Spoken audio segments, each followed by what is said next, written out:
Nurbo here. Hope everyone's doing alright. We are jumping into some more Assassin's Creed. I'm gonna plug in my controller here.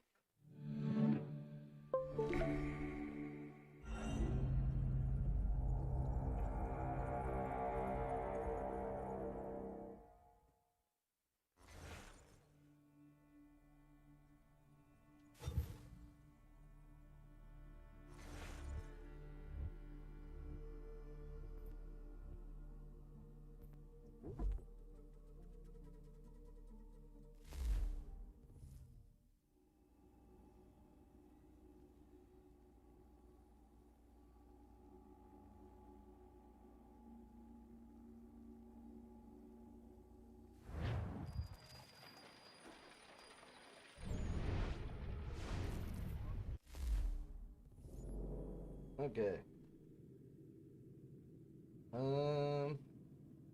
Yeah, we just continue. That's all we really can do right now.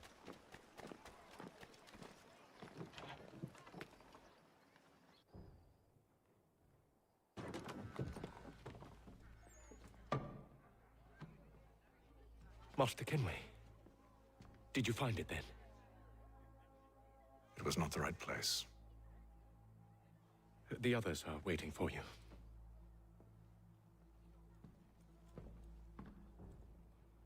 Gentlemen, please, sit. I fear our temple was no more than a painted cave. Although it did contain precursor images and script, which means we are close. Not close enough, it seems.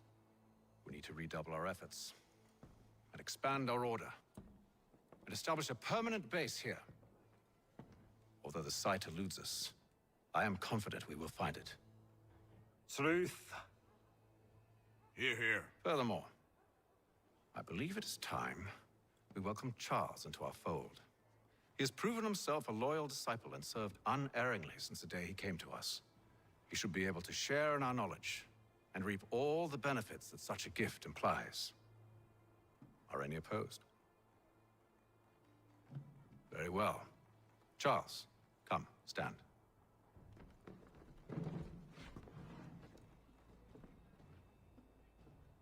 Do you swear to uphold the principles of our order and all that for which we stand?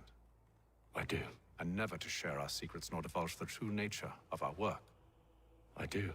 And to do so from now until death, whatever the cost? I do. Then we welcome you into our fold, brother. Together, we will usher in the dawn of a new world, one defined by purpose and order. Give me your hand.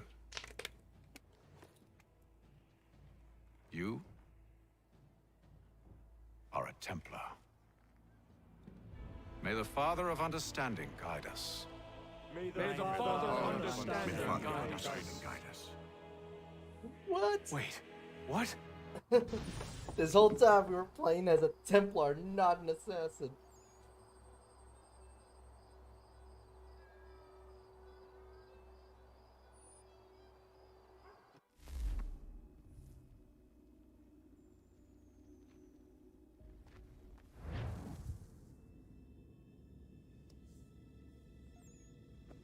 You all saw that, right? Wow. Well, indeed. The key must be the amulet Hatham took from London. We might know what it looks like, but we're no closer to finding it. Desmond, you need to keep going. Hey, he's your ancestor too. Why don't you hop in the Animus? Really? That's your response? It's like dealing with a 6-year-old. What is wrong with you, Desmond? You want to know what's wrong? I'm sick of being treated like I'm not even here. Desmond, do this. Desmond, do that. Desmond, you better figure things out because the sun is going to turn us all to ash. And I know I was really nice to you, but actually I'm just another Templar plot twist. And yes, I would like very much for you to be controlled by a magic space wizard so that you can murder me. So there's your answer. I'm sick of being a goddamn pawn. I thought it might be different with you. I mean, you're my father, but turns out you're no better than the fucking Templars. Don't you ever equate me to those bastards again. You hear me? Oh, Everything it's I getting do, heated. everything I have done has been for you. Maybe I pushed a little too hard, asked a little too much. But try and remember exactly what's at stake here. You need to get it together, kid. We're running out of time. That was unusual. Well, I'm just going to pretend that this never happened and get back to bringing everyone up to speed on where we stand. The What's news up, Chad? How you isn't doing? good. It appears this temple is powered by a collection of, well, I guess they're batteries. You found one on your way in, but there aren't any more, at least not down here. Any idea on where we can find replacements? Not yet, so I intend to tiptoe into the Abstergo database. Now, if I can cross-reference these particular devices with their database, then maybe we'll get lucky. See what you can do. Obviously. Anyway, Desmond, you can either take a look around here, or we can head back to the Animus.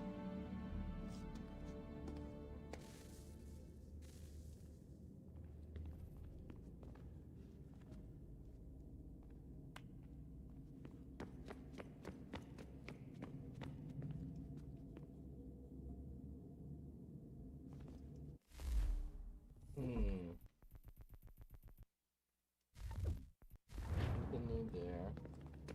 Oh yeah. Yep, can't talk to you. You wanna go, Dad? Hmm? Huh? You wanna go?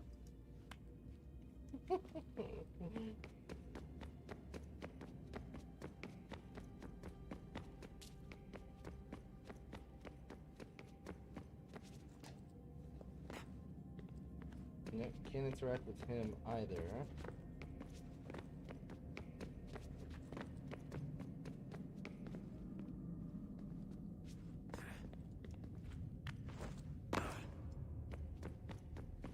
Oh. Okay, that's too dark.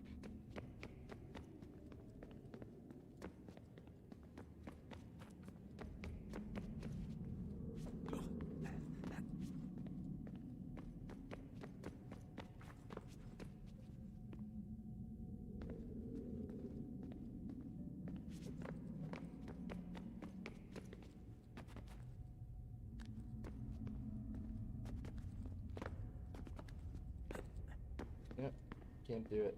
Okay. Yeah. My guess.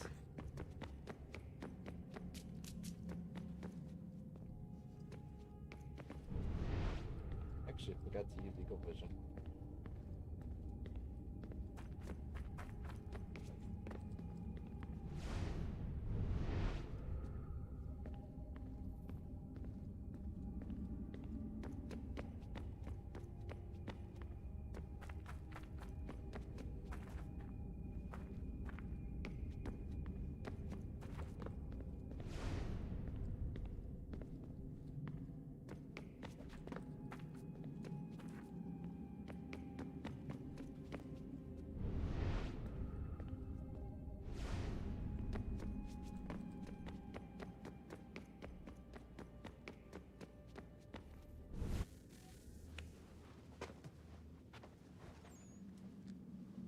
All right, here goes. Undan ni zero het stanyo. Awira awa unde yard on jadagun. Toner warda nagarade. Desajera nero niha. Nektiate huayata nekera. Azegante jajera oni. Nektia otena degari wastakwe. Agungwe da sun a wahuan nordun kwedzi niot nesagodea ogun a. Zewajerda sriat dizax nehatham. Raganero kwakwe unte zini togwanyo. Nek di ohando yo hawihtun ya de haganerakwe. Zinuera o jokwa templar agwego tadinyaro darhox. Ne ha at getsanis. Zigatke sun arian a higun sagandanu agat gato zine sagar skanex.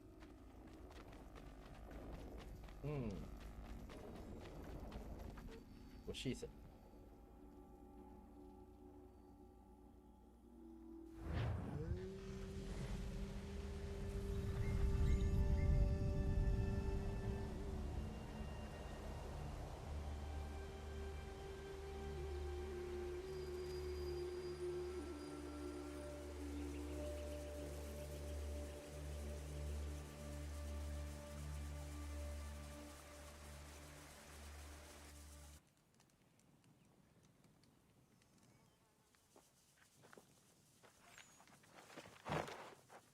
it one day star? Oni sajerha. Ya otana gwanek gwanek. Radunhagedu, te what kirichirunyana. Runajagedu nadaratu tanu yakwadunis.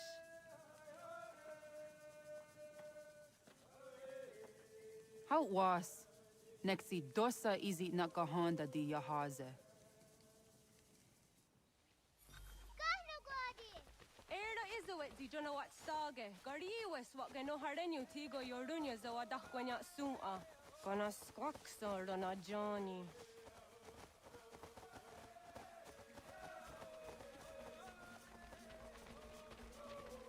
Zizohak ohonda dinyori yung garahkwatne. Hi, Star.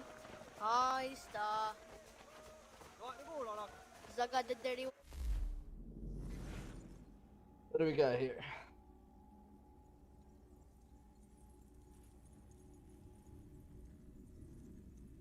A heavy lag between these things for some reason.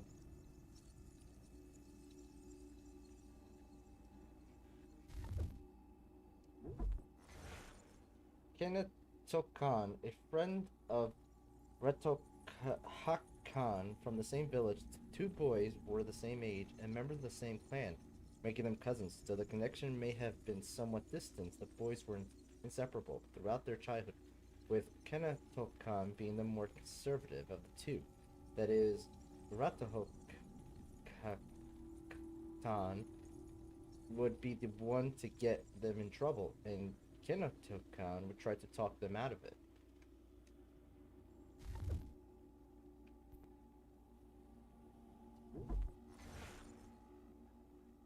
Kenetito was a member of the Kanekahaka nation, living on the frontier lands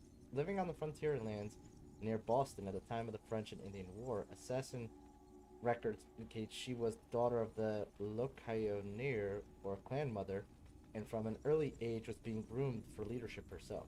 While many of her community chose to ignore the incursion by colonists into the area and growing tensions between the French and British, Kenetito was convinced that they presented a very real danger. She began to argue to anyone who would listen that the village should take action rather than stay silent, which was the contrary to the will of the clan chiefs at the time. She refused to follow their orders to remain neutral, deciding to fight back in her own way, and recruiting help where she could get it, including from Hayden Kenway.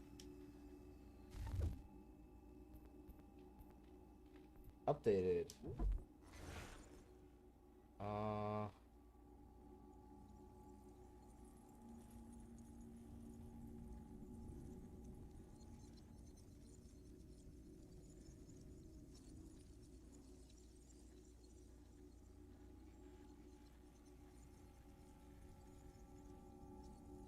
George Washington carried Barnett from the field on his sash, which Barrett then entrusted to Washington. That carried more. We've read this before. And because of the concerns that the enemy soldiers would he buried under the road. I have the grave set.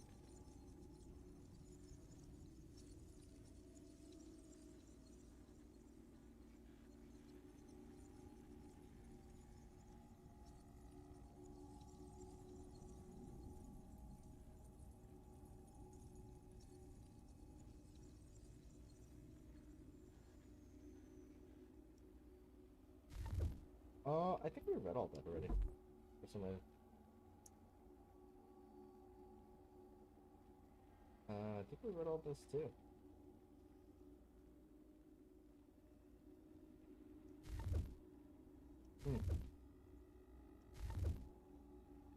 Master.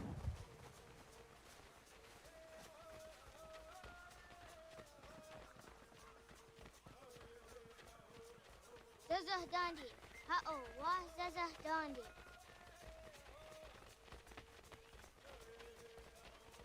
The what the dot ni gumra the wax agumma. E dosa ya daizo handi yake. Toga nuam zede wakede. Gundi Gawana Ogwaho Yaga Gundi Nagere Ga'a Tony Gunas Dinio ne Okwari. Danane radiatine kera, Runungwe, Runsa Nage, de what Tirat Gawas. Wagari Warge, the Ot Stara, Ganatanyadu, Radinagare. Energy de Tadi. Onataya Yedawawe.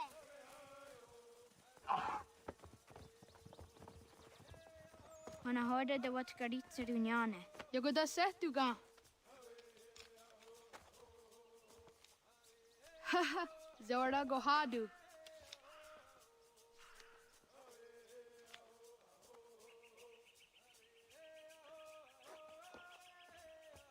Easy does it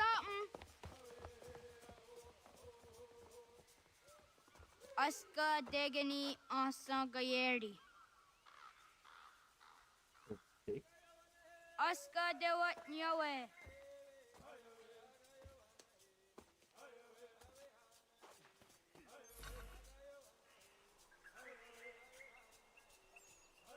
This is basically the introduction to hunting.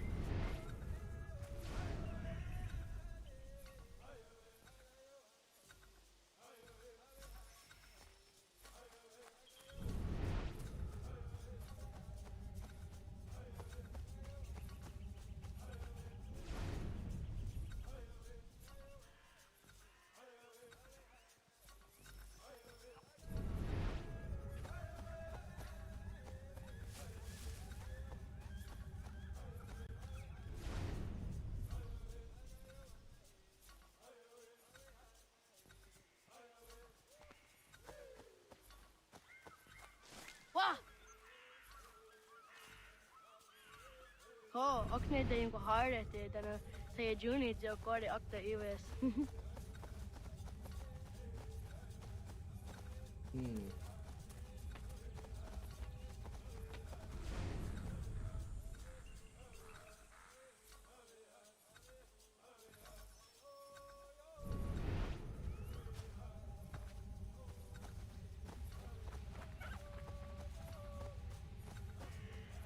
I tease it, does it doom in a godi.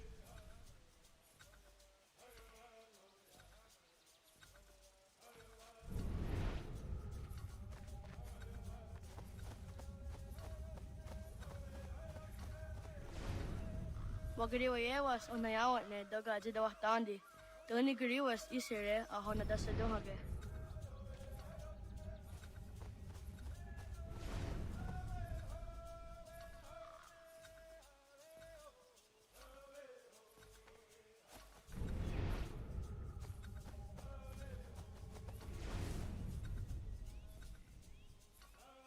I tease it, does it doom in a godi.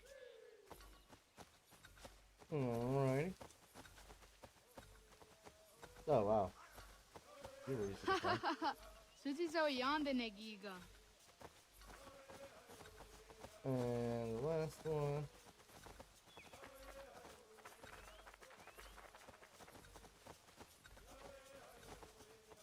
Waguyat that sorry. Nia is at the under of a teeth. I want the god that we all go in Esther.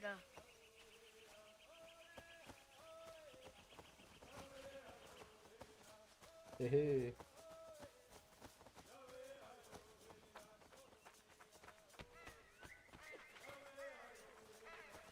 Sahaya yanere jinia ji aska da sehte nana oya yaska hoe. Asahtuge. Oh, no, I want nigga.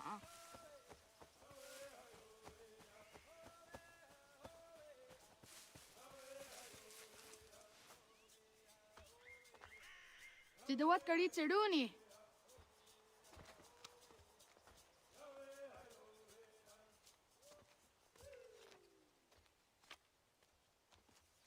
Easy as a yatewe.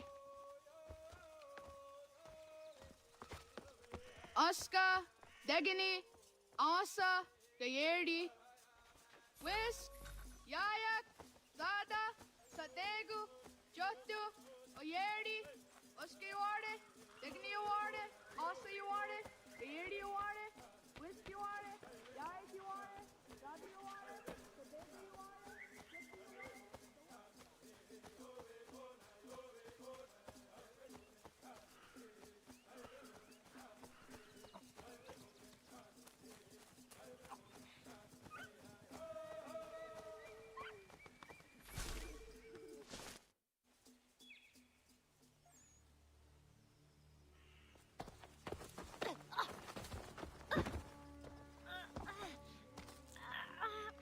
What have we here?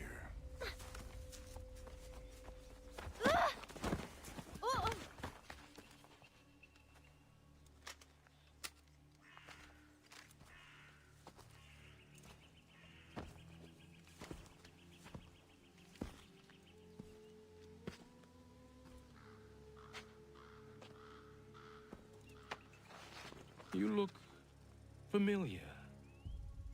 Where have I seen you before?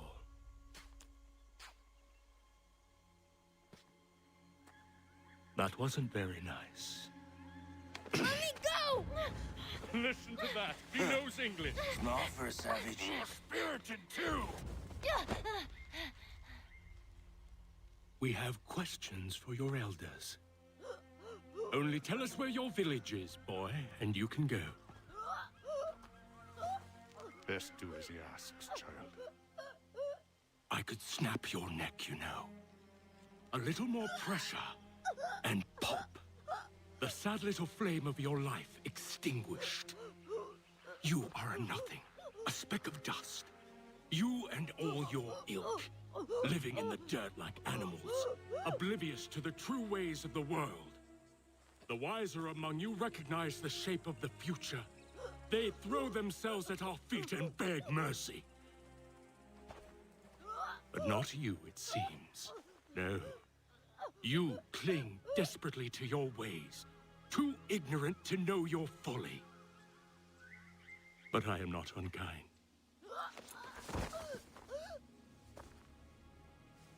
And so I spare you, that you may carry word to your people. Let them know the sooner we are given what we seek, the sooner you can return to your pathetic, empty lives. A fair trade, is it not? What is your name? Charles Lee. Why do you ask? So I can find you.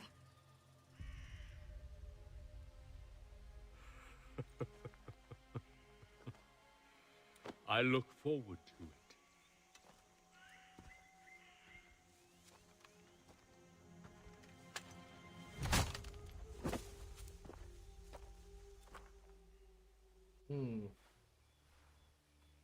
Funny how, like, Charles Lee was the most newest recruit to that, but he's, like, their leader now.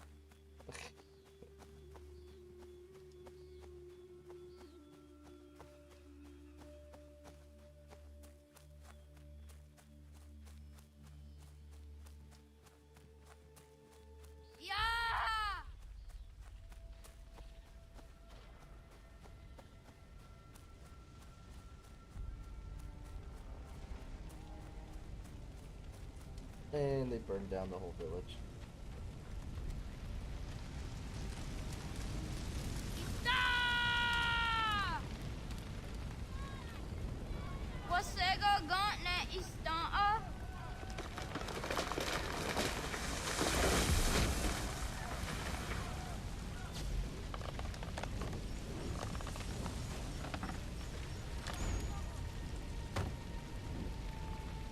Could have easily slid underneath that, but okay.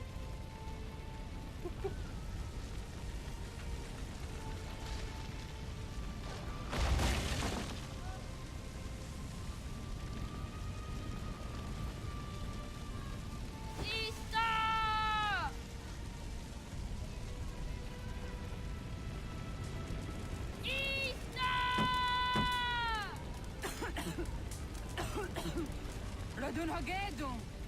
Gonu Guadi! Doge! Radun Hagedu! Gonu! Dogoyena was! Goiges! Atso yanaratne! Yahta, John! Onak ti on Sadego! Onak! Yadik andene! Zodi onaga ona! Zet Potstek! Radun Hagedu! Onak ti on Zatni Gunra Zatni Duhage! Dodek! On Sedek! Doga Zun Haak! On Sesege! Nek ti Zaderi Ondarak! Dinawe! Andini kwe gunhage. Ya, zadarissa, da kwatka. Da girihu, akinyagante.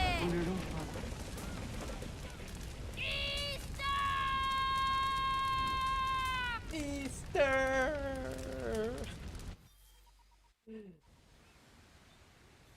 Ghana! I wonder how authentic the language of their song Naga is. Issa. やっとわかんにこのように。さてでわいなだんが。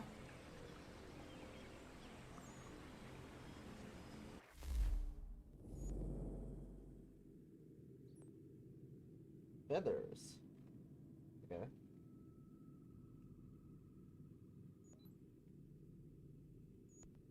Oh. Question is, can I sing? わげれこせるじよながいでね。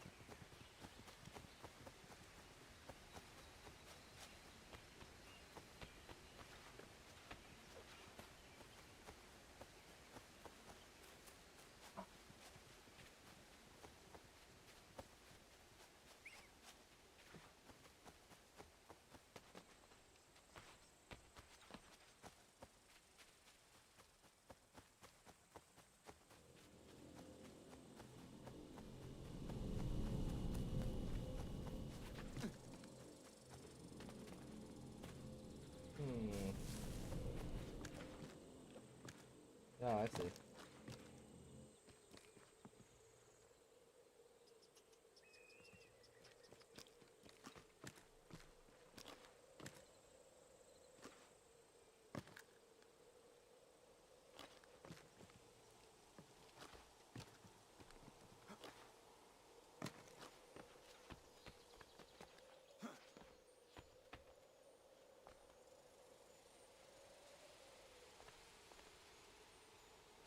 Goddamn feather.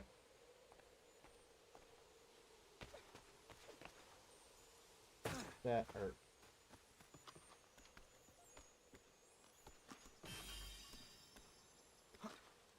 Mm-hmm.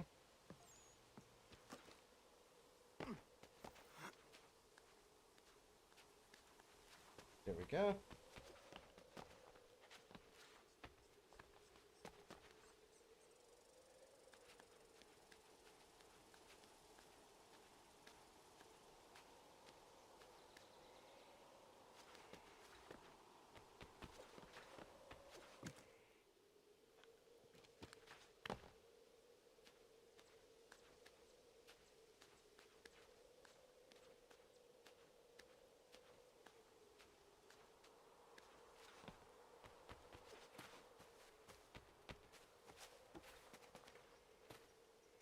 Hmm.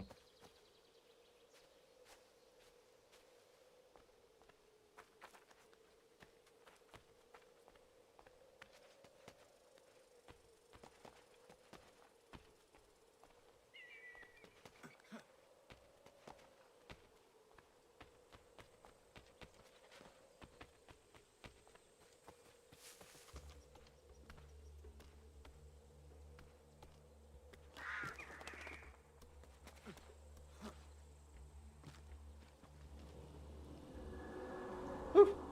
There we go.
I guess down the long way.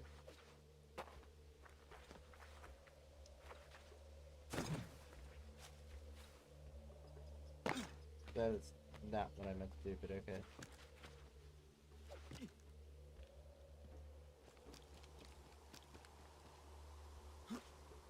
That is not what I meant to do either.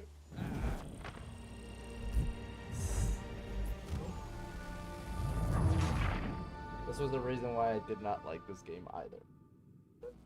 They did not make it easy to identify where you can and can't jump down from places.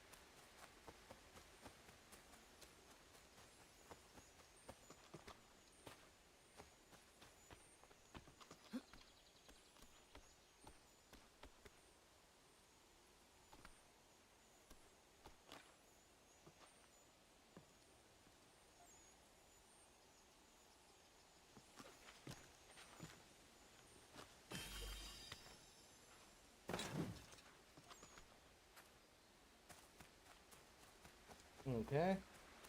We will collect those feathers since they are labeled on the map. I don't remember what they are for, but it should be interesting.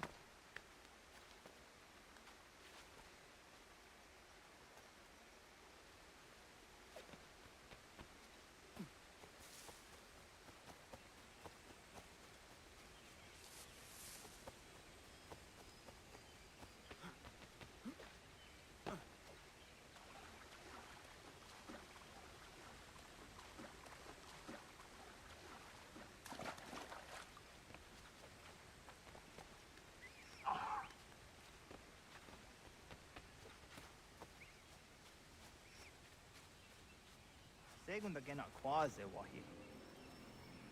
Alright, let's do this. Ngini das seraya. Oyaner mom gini wanun doste ay deni roro ke tinohoda de dom ne ayogara we ori wage. Andi jadas wane ay deni sto zeraroro ke. Amando ene kane thoda di jatka thuni we ne ay deni zi nakwa tsari.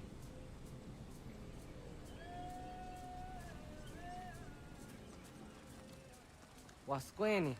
Ya zodi de wando rehne wahi. Oh. Ize ona. Yo tena de jaunde ne ayena. Ha, zezak tinuwe yo zikunde.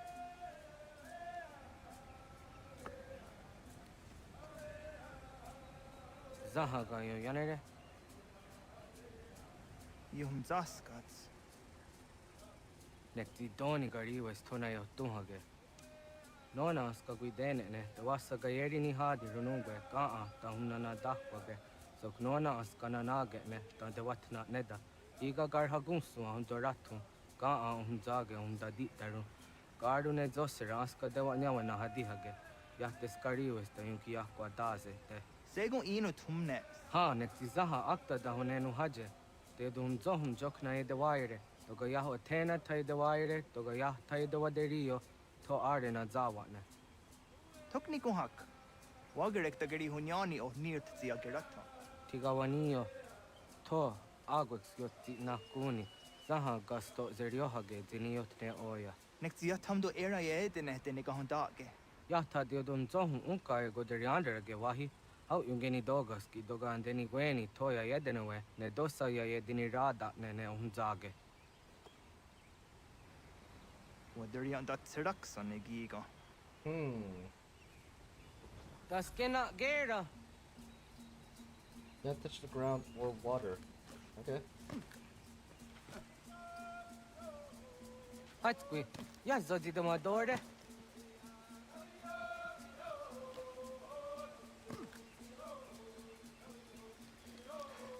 Iwere akadorisa. Got ni gari wesa.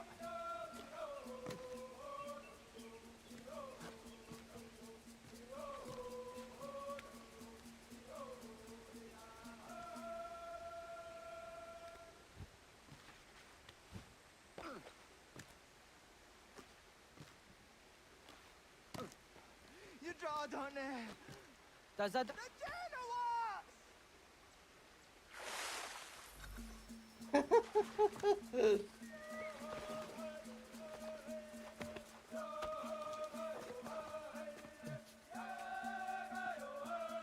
Meow.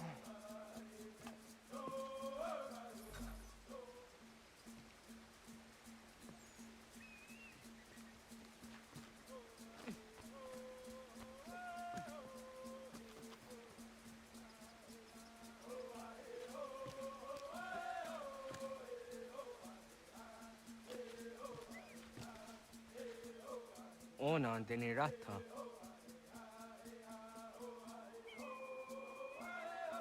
Zodzi one dore. Onio ti isere zaha set satstege doga yacha sadatrege. Nekti ohna yawa ne doga antjada ne dano gihie. Doga oya wat ti nakunyanyo akta satkan zera.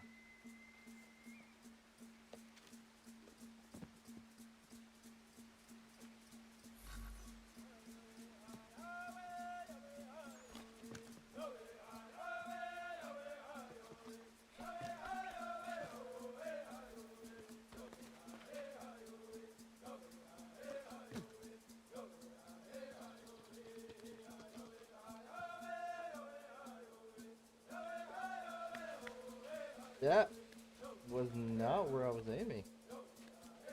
Okay.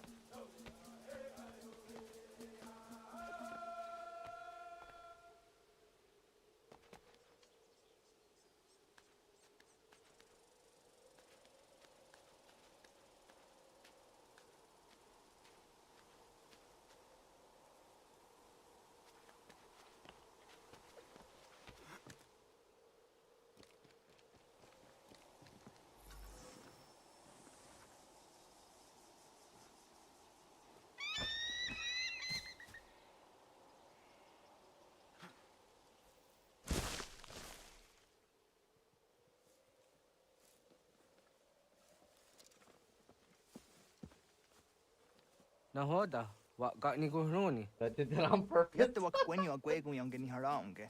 Ga gader harde zinora agwego an seroroge. Gaduga isere ya de gayeri zinigo yang geni ya. Tont for hardege. Gaga hunga na onta.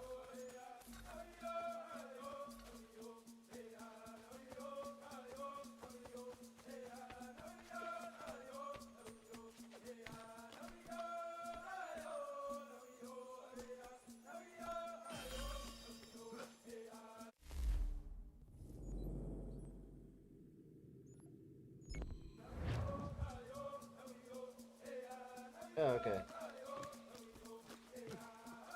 We have enough.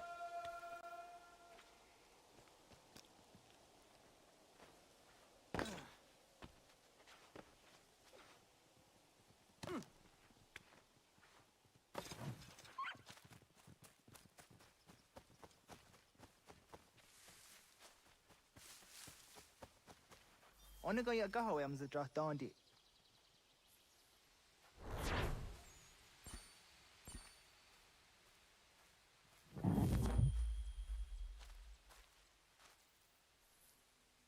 I want to go on zedra dondi ona. Ya, segu de dom zomai deni wararoro ge danuganehum. Agwa ya no wanda de gadura tsra wiyaha. Dana dosa zero zuzi wa gareso. Don't say Anguri hunya. Kanadakta ezot kodina gerenyo. Toan di jadora de. Dohum zohum yo snore am tayo kwate. Yot kwenya siya heya de. Kaya danoru ne giga de hum tanega. Onek tiya de waderi wa kwenyas tage ne sa oyera.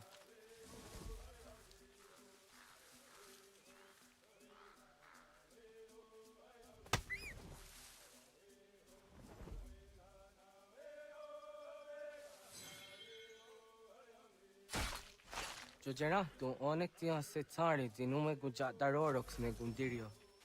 Yo sumagaro de de watskan hukwa. Di kanaktio ne ga ayunt karhara.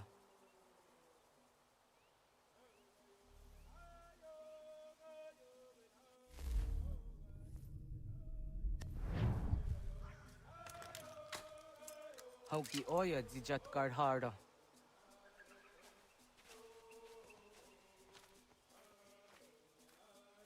Kanto zat karhara. Kaniyot. Yun yanere.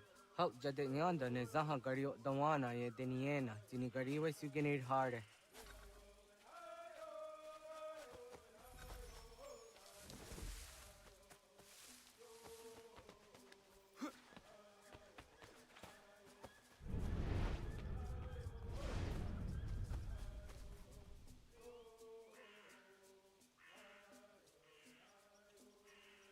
To idewes. Za de sanios ni za ona. Ya, Kaya gwire danu gahure au naya anga daksa de ne ganehum.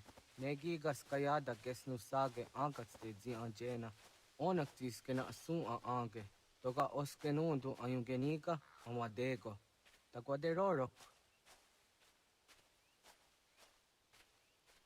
Tamaga da hujose au da geni gura di hato.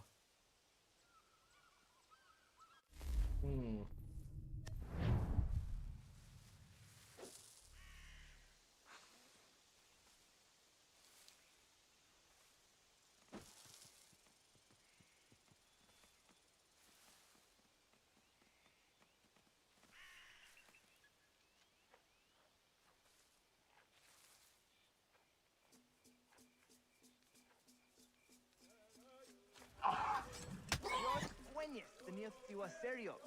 Yanere. Ona deni rorage zino hoda de yodon zohum. Au zejatka zera neyuntkar harakwa.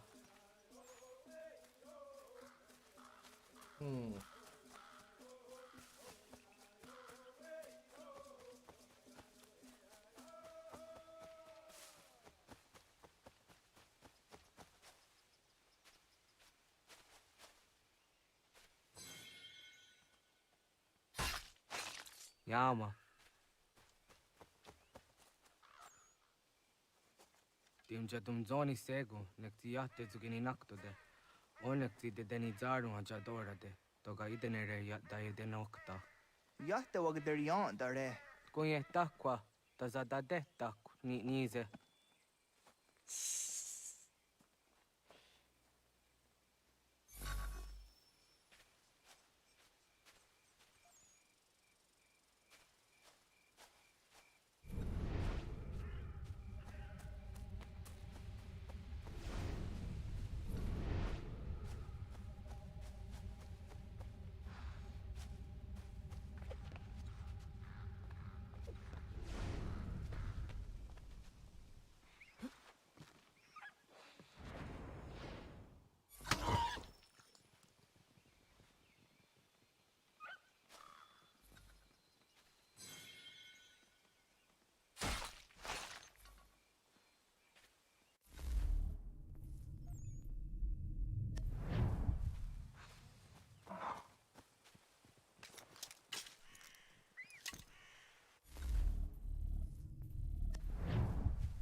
Oh, they got away.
Okay.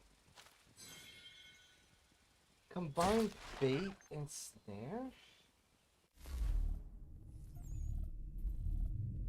I'm not understanding that.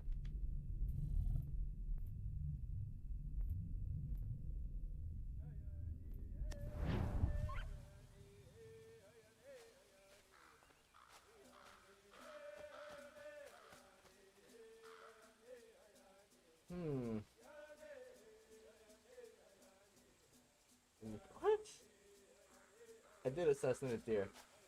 You might want to bait a little if that's the case, Black Dye.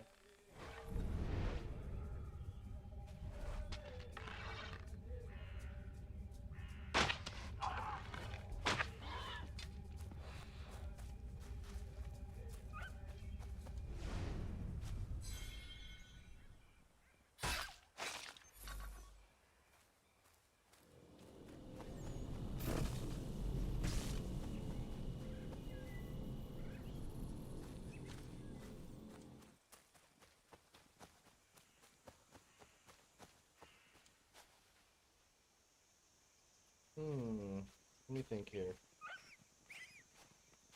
I know how I'll do this.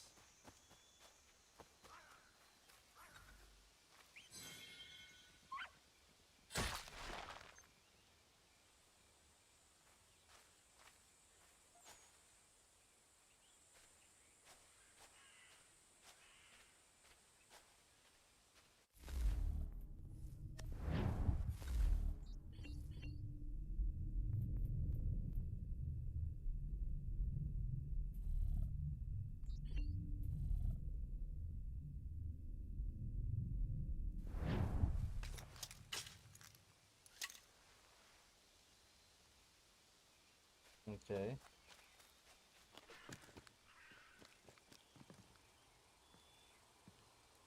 And now...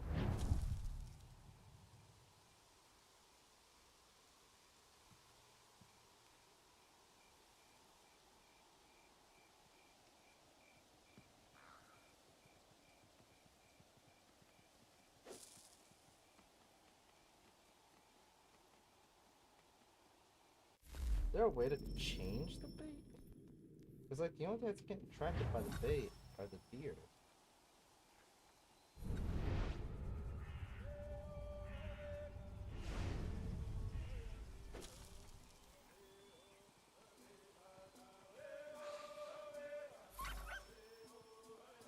Oh, okay.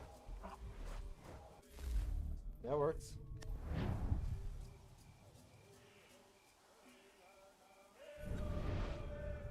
Although what I really need to kill is something else.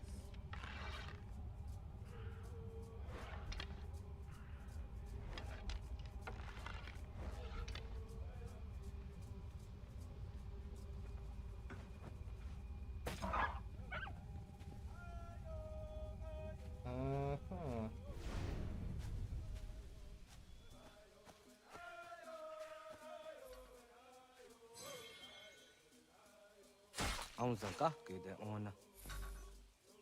Ah, that's what I thought. I shouldn't have harvested that.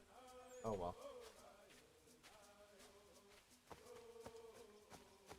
That's my finish. How you doing, Turbo? I remember right now. I know Kick Turbo. There is no Kick Turbo. There never has been a Kick Turbo. What you been up to, Ty? How's your Arkham games going?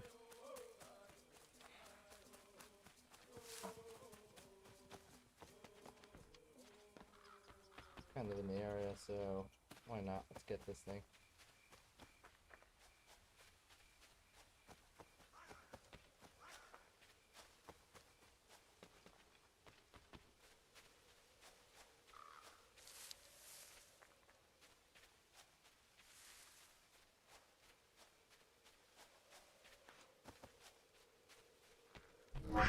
Whoa! Oh, it's outside in the area. Okay, guess we can't go that way for now.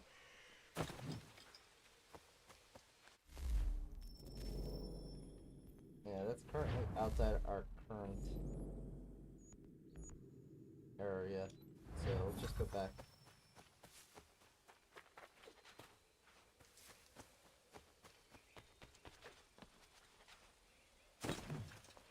We should try Damon X Machina, big robot game. Oh god, that was a big cat. That was a big cat. This game has hunting, which is going to be a thing that we're going to have to do a lot of. 'Cause if I remember correctly, this game requires the hunting for certain upgrades to our gear.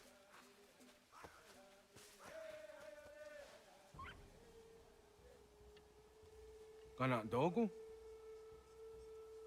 Oh no, ne. No, I don't usually 100% anything. I just try to do everything I can. Otku. Well, he ran into trouble. Oh, there. Darn it. Let's try again.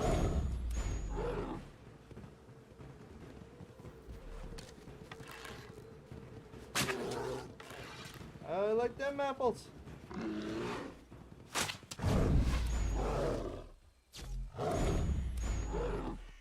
Bad Yogi.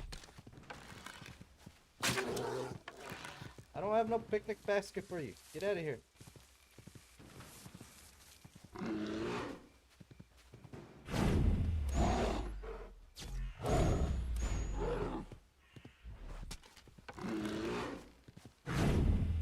Son of a gun. It's so annoying. Go away. Let me shoot at you.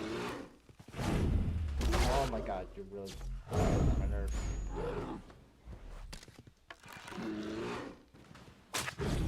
Oh my god.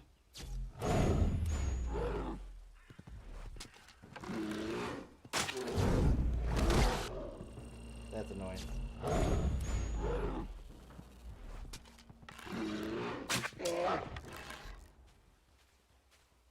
Whew. There we go. We're not Russian, Ty. We're some kind of Native American Indian.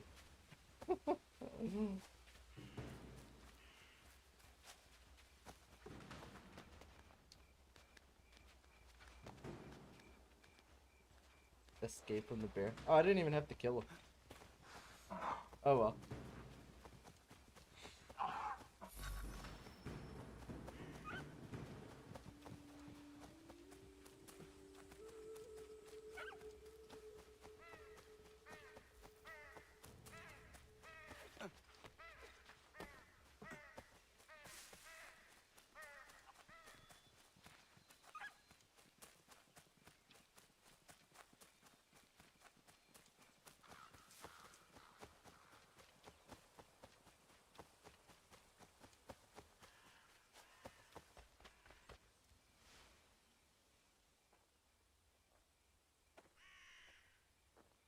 Agua gets honey, ge.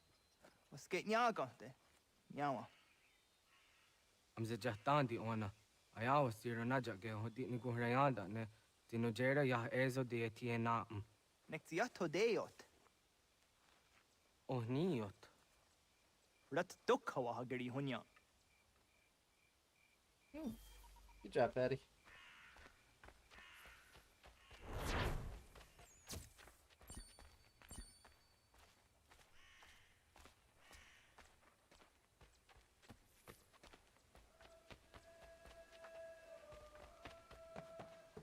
That is not what I meant to do.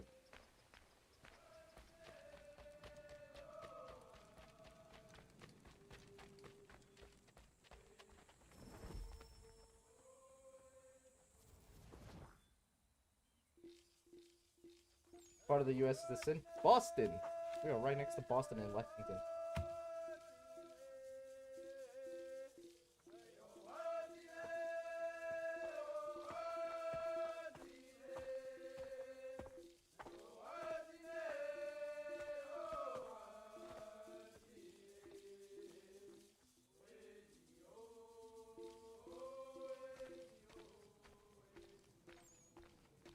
Oh, is it peace pipe time? Agaderian darder G's are the Hoye was on a Jerna Gia, Garha, Gunchedaweta. Onojera gia te tia jatara nire ne oya ganyok ke haga zi waterio. Uma wasundade donza deri hua sera guase. Yo hunja norunge yungwa denada ya danu ne amha ajungwa deri wayani ne ayetia se tani sege unjunhuza. Arahaja zidogane gando ayetiri hune ukiswas saha odisa stasirayanda ne. Yungwa dorazine tona ya dewayer hage. Yungwa ya dodarhe zino gayera ne de tiswa neda. Danu ne doga tona dewayere yot deru ayungwa jonha se. Onujera zitoni yori hawana ne aidawada den hodu.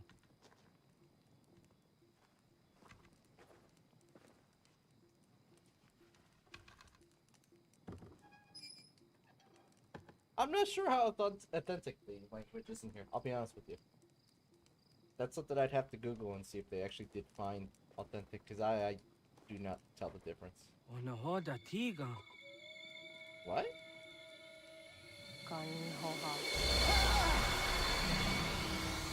An apple?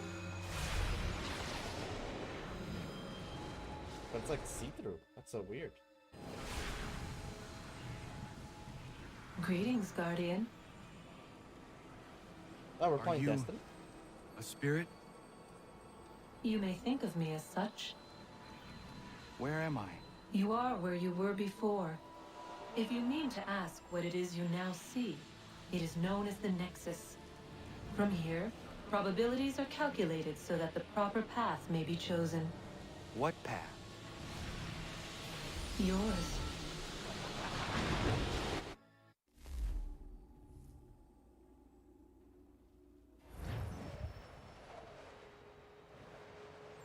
Follow me. Wait, am I controlling the bird? I don't feel like I'm controlling. Oh, I am controlling the bird. Oh! Need to go up. What have you done to me? Selected a form familiar to your culture. It is designed to ease navigation. Yep, we're on the peace pipe.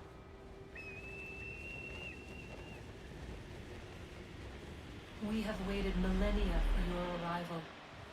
You, who will bring to him the last piece, that he may open the door. I do not understand. Nor need you. I sense my words cause pain. But such was not my intention. You are important, child, in more ways than you will ever know. As we speak, forces gather in secret, preparing to seize control of the land. If they succeed, the sanctuary will be breached.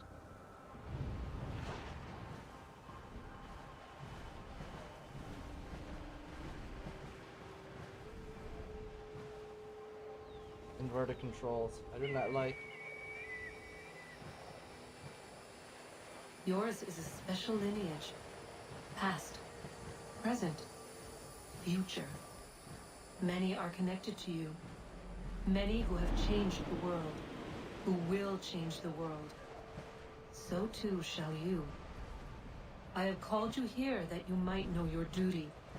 You must protect Sanctuary from those who would undo our work. Could someone explain to me why we have to have this conversation in people form? Like, we were in a room, she could have just spoken to me. Maintaining your current force will result in a negative outcome.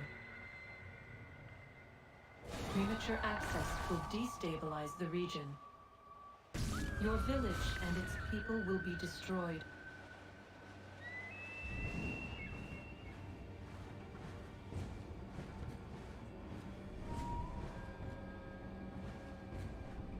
This is why I consider this game to be the worst one out of the series.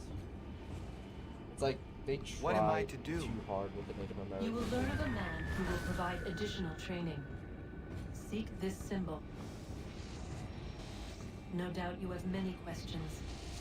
Time will see them answered. For now, you must follow. Leading is for later.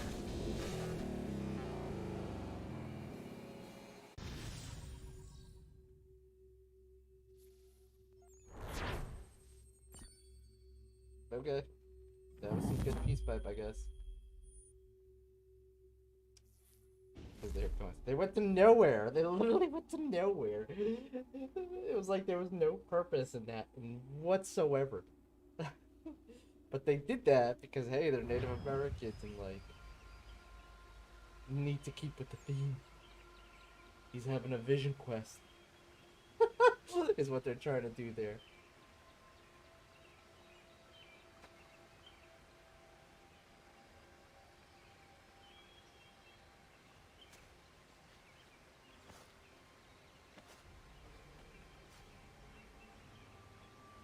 The whole first civilization story and so on is kind of batshit crazy, but it's actually not bad, and it actually follows a kind of line that actually kind of melts together after you've played a couple of them.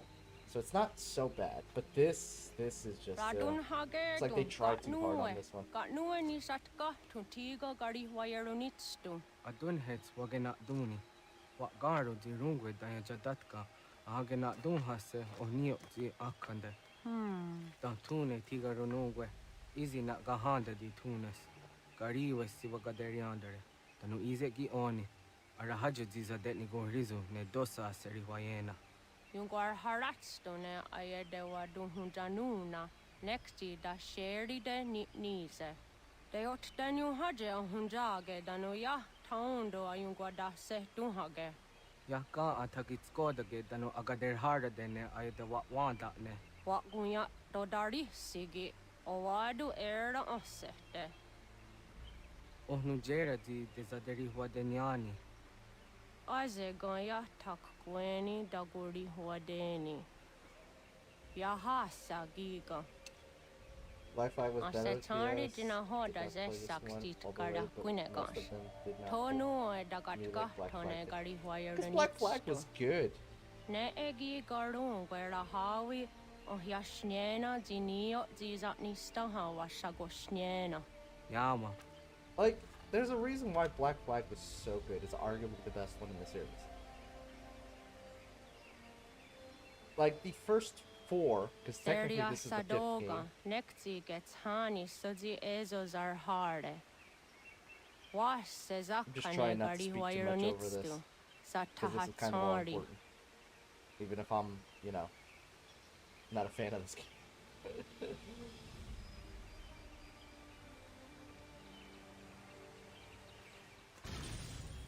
So, like, the first 4, okay? Second, I know this is Assassin's Creed 3. Technically, it's the 5th game in the series.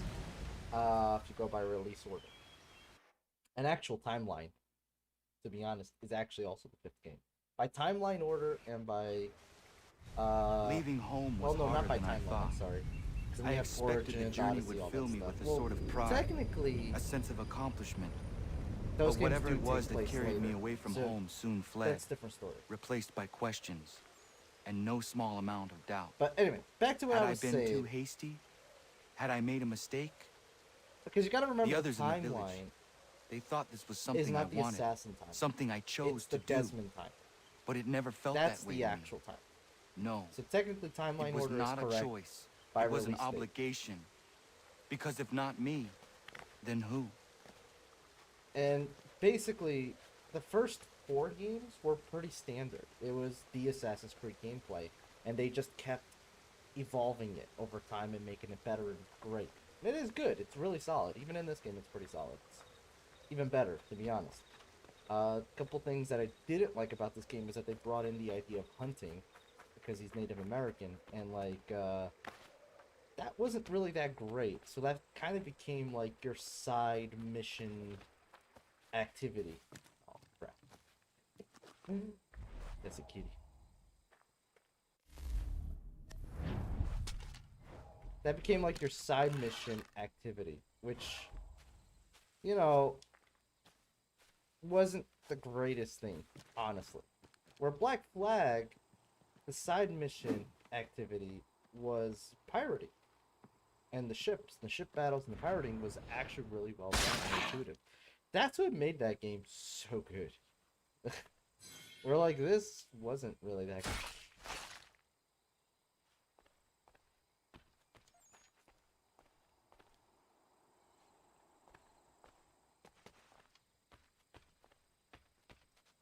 Hunting was good, but it seems tedious. In this game, it was very tedious. Like, it wasn't really well done. It was just more Assassin's Creed gameplay with the idea of hunting.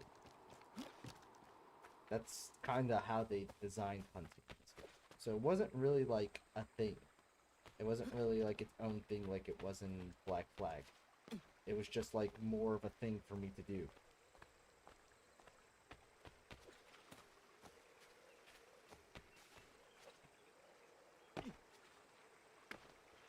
Plus, they like... I really did not like the Native American story plot. I really didn't. They tried so hard to try to link the idea of, like, what they just did right there. Juno basically, through the apple, tells him that, hey, I'm using you to basically tell the rest of the story to Desmond so that he knows what he needs to do. But instead of just, like, doing it like they did with Ezio, what they did with Altair, where Juno appeared there and talked to them like a normal human being and showed them images. No, they did the peace pipe thing where he flies around as an eagle. It's like they really leaned so hard into that. They leaned so hard into that like it kind of didn't match up with what the other games were doing, and that kind of bugged me a little bit.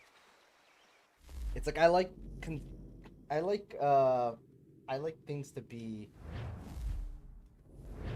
linear to a degree, like consistent, I guess is the word I'm looking for. Like, things should be consistent to a degree, and like they didn't really do that with this game. They like went off on this whole like Native American thing. Where is my... How do I see...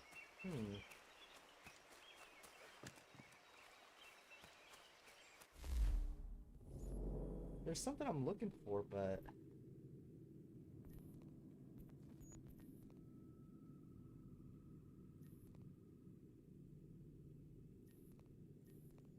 Yeah, see, like, this became the hunting thing. Like, kill every different animal that's in this region so that you can then identify them. It was so annoying. What I'm looking for...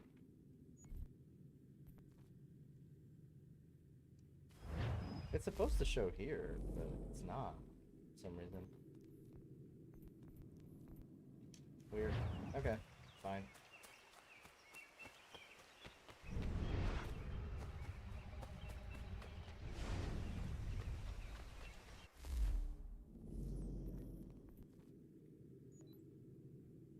Peg leg trinket?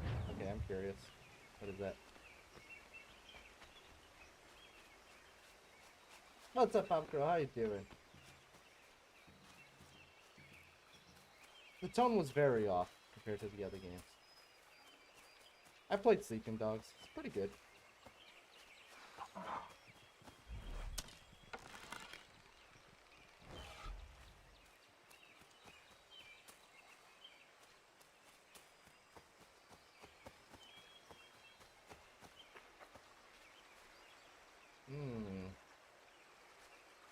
Okay.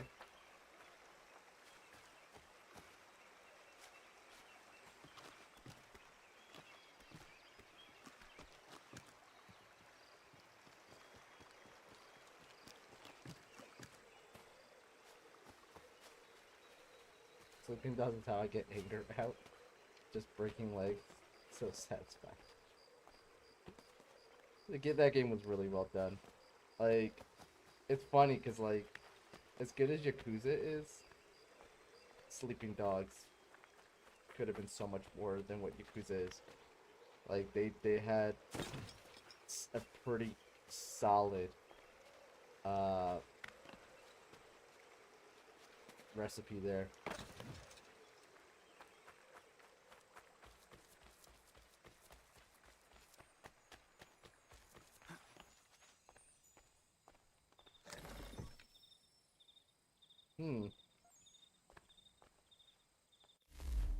Oh, found that.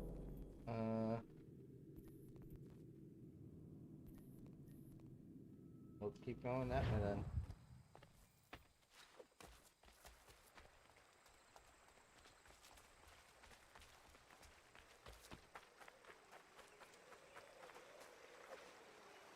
That might have been a mistake.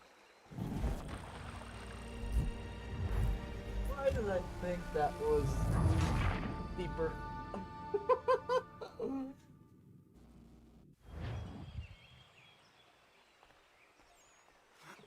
See the nuke in Warzone? No, I didn't. There's a nuke now in Warzone?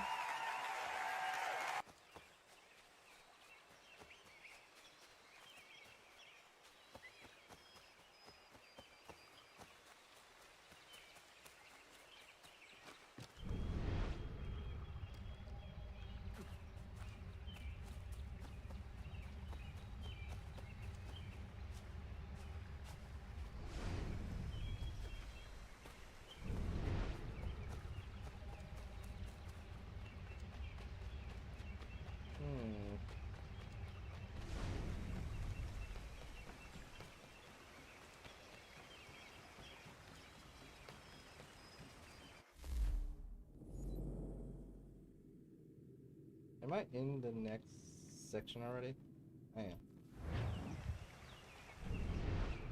So, we see something, we shoot it.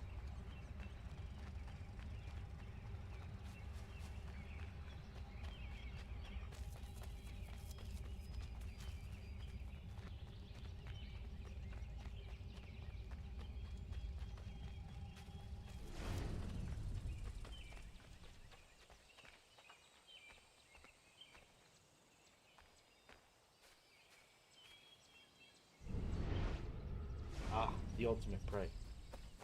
Humans.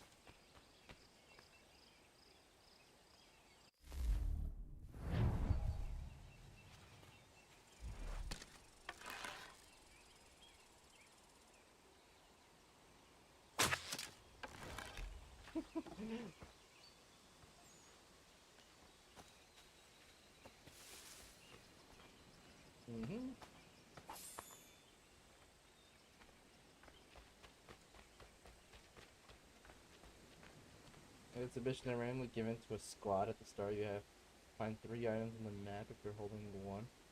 The radiation does damage over time. Once you have all 3, you go to the bomb spot and drop the nuke, ending the match for everyone, and you win and get cool cosmetics. It's very hard to do. Just watch Tim and that man do it, and it was wild. Oh. So that's interesting. Can I climb back up?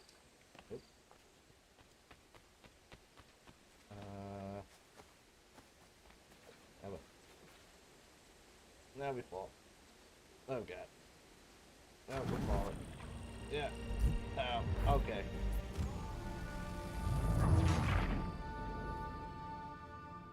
I see that guy with a trap now. He's leading me to a place that I cannot get out of.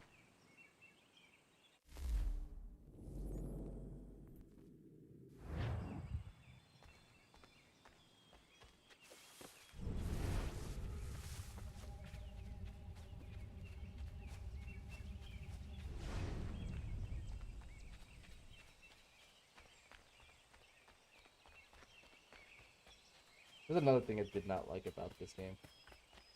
Like,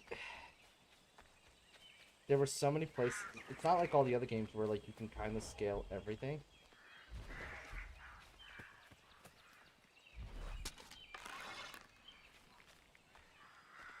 This game like introduced a lot of stuff that you could not find. Stay still. Oh my god, I'm gonna kill this thing. That works.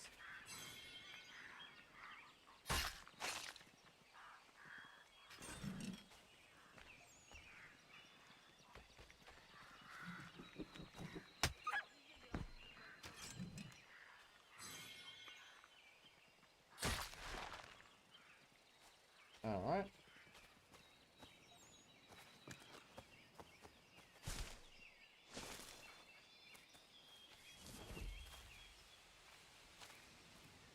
More natural environments, so that'd make it harder.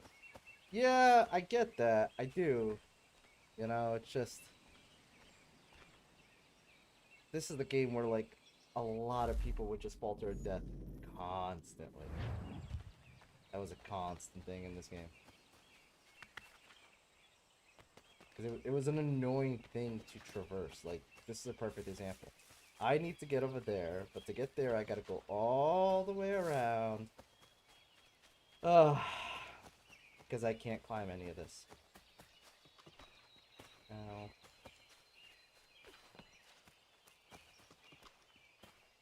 Oh, that looks climbable. You can't climb that? Oh. Fine.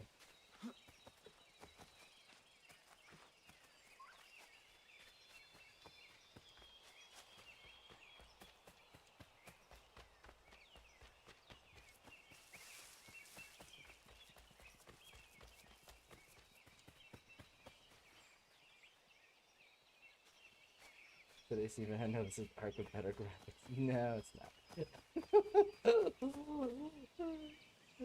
I'm actually waiting on KS for that because the next time we hop into that, we have a mess to clean up. See how that works out. It might not work out well.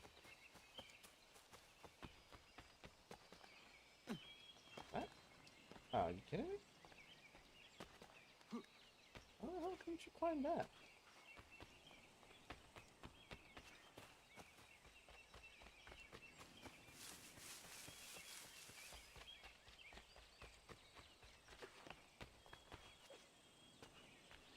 Oh, you're gonna make me go for that feather, aren't you?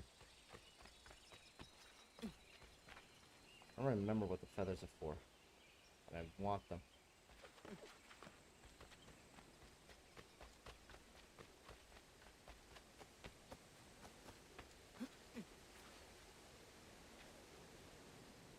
Okay, we're right back to where we were last time. Not good.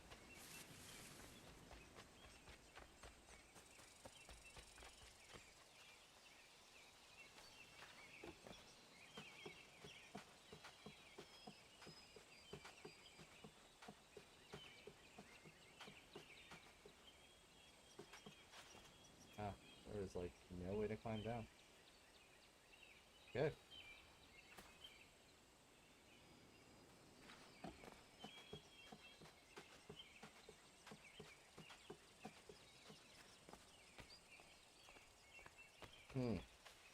Okay.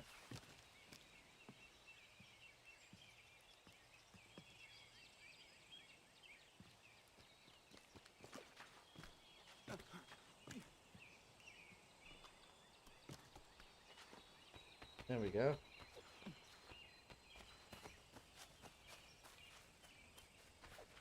Oh, god damn it, Connor.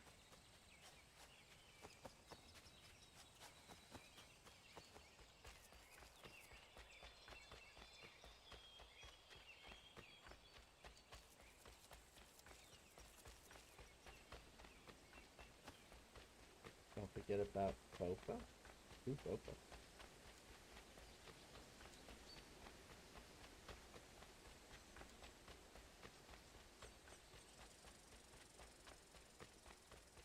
Both of these nuts.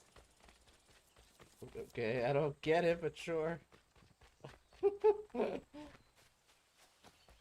see you were just trying to set up for these nuts joke. Not sure that one worked out the same way though. Get out of the way! It's After him! Okay, that's... Oh, that could have been so much better.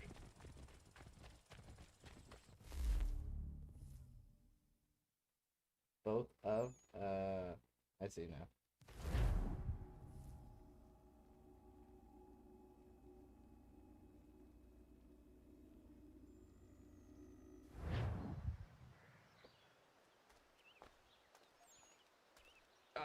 Give me 2 seconds, guys. Just gonna grab something real quick.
Just realizing what time it is, and I'm gonna have to make some dinner. So I went ahead and just took some stuff out of the freezer real quick.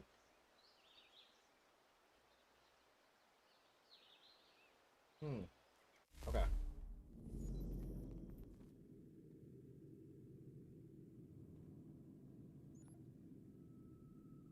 We will gather all this stuff eventually.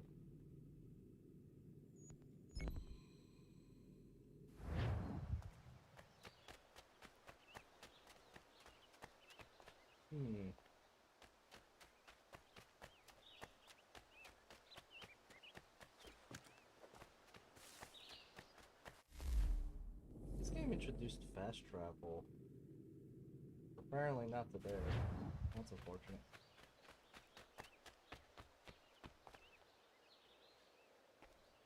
Maybe? Nope. That was so much better in all the other games. In this game, not as good.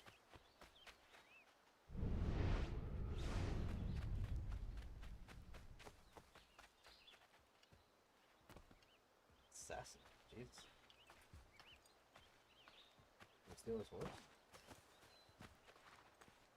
Hey, what are you doing? That's mine! I'll have your head, scapegrace! Just borrowing it.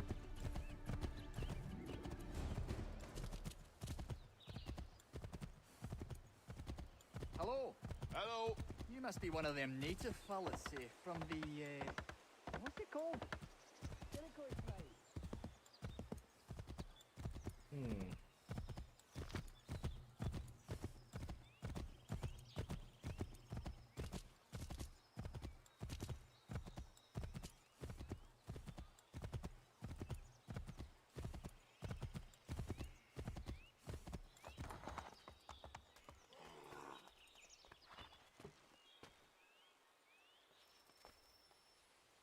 The boorish man.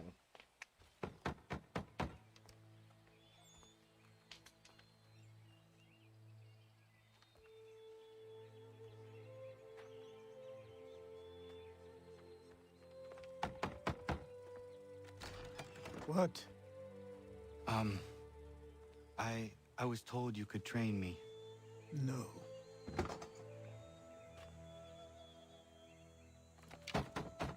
Go away. I'm not leaving!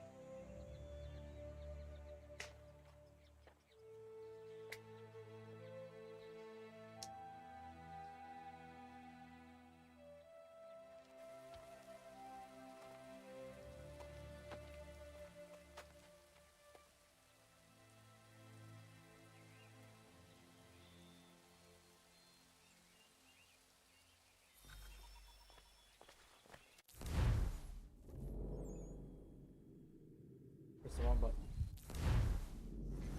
Achilles Davenport. You may not think it to look at him but this man was once the mentor of a powerful branch of assassins, the Colonial Brotherhood. Achilles' life before he was an assassin isn't well documented. It seems that most of the records were destroyed when the Templars nearly wiped out the order in 1763. From what I do have, Achilles was recruited in the mid-1730s and became a mentor in 1746. He had a gift for both recruitment and organization, so before long was head of a crew of assassins that spanned the colonies and much of the frontier. Achilles strengthened the ties between the order and the nation of the Iroquois Confederacy, particularly the Kanien'kehá:ka. Though as far as our records show, Connor is the first Native American to actually become an assassin. Oh, nice.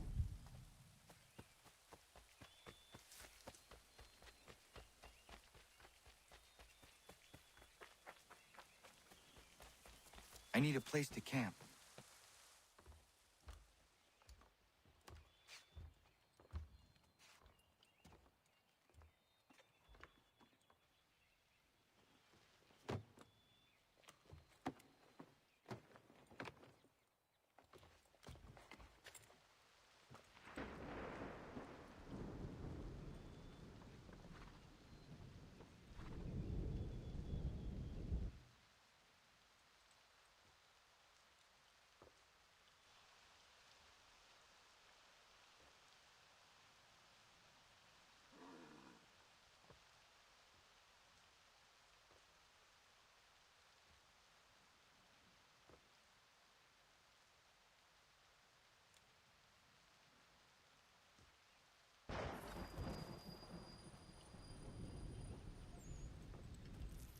The day after.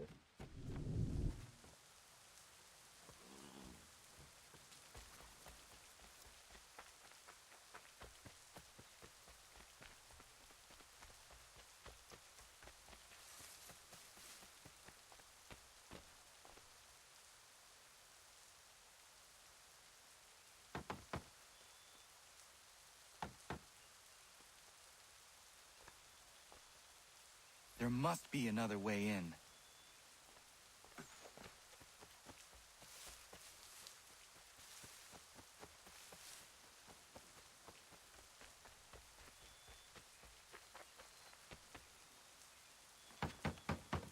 Please, all I ask is a moment of your time. I apologize if I've been unclear or otherwise confused you with my words. It was never my intention to mislead, so let me try to clarify. Get the hell off my land.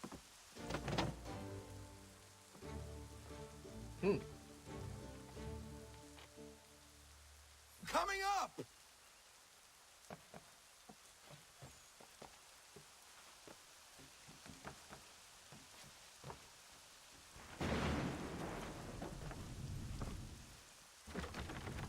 Just hear me out. What are you so afraid of? Afraid? You think I'm afraid of anything? Least of all a self-important little scamp like you? Or you might dream of being a hero, of riding to rescues, of saving the world. But stay this course, and the only thing you're gonna be is dead. The world's moved on, boy. Best you do too.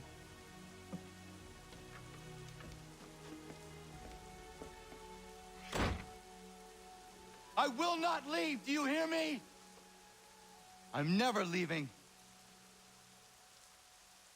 Just wait, old man.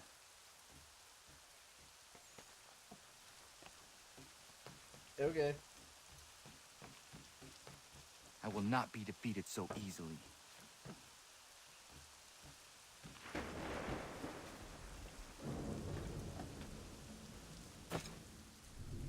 You will train me. You have to.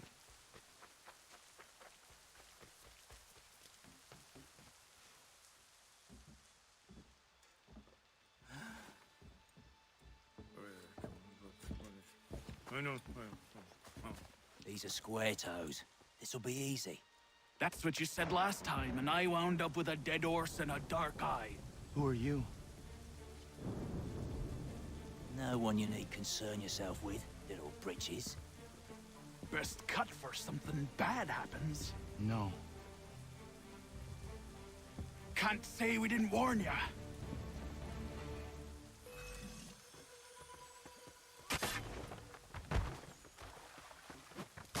Ow. Oi, brothers! Where the hell did you guys come from? You, boy. Do you quick.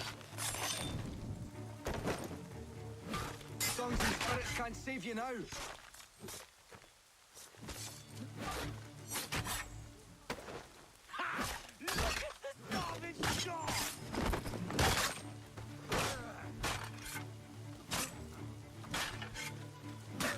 Ow. Okay.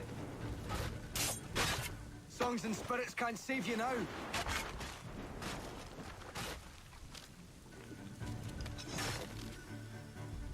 Why are you here? What do you want? Best ask the boss man.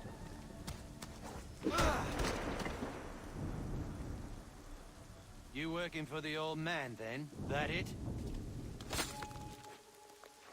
Maybe this will get you talking. Oh.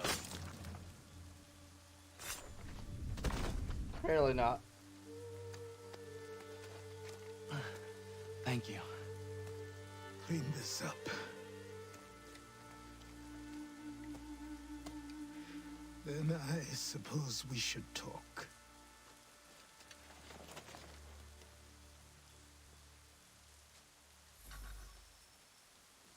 That was easy.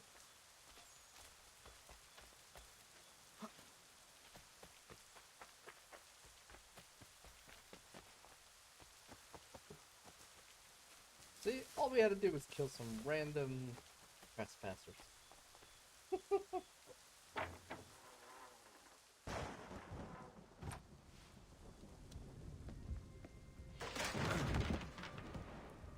Jeez.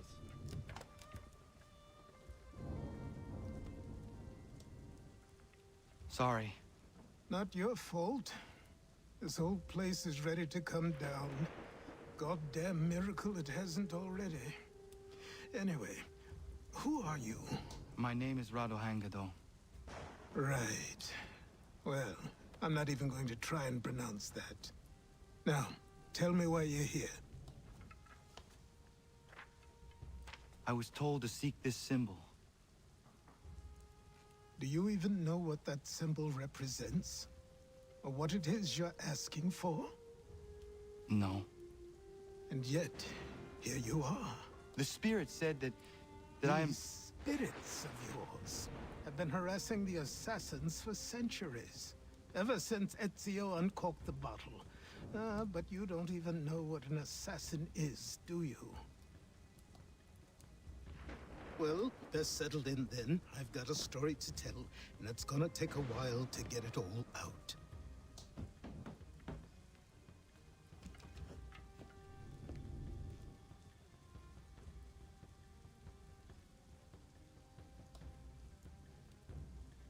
And so, this is why the Assassins have dedicated themselves to the pursuit of the Templars. Because if they succeed, your spirit's visions will become reality. Then I will stop them. Oh, I have no doubt you'll try. Come on, I've something to show you. Careful. Wasn't a joke when I said this place was coming apart. Why don't you repair it? What's the point? Besides, I don't have materials for the job. So buy them.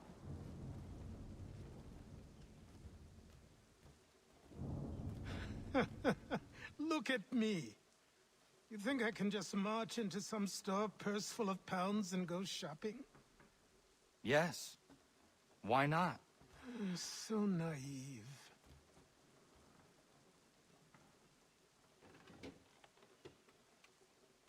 This way.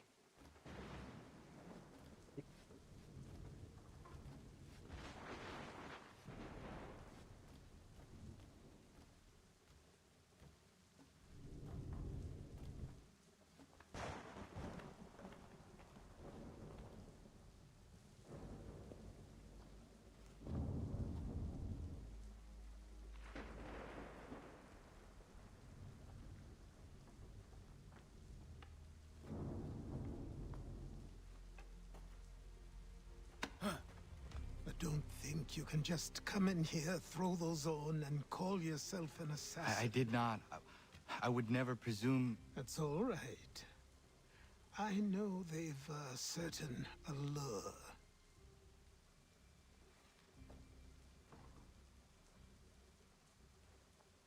Very well. I'll train you.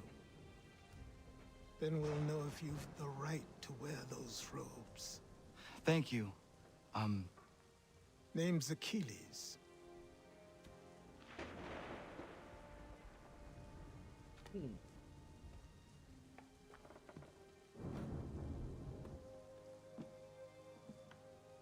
Come on, then. We've work to do.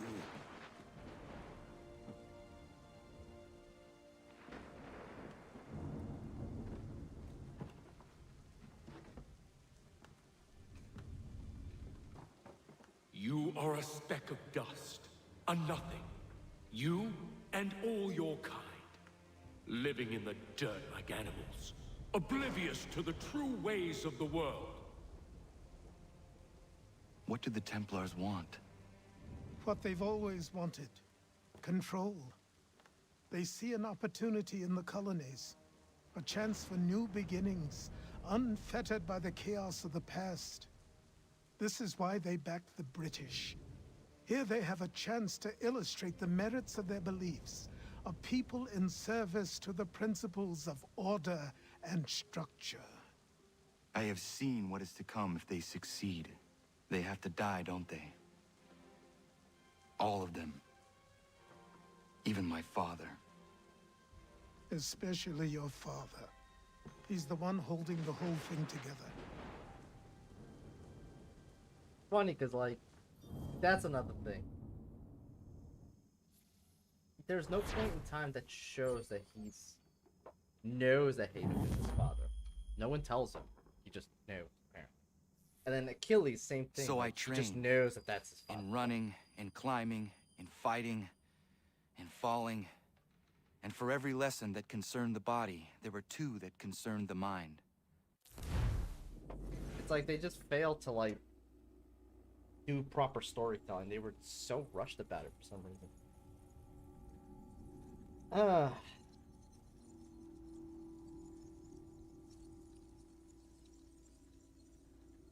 Frustrated with his lack of advancement. With the British, Lee moved back to New York in 1773. He quickly became a supporter of the revolutionary cause, and in June 1775, he joined the Continental Army with the rank of Major General. Lee began his service under the command of George Washington, which grated since Lee had some hopes of being named Commander-in-Chief in the Army himself. Given Lee's experience, he might have had a point, but he also had his drawbacks. Most notable was his temper. Lee was quickly to anger and had a habit of being very vocally and publicly angry when he didn't get his way. Bosses loved that. Lee also had some rather odd personality quirks. He was exceptionally fond of dogs and was continually surrounded by them. In particular, his much-loved Pomeranian never trust a man continually surrounded by tiny dogs. He was also vain and liked tailor suits, but rather washed them, meaning that he smelled little better than his animals.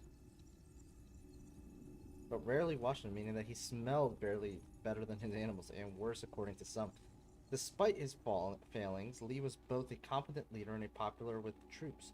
Washington recognized it and named one of the forts of the Hudson River Fort Lee in his honor. If Washington was hoping that just naming a fort after him smoothed over their rocky relationship, it amazingly didn't work. In fact, as time went on, Lee became less and less fond of Washington and became reluctant to follow his orders at all. When Washington retreated across New York and New Jersey in 1776, he sent several commands to Lee to follow him, which Lee did, but very slowly, which may be what resulted in him being left behind and captured by the British in 1776. Still, it's understandable he probably had to stop every 5 minutes to let his bloody dogs piss in the hedge. Fortunately for Lee, he'd resigned his commission in the British Army shortly after taking on his role in the Continental Army. That meant instead of being tried for being a deserter, his imprisonment in New York was more of an inconvenience. He was wined and dined by the British, allowing to have whomever he wanted as a dinner guest. It was basically a bed and breakfast. In return, Lee gave up information about the state of the Continental Army.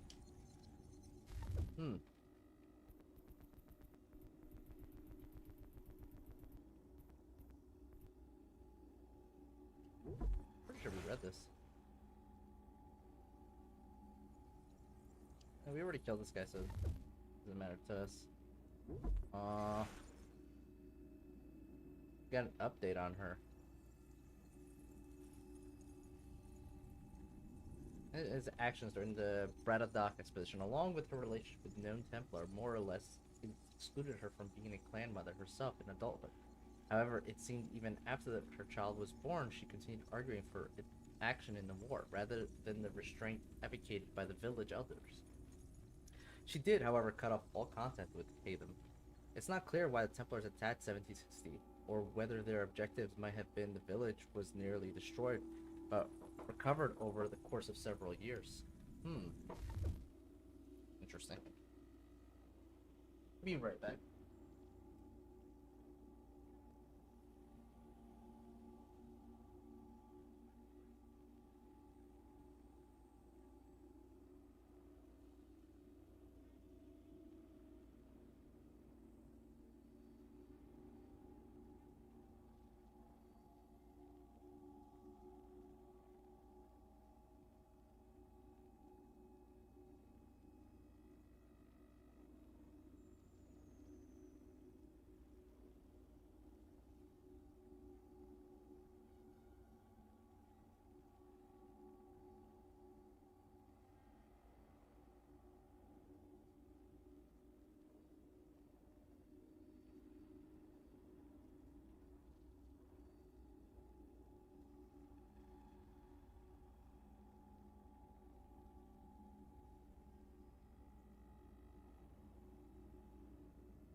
language, philosophy, logic, the arts. Achilles taught most often of the assassins and Templars, their structures, origins, and purpose. Centuries of history condensed into a few short days. I told him of the men who had burned my village, of Charles Lee, and my promise to him. Achilles explained that Lee and his followers were Templars, and that they were led by none other than my own father. If I was to serve the order, these men would become my targets. So I worked harder, learned faster, but for all my progress, it was clear that I still had much to learn. My training had only just begun.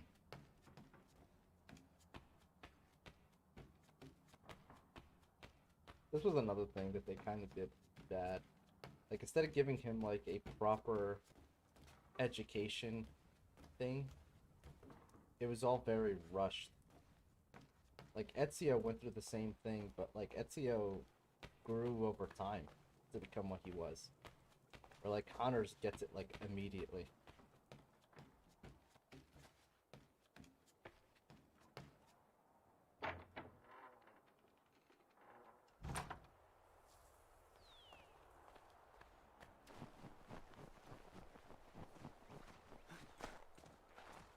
Good evening to you.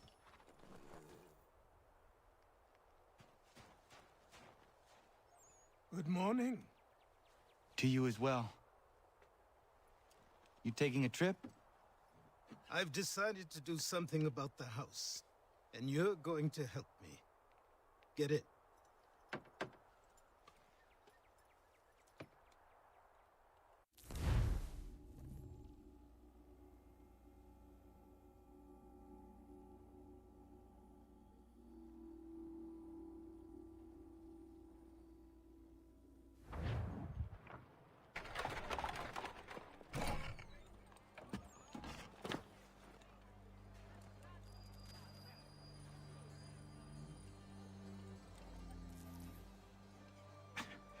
Don't stare. Sorry. Come on.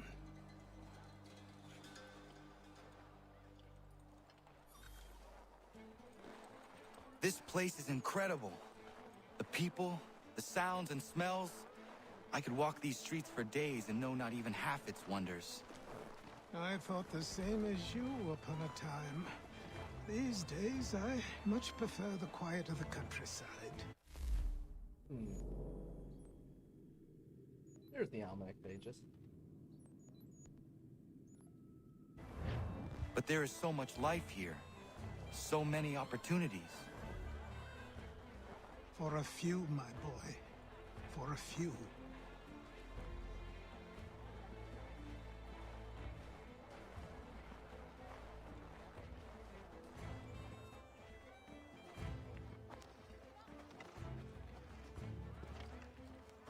There's a store close to here. You're to buy the items on this list. Tell them where the carriage is, and they'll see that it's loaded. Understood? Yes. Good. You're also going to need a new name. Your skin is fair enough that you might pass for one with Spanish or Italian blood. Better to be thought a Spaniard than a native. And both are better still than I. That is not true. What's true and what is aren't always the same. What would you call me then? Kana. Yes, that will be your name. All right then, off you go.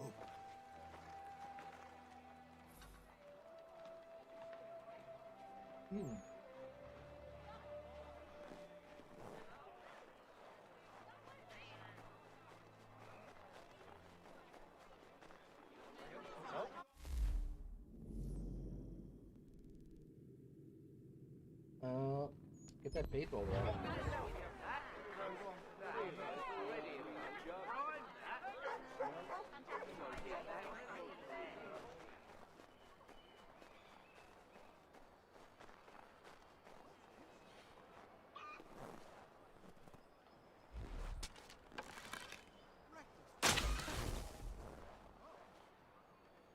Oh. No, that's unfortunate.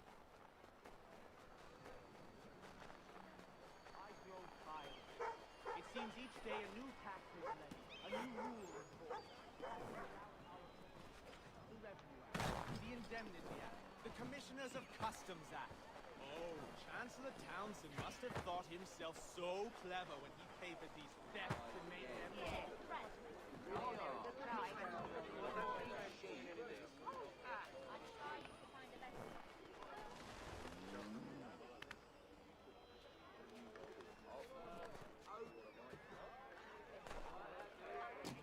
Darn it.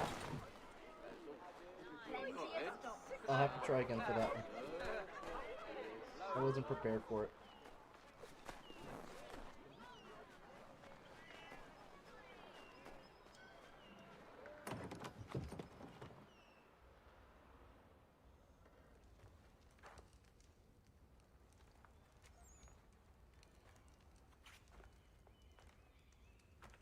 You lost? I need the items on this list. Will you be paying with coin or trade?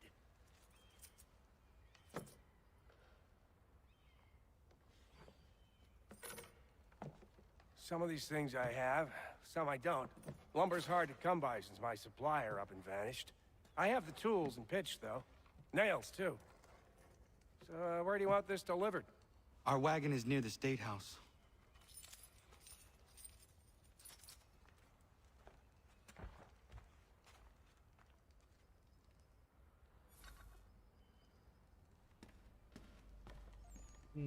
What do you need, my friend? Why did his accent change all of a sudden?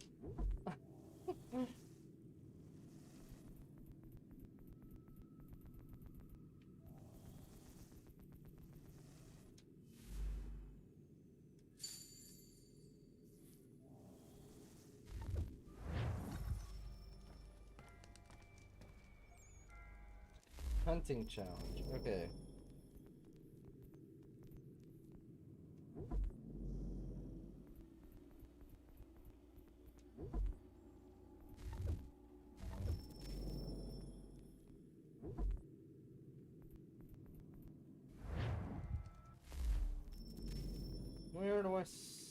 Where would I go?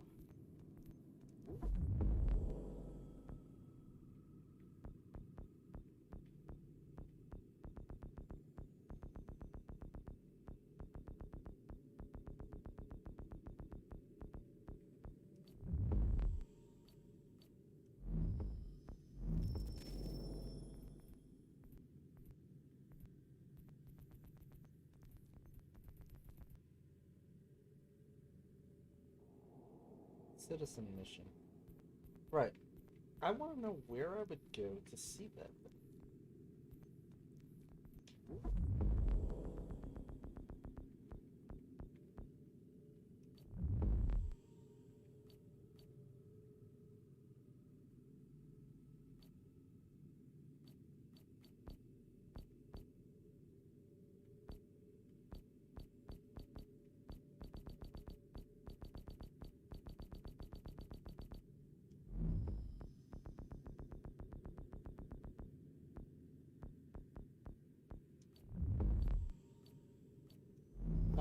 Whatever.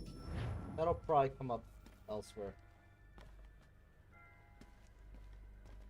I should return to Achilles. Who stands in Parliament for Boston? For New York? For Virginia? No one.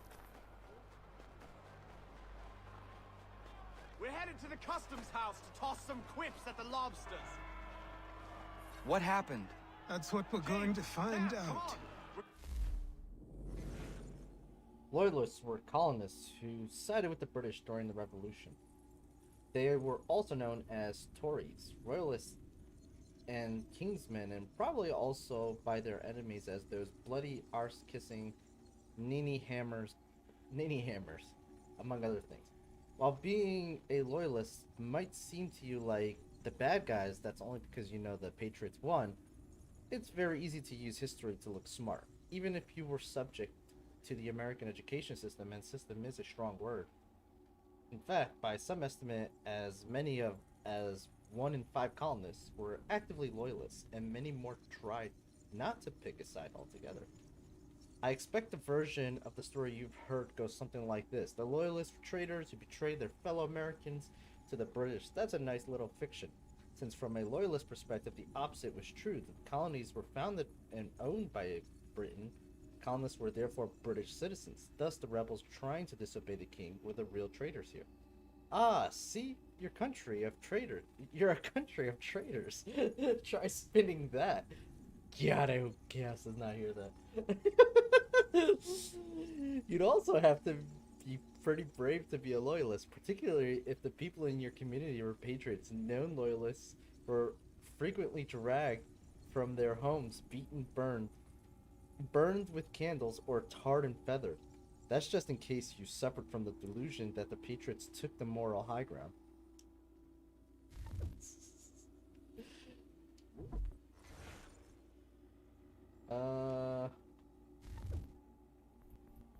We could skip all that. We don't really care. Follow me. With me to King's. Patriots were colonists who united against the British government in the Revolutionary War, although at the time of the Revolution, patriot was something of a negative term. What we call patriots today were more likely to be called Whigs, or if you were a loyalist, rebels. The patriots' motto was "No taxation without representation," a great phrase for rabble-rousing, though a poor choice of catchphrase for, say, a game show host. It's also a phrase that requires a bit of unpacking for a modern audience, by which I mean you, Desmond. The colonies didn't elect representatives to the British legislate, and because of the travel distance between Britain and America and a distinct lack of aeroplanes, it wouldn't have been practical. Instead, patriots wanted to be governed by a representative within the colonies. Of course, they did have legislators already, but those were rather prone to being shut down by British appointed governors whenever they didn't behave properly. Do exactly what the governor wanted. It's hard to know how many people in the colonies were patriots. Best guess is between 40 to 45% of the population. The rest were either declared loyalists or people who decided to remain tactically neutral. Probably a wise choice given that both sides were known for seizing the property of their enemy. Where's the native cat? There is no native cat. We'll show them! Down to the customs house for a spree! Come along!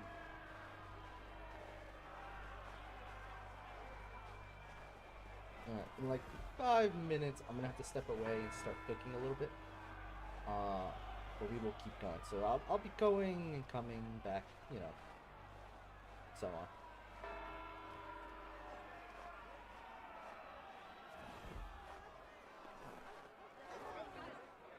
I say again, disperse! Congregating in this manner is forbidden! We're not going anywhere, Bug! Oi! Why did you go back to England? No good can come of this chaos! Return to your homes, and all will be forgiven! Never! Not until you've answered for your crimes! You're right, cowards! You don't scare us! Pointing guns at unarmed We ain't afraid! Is that my father? Yes, which means trouble is sure to follow. I need you to tail his accomplice. This crowd is a powder keg. We can't allow him to light the fuse. But nothing. Do as I say and go. Come on, you gosh-gutted coward! It doesn't shoot at me! Hey, Lobster! Go ahead! Fire your little gun! You red-backed, rum-soaked, bacon-faced lout! I'd as soon fight you this on you! Take a swing at me, why don't you?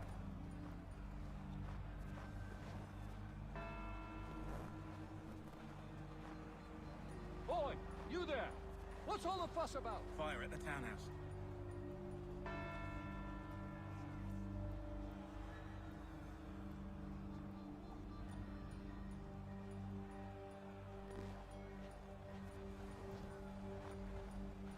That's not cool. This was a new mechanic that was actually well done. But they didn't have that in the other games.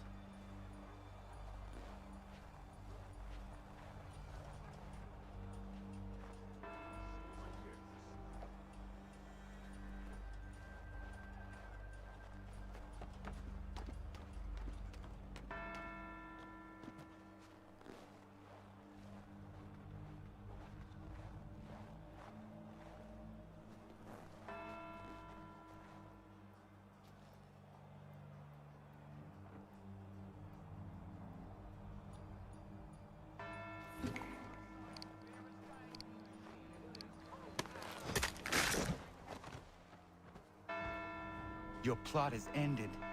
Not quite.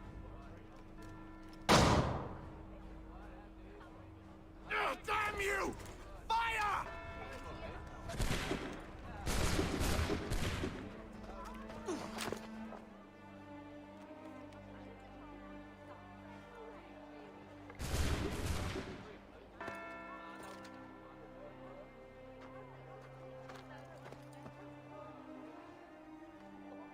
I think we just witnessed the Boston Massacre.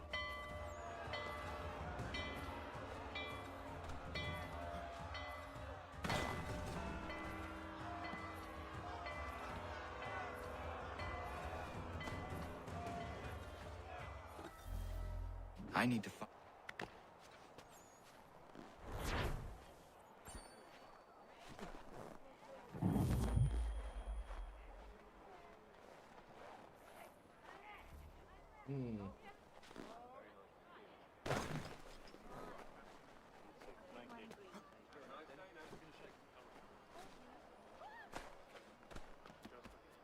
That is not what I meant to do, but okay.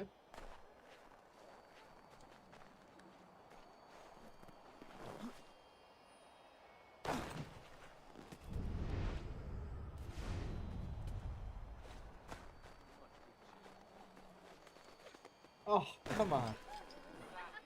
Connor, you're killing me, man. Got it.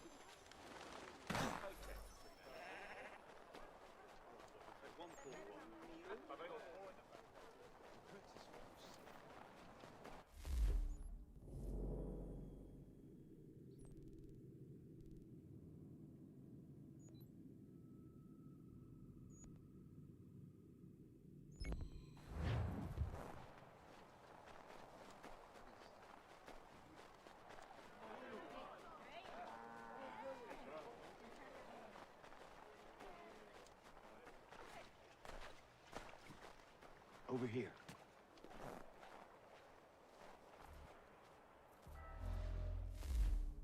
Oh, darn it. I missed the Samuel Adams thing. You're Achilles' boy. Connor, was it? I saw what happened at the townhouse. What's up, QJ? A fine mess that. Who are you? Samuel Adams, at your service. Achilles asked me to get you out of Boston. Explain. The whole city's looking for you. Oh yay, oh yay! A criminal stalks the streets, wanted in connection with the massacre at the townhouse. Citizens are advised to call the guards if they see him. £10 to whoever brings this madman. What am I supposed to do? Is that the beer Sam? Yes, Samuel Adams is the You same can take Samuel down Adams these that the beer posters is for a start. named after. Return to me once you remove the others. I've nothing more to say so long as those posters remain.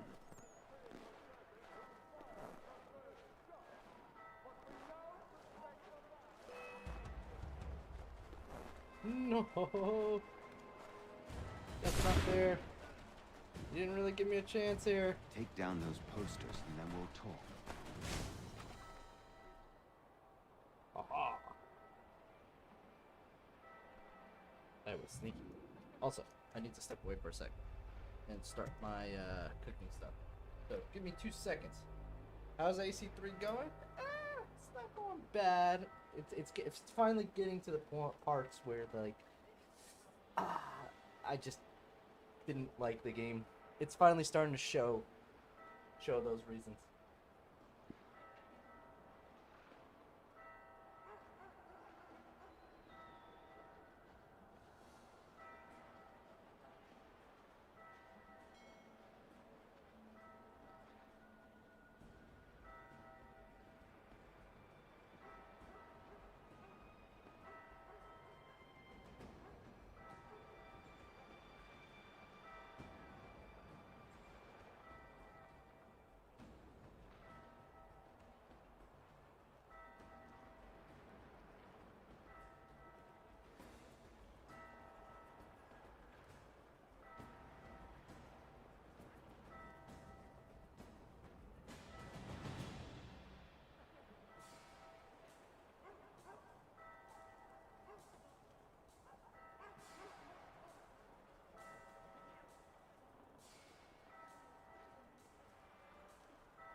We will give that 5 minutes.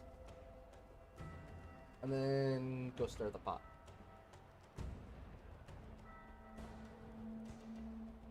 I'm not! What are you talking about? Screw you guys. Talking so much smack.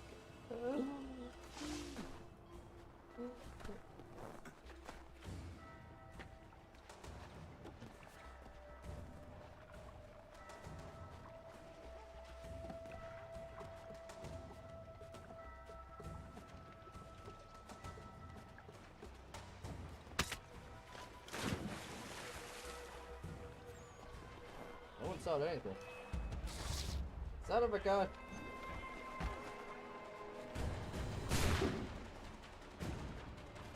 How did he just shoot into an open crowd Take like down that? those posters. That's just wrong.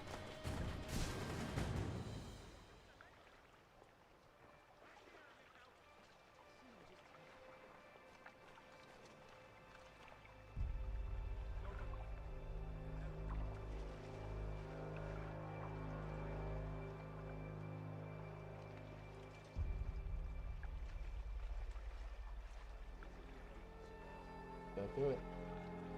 Do it.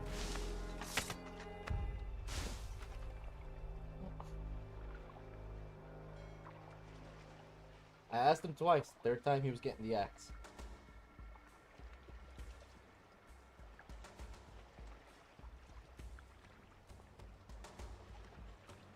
Oh. So this is your post now. Not actually is.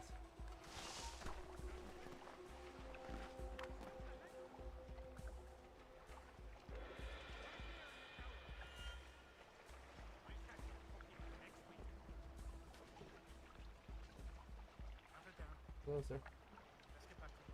A little bit closer. Just gonna stay there, aren't you?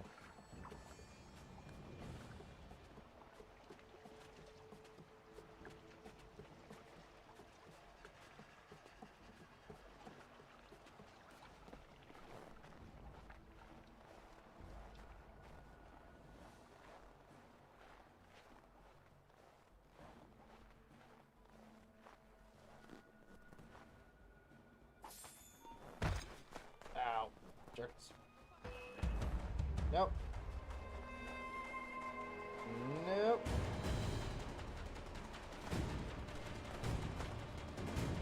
I realize now the mistake that I did. I did not rip off the poster. I robbed that man.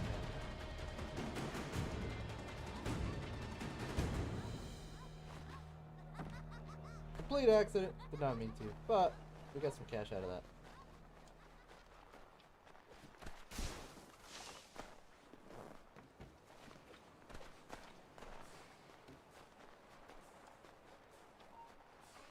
Don't.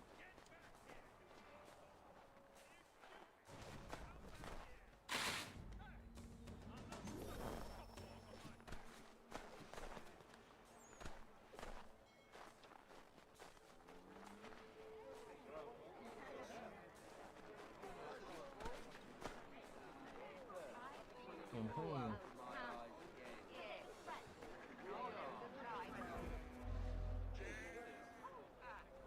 Ah, Connor.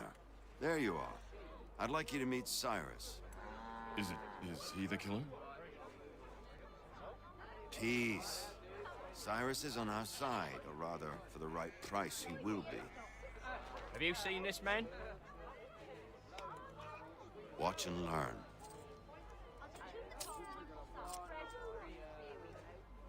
Oh yay! Oh yay! Word has reached us that the man responsible for today's shooting may have been in disguise. A wig and makeup tin were found near the scene of the crime. Witnesses describe a middle-aged gentleman of pale complexion fleeing towards the wharves, rifle in arm. Thank you kindly, Cyrus. Pleasure. Come on, then. There's still one last bit of work to do. Well, that works. Where are we going? To the printer. Where do you think all those posters came from? They're made by a machine. We need to shut it down.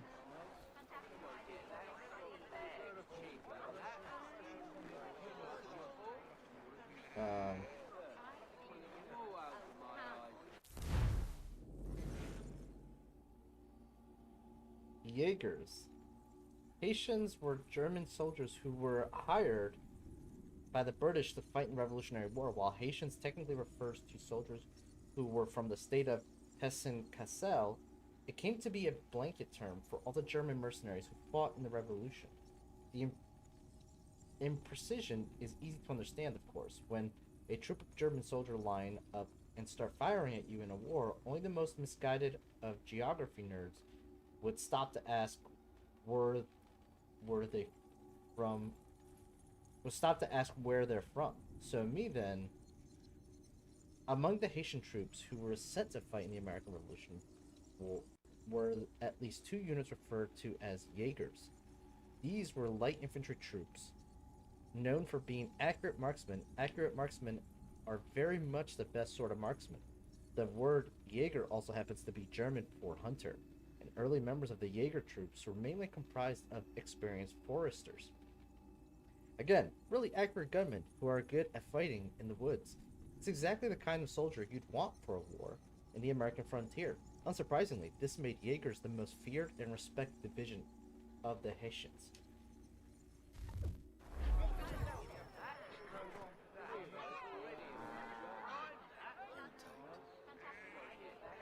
Is he gonna follow me? Because, like, okay, I think he's gonna follow me.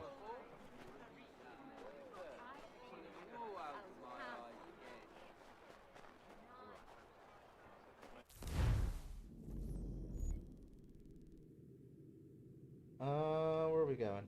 Going over there.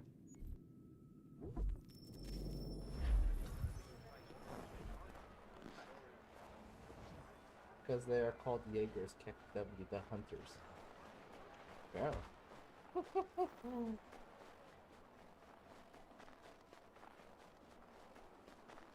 Funny enough, I really don't know this part of history that well, to be honest. Never really took too much of an interest in the Revolutionary War when it comes to history. So, like, that's something I never knew. I never knew there were German mercenary groups in this war.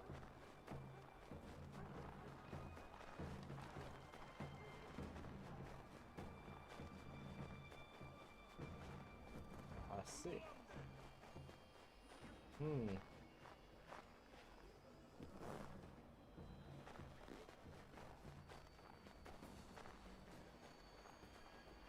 Oh.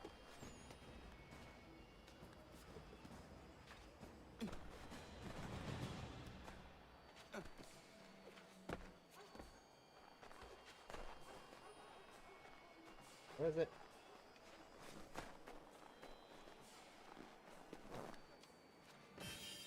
Got it.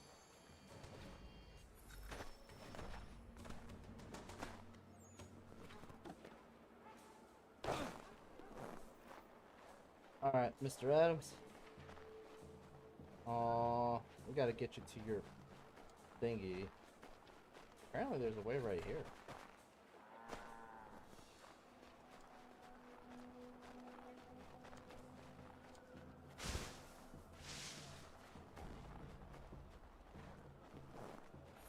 Here we are, then. I'll see you inside.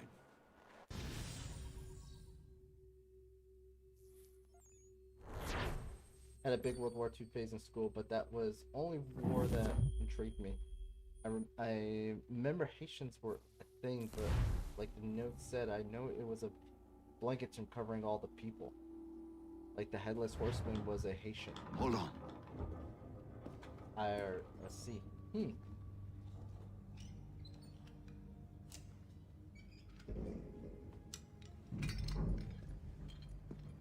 Be right back, guys. I need to go.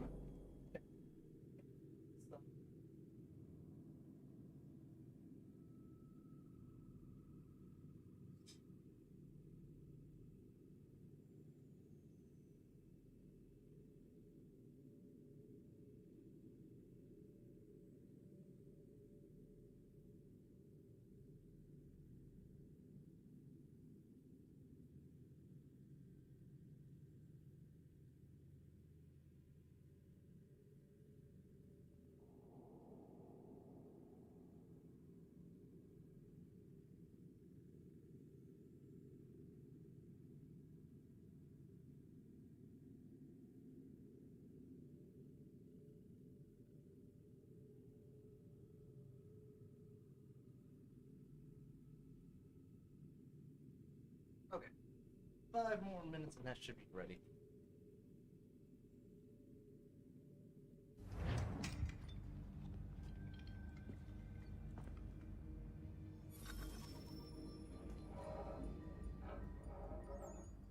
Underground fast travel. Cool.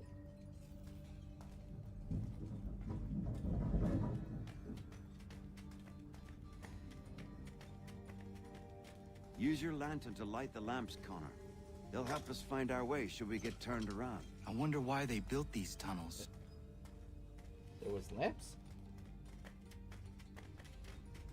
You messing with me, Samuel? I feel like you're messing with me. There's no lamps.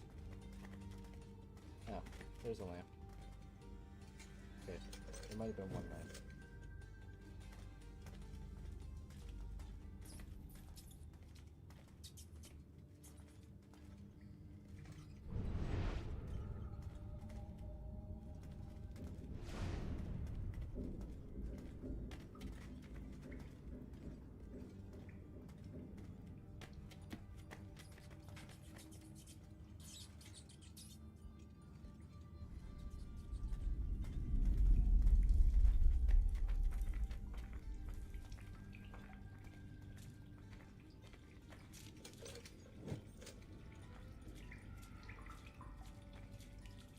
Excellent. Let us move on.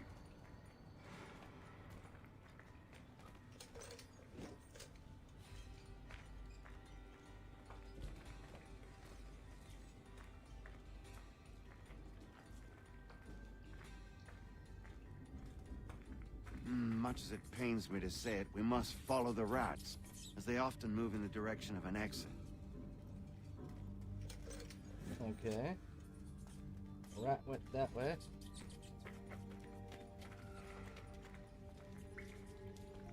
I don't remember doing this puzzle mechanic in the original game. I wonder if this is new or if it was always like this.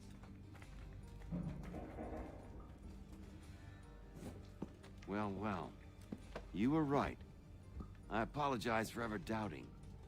No wonder Achilles has taken such an interest in you. Arse. I don't suppose lockpicking is part of your repertoire? Yeah, look at me with my smirk on that ugly mug.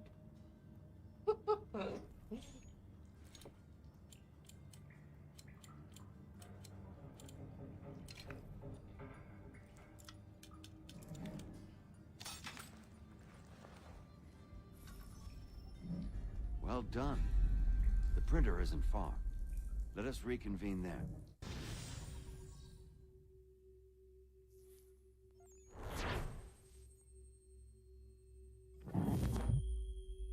Full synchronization.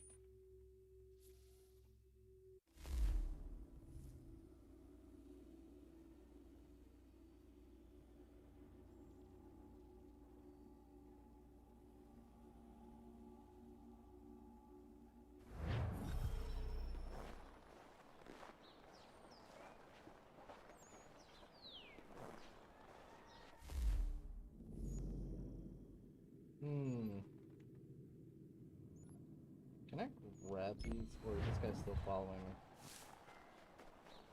No, he's not following me anymore. That's good.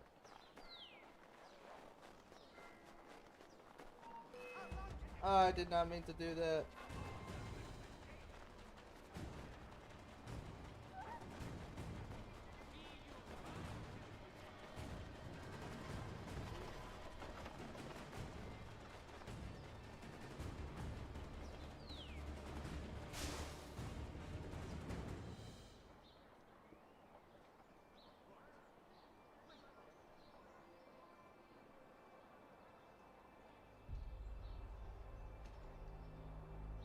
Alright, cool.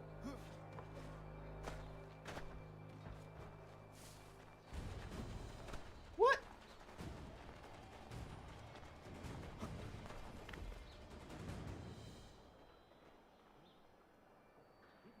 Come on, bro, that's not right. You shouldn't know I was there. So, like, they just automatically know if they're on alert. That's BS. I do not like that.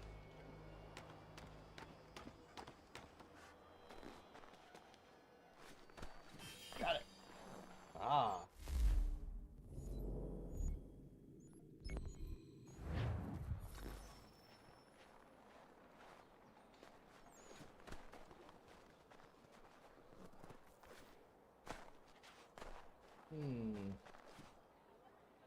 Ow.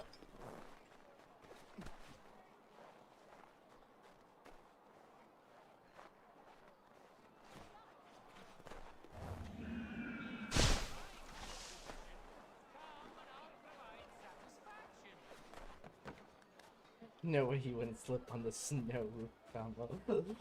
I won't disagree with you. on that accord, I will not disagree with you. This game's full of lies. Get back here. Come here. Got it. Oh. There's a peg leg thing. This peg leg thing is also something I don't remember. I mean, I got it, but nothing happened. Okay.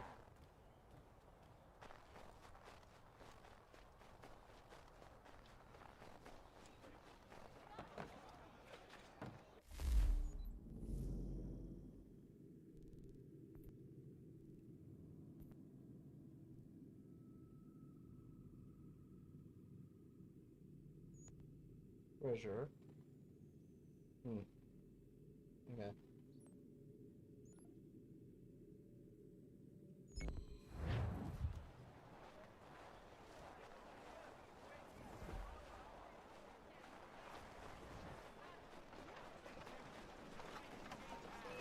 What? I didn't do anything! What is this racism?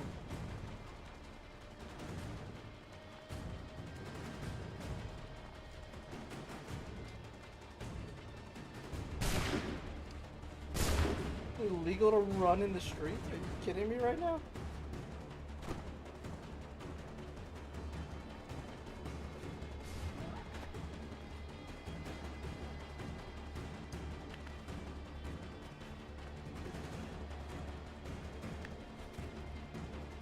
That is not what I wanted to do.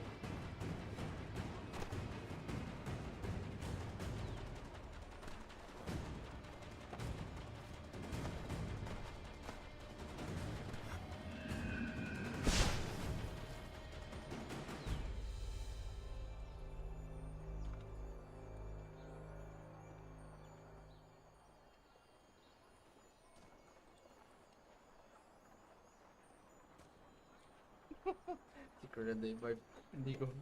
Whatever. I'll be right back in 1 second.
Now we can just play.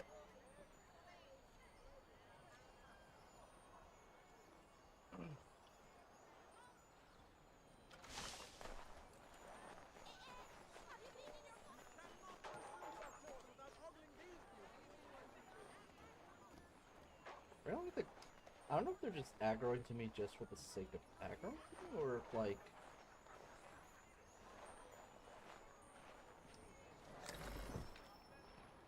Yeah, they aggro on sight with me.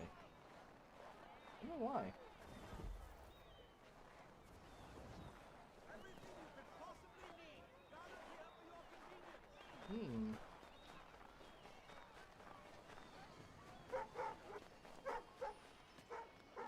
Wonder if it's because we're still dressed as Native American. That might be it. Ah.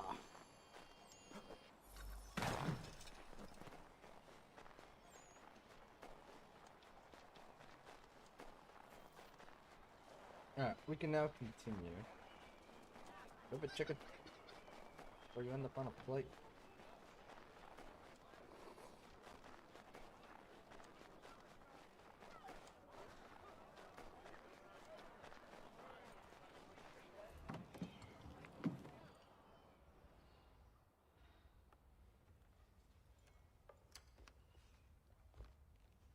You ask a great deal of me, Sam. I know, but I wouldn't be here if it wasn't important, if it wasn't vital. Fine. Just this once, though. In the future, such things will come at a price. Resetting the type is neither quick nor easy. To say nothing of the cost should I be discovered. I shall not forget this kindness. Nor I. His work will see your last little bit of notoriety erased. Come, I'll show you how to leave now that order's been restored. So, now you've had a chance to see how it all works. Untoward actions will upset the citizens and inevitably lead to the guards being... Depending on the severity of your transgression, they may simply search a bit before giving up and returning to their posts. But should you offend them severely or repeatedly, they'll become much more aggressive in their pursuits. I've shown you 3 ways to turn the tide. Remove wanted posters, bribe town criers, or visit a printer to create your own propaganda. This feels wrong. Why not just speak to someone and explain my innocence? You can't be serious. We counter one lie with another. Words on paper instantly taken as truth. And all of it without question. They loose this beast. Or have you forgotten? I merely helped you tame and turn it round. There must be another way. Something more honest. Well, when you find it, do let me know. But until then, we sculpt with the clay we have. My apologies. I do not mean to sound ungrateful. Quite all right. I was much the same at your age. You'll grow out of it. And if I do not?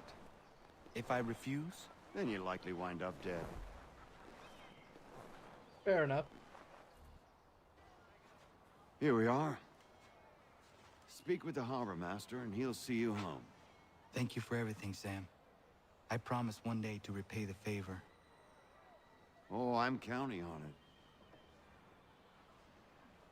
Like this. He does have a case of the dims. It's more naive than anything. Keep in mind that this is a guy that grew up in the woods.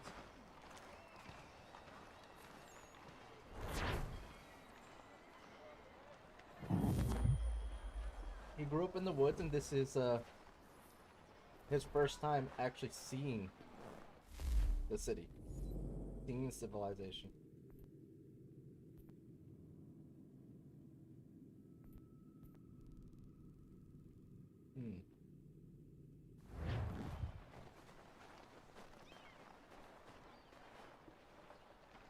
Okay. Wait, what?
Alright. Where are we going?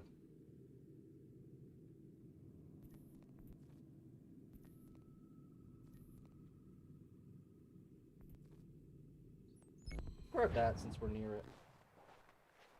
Sort of.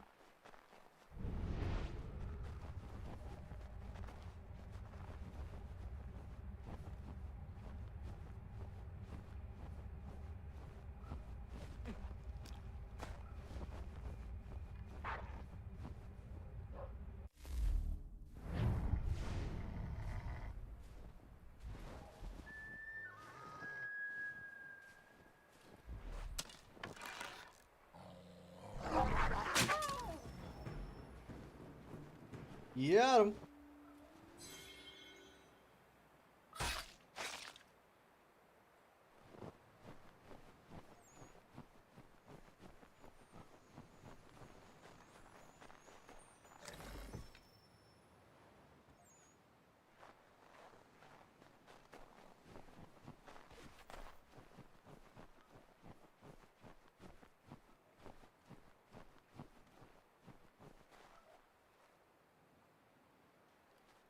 Weirdly, don't remember this ship either.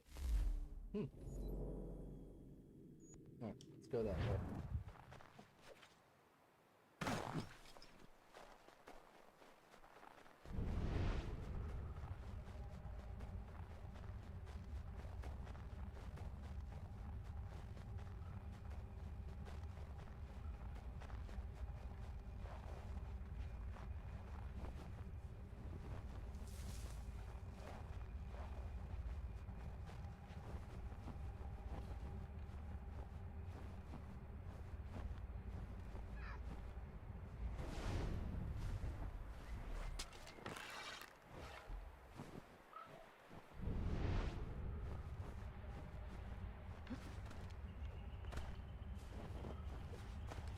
Oh my god, Connors, come on.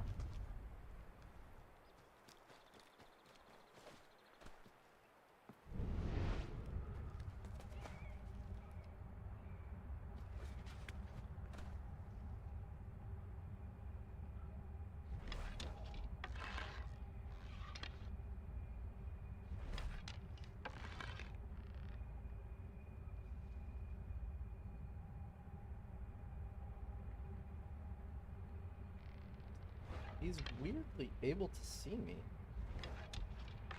which is odd. He probably shouldn't be. I wonder if it's because of the altitude of that hill.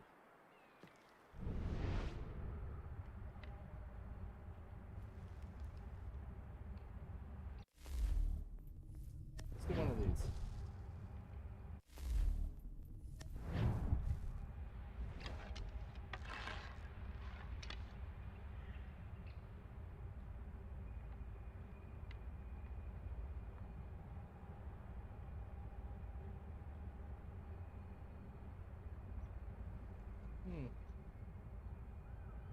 Nothing. Okay.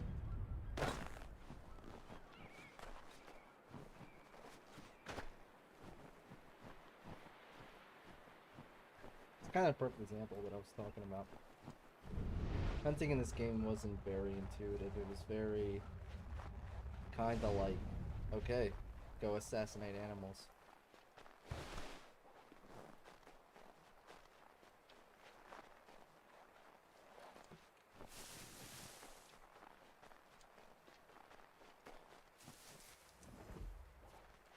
Wait, technically I have a dog, so cannot kill that.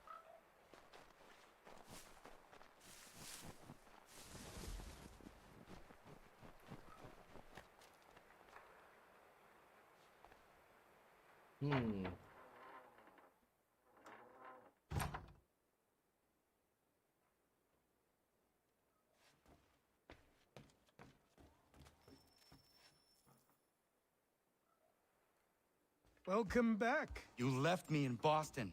The training we've done here is all well and good, but experience is a better teacher by far. What of my father? Into the wind, I'm afraid. We have to find him. And we will. after the house has been repaired.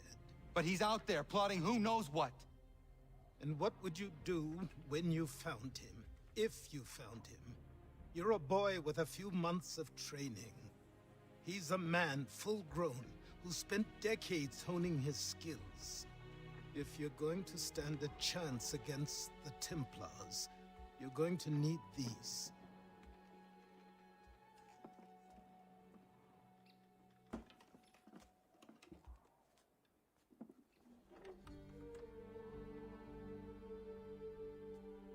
Go on before I change my mind.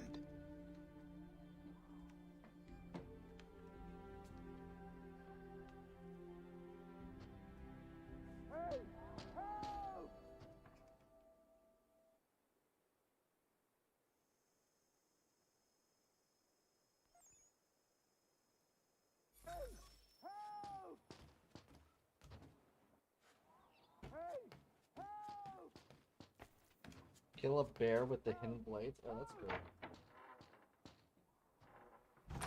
You, sir, please, help! He's going to die!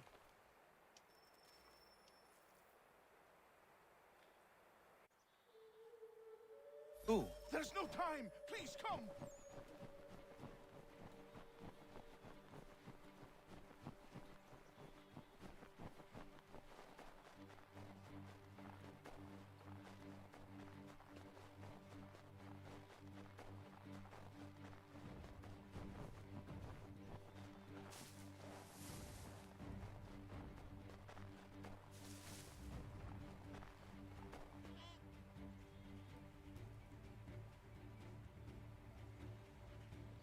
Down there!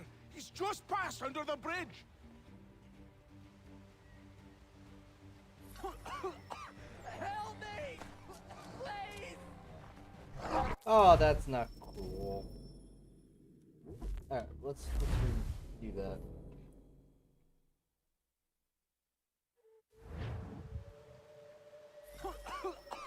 Help me! Please!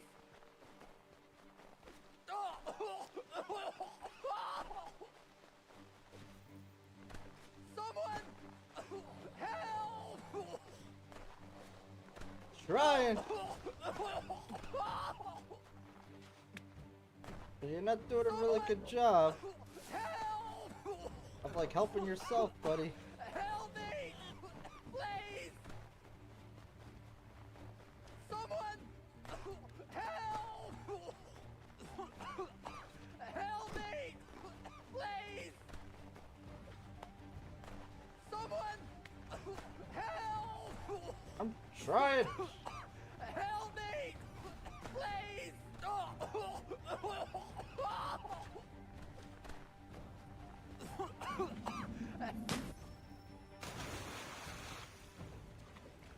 Oh, you can't swim? Really?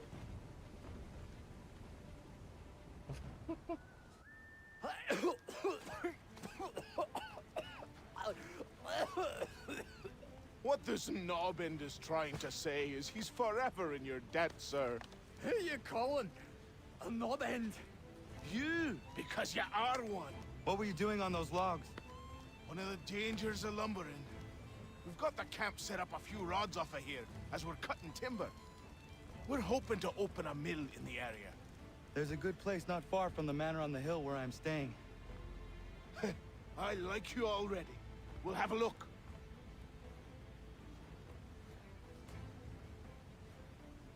Dude's gonna catch hypothermia, man.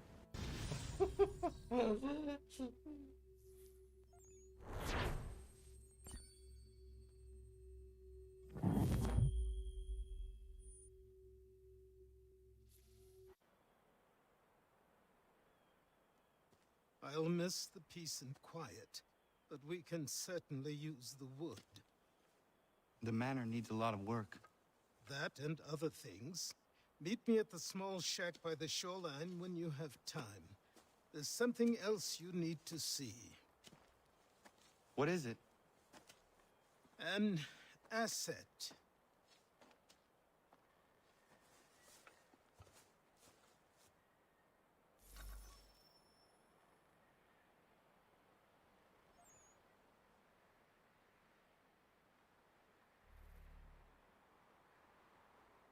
Recruit new settlers, artisans, and farmers to improve. Oh, okay. Improve your homestead will give you a new resource to trade and unlock new items you can craft.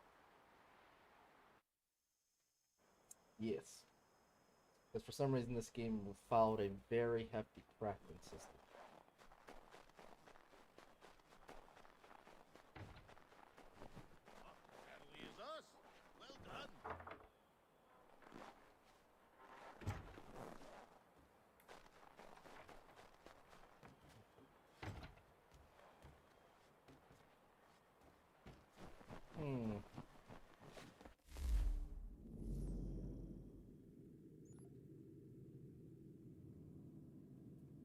We have a shortcut.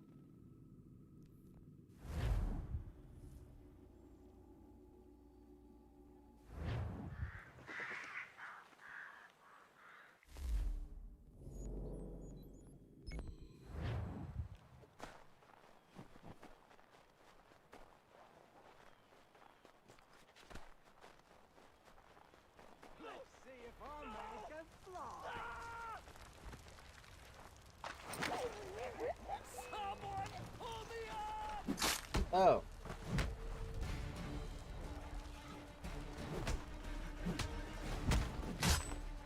Might have been a mistake.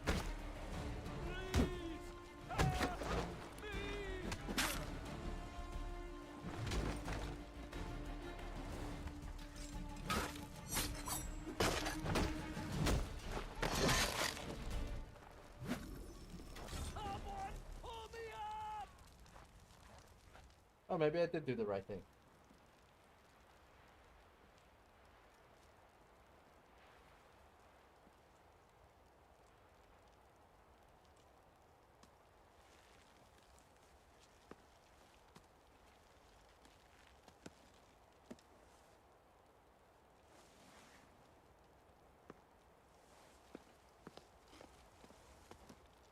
Thank you.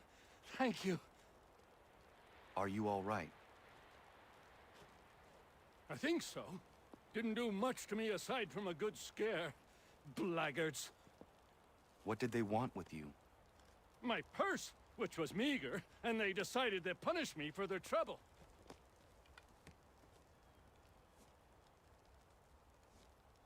Silly, really. My tools and equipment were worth a king's share to the right man. In any case, I had best get on my way. It's a long walk to the nearest inn. I thank you again for your kindness. Have you no home? Oh, well, I was a proud resident of Boston until recently, but I'm not a supporter of His Majesty, and, well, I was forced out of my woodshop and home by loyalists. There are plenty around here who could use the services of a skilled craftsman if you were looking for somewhere to settle. Is that right? I may look into that.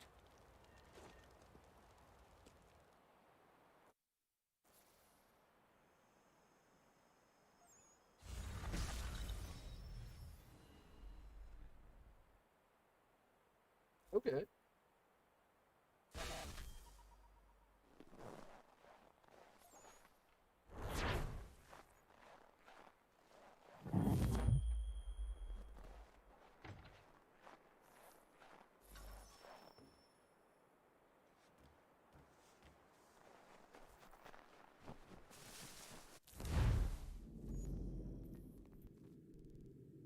Oh. Lance's workshop. Okay. If I go up to Lance, I can't do anything with him. What if this is something I have to do later? Or maybe I do this all from the homestead.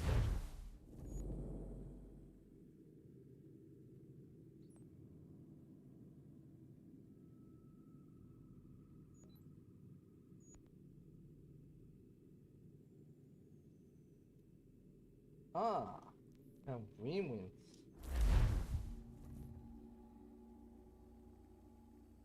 They have fast travel. I found them. People say these are myths, but I have them. Captain kid had a secret to be sure.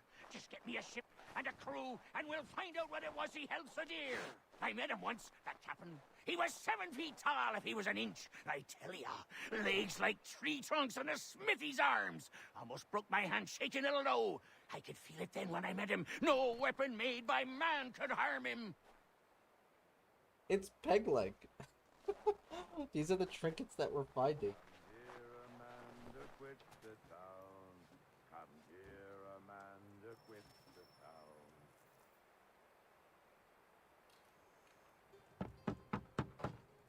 Go away!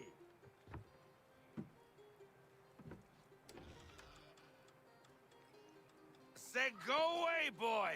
Do you not speak the King's English? Oh, I didn't see you there, old man. I'd have set my home in order if I'd known you'd be calling. The boy's name is Connor. He's here to restore the property. Restore? Restore? Pardon my manners.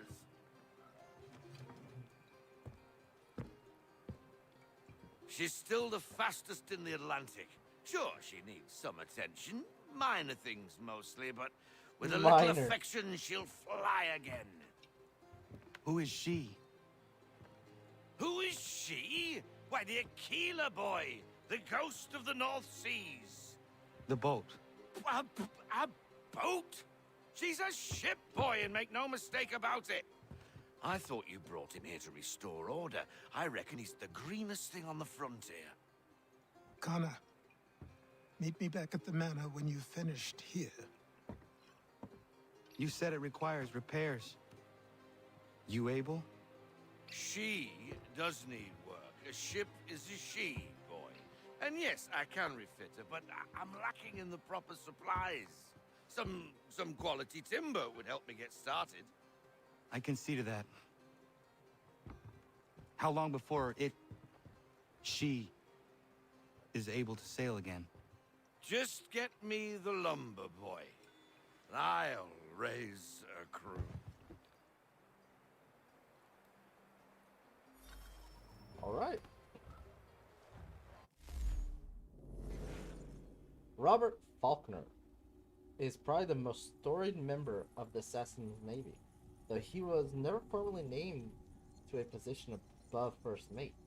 Robert Faulkner was the fourth generation of his family to be a seaman.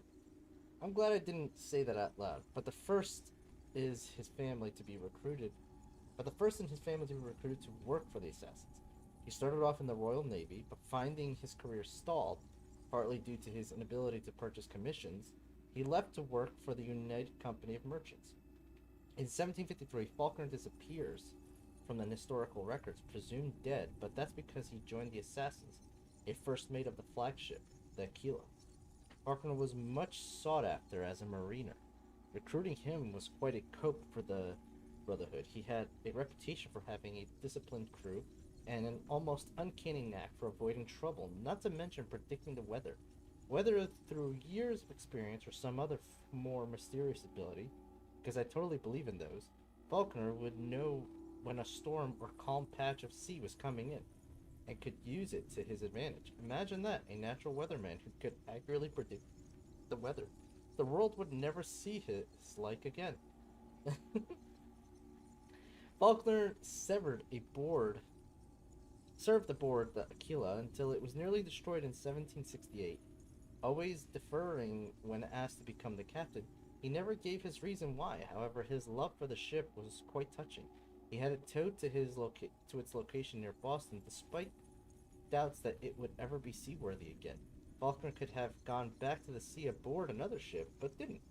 He stayed close to the ever-deteriorating Aquila, took to drinking, which is where Connor found him.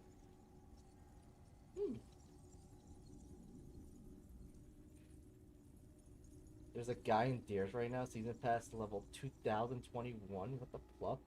Jesus. The guy lives and breathes Destiny. That's insane.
There you are.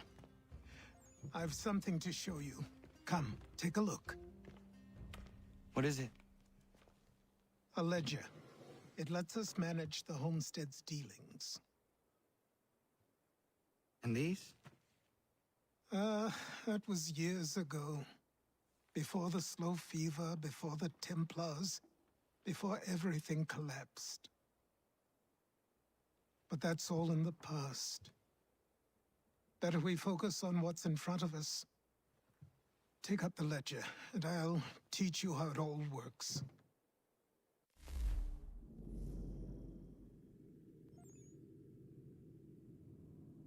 Okay.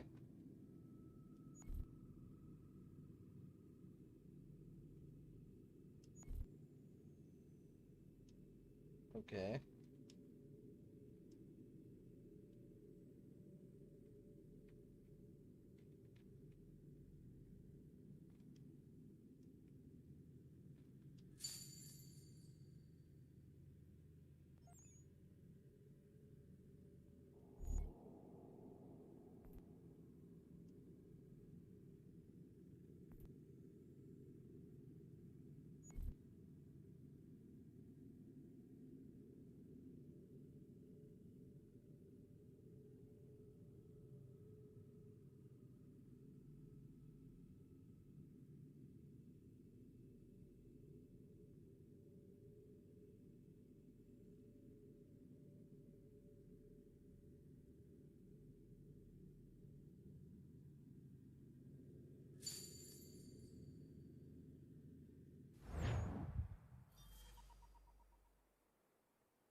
Okay.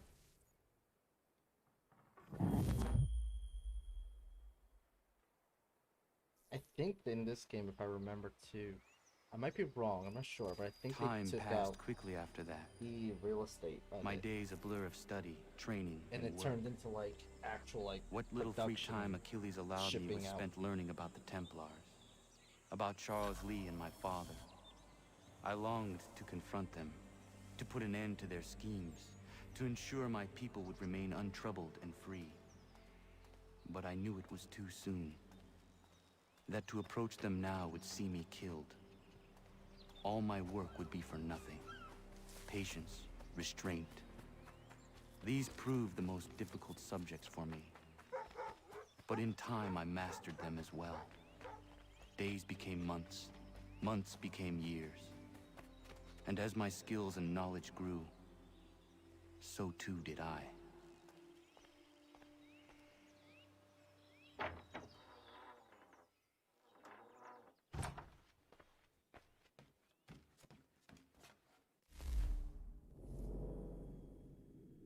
Alright, let's see here.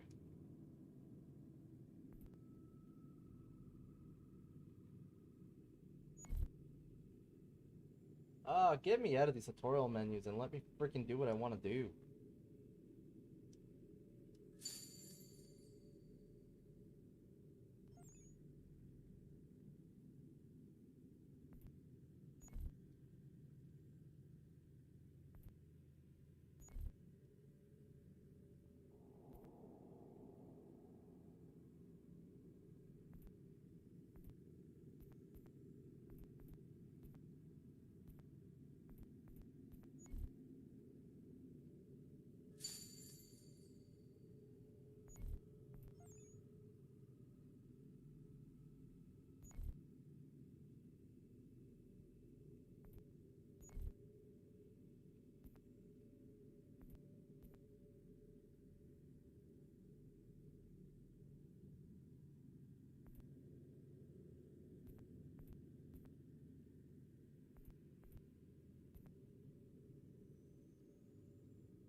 So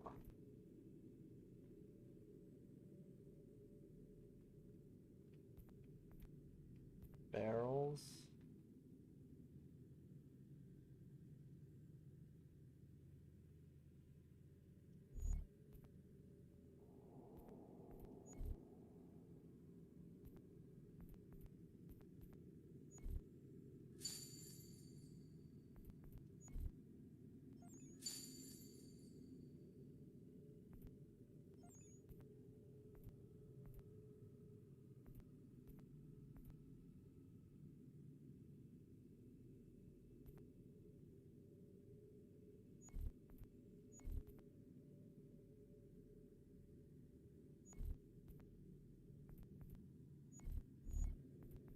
I'm not...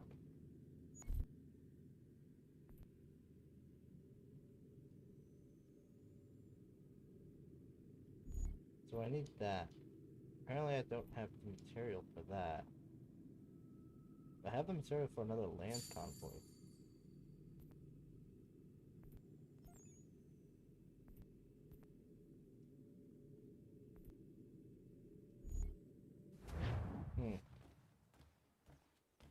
Yeah, I didn't really like this system, I remember. It wasn't very intuitive.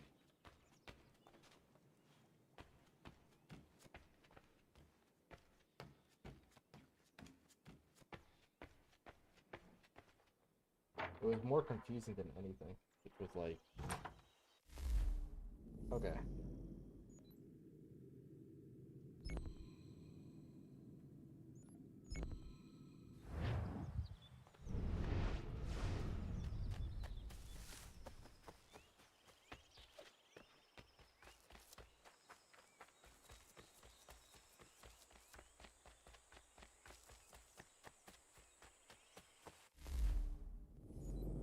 Debating whether or not to just go here. Let's just get out of these tutorials. Then we can collect all the other stuff.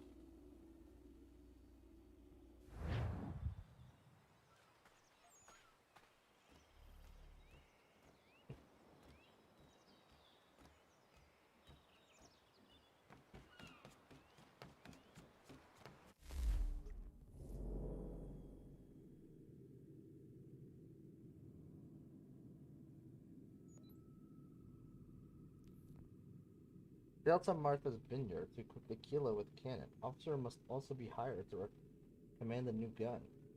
Alright, start it. Come aboard and feast your eyes, boy. No, not the left foot. Never the left foot. Horrible look. Step with your right foot first.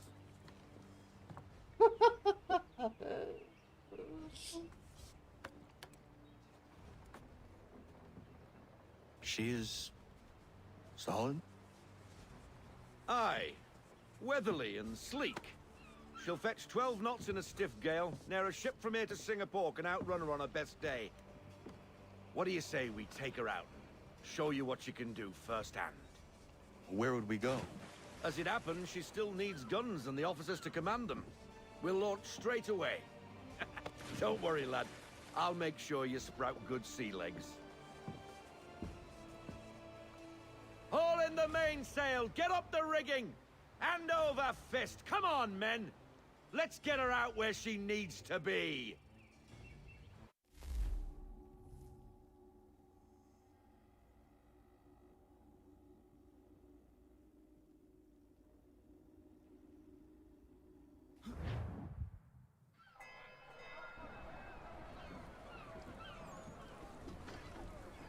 Come on, lad. No time like the present.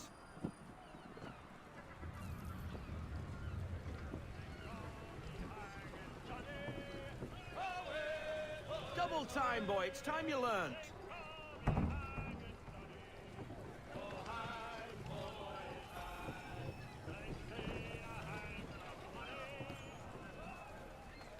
Take the helm.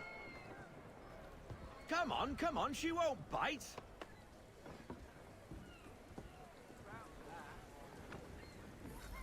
You're connected to her now. Listen and feel. Yay, she's idle. If you call for half sail, the men will hop to it and she'll pick up. Half sail! Ha! Your killer flies again! Do you feel it, lad? Set a course for Martha's Vineyard. We'll find our guns and officers there. She's a nimble vessel, but the faster she goes, the more cumbersome she grows. And the firmer your hand needs to be. Enjoy this stretch of open water before we come upon those shallows. Call for full sail if you like.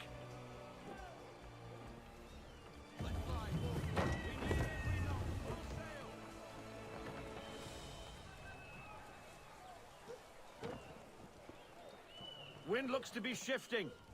Stay alert, Connor. Gusty winds can be difficult to manage.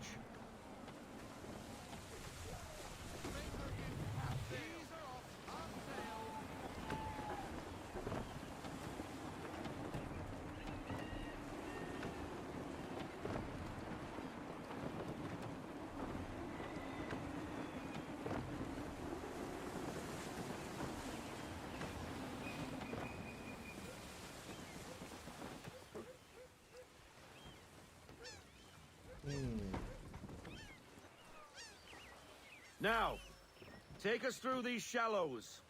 Careful not to run up on them. The sandbars will slow us down, but the rocks will put a hole through a hull. And if you want to make a quick tack, call for half sail. She's more maneuverable then. We need more speed.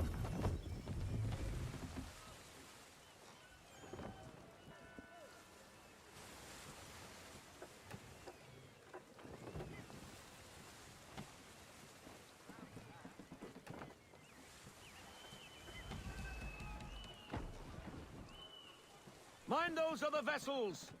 Hold your tack to keep your right of way!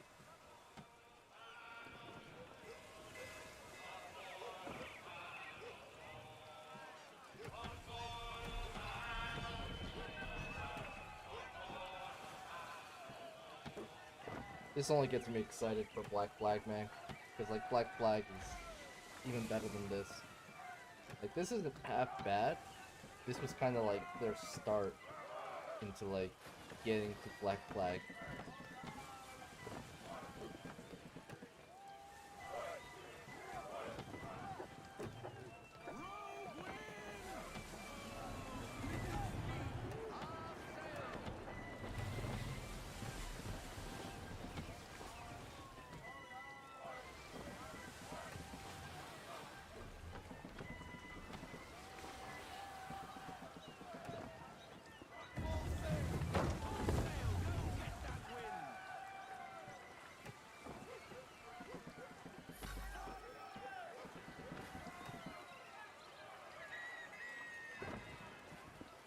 Cottages!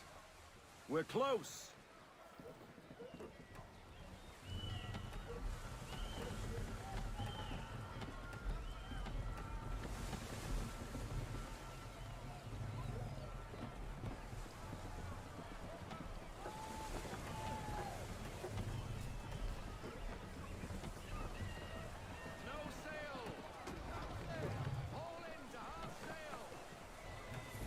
Drop anchor!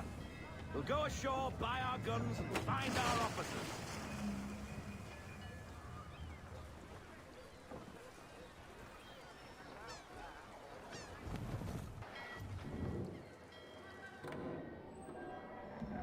Oh, hello, Miss Mandy.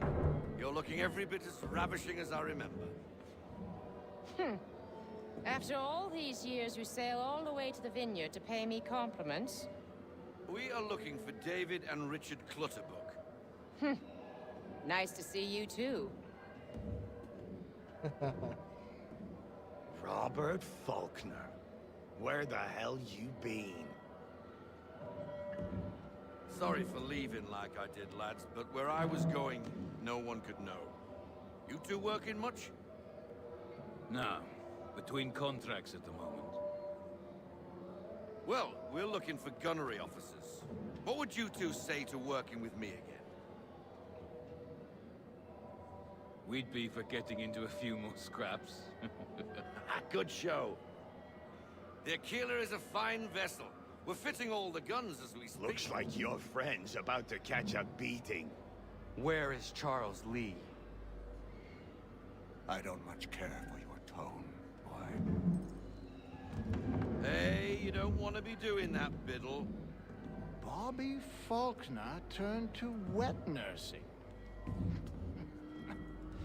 It's good you finally realize you're a shite sailor. Whoa, whoa, whoa, not in here, gentlemen. Better still, not at all. Bobby, take your friends and get out! Let's go, boys. Our guns ought to be ready. Come on.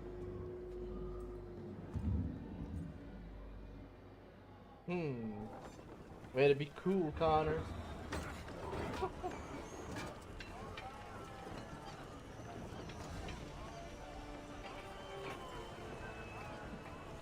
That is a lot of firepower for a merchant ship.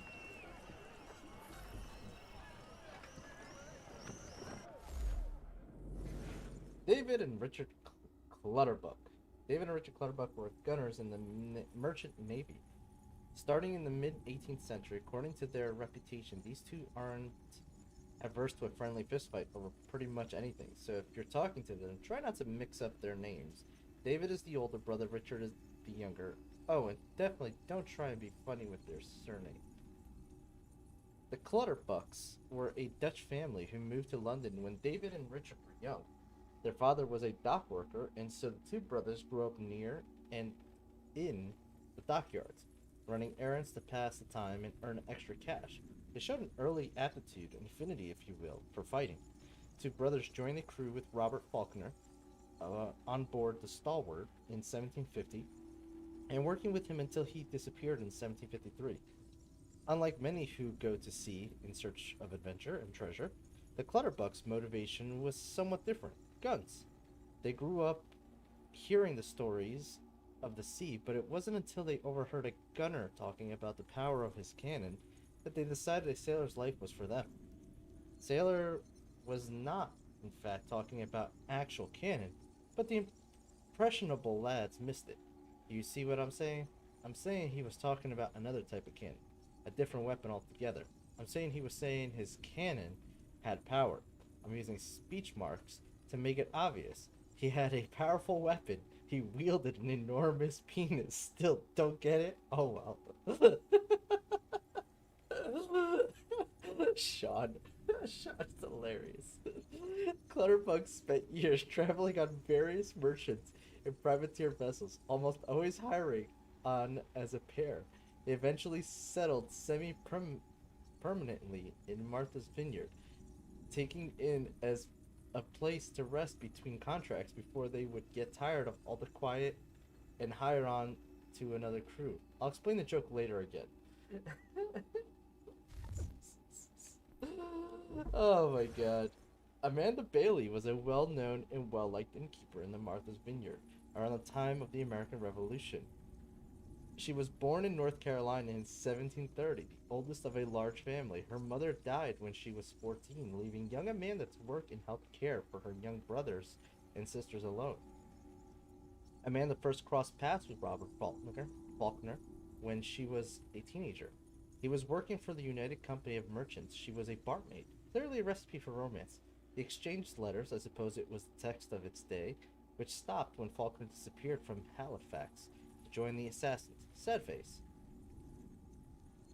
Despite reports that Faulkner had fallen overboard and was dead, Amanda felt that he was still alive, somewhere, and after several years she went in search of him, possibly so she could give him hell for abandoning her, but I'm speculating. She never found Faulkner, eventually settling in Martha's Vineyard, taking a job working in a local inn, which she later purchased. Amanda had a born talent for leadership and organization. She was responsible for setting up the first school in the area, not to mention advocating for improvements to the docks to bring in more business. Her inn was a hub for gossip during the Revolution, particularly if you wanted the latest in ship movements. It will probably come as no surprise to you that she was a spy for the Patriots, but that's only been publicly known since 1919, when a box of her personal correspondence was found, including some coded notes in Benjamin Talamadag's handwriting.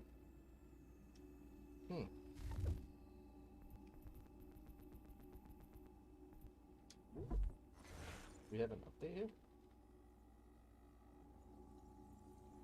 No, we know all about this.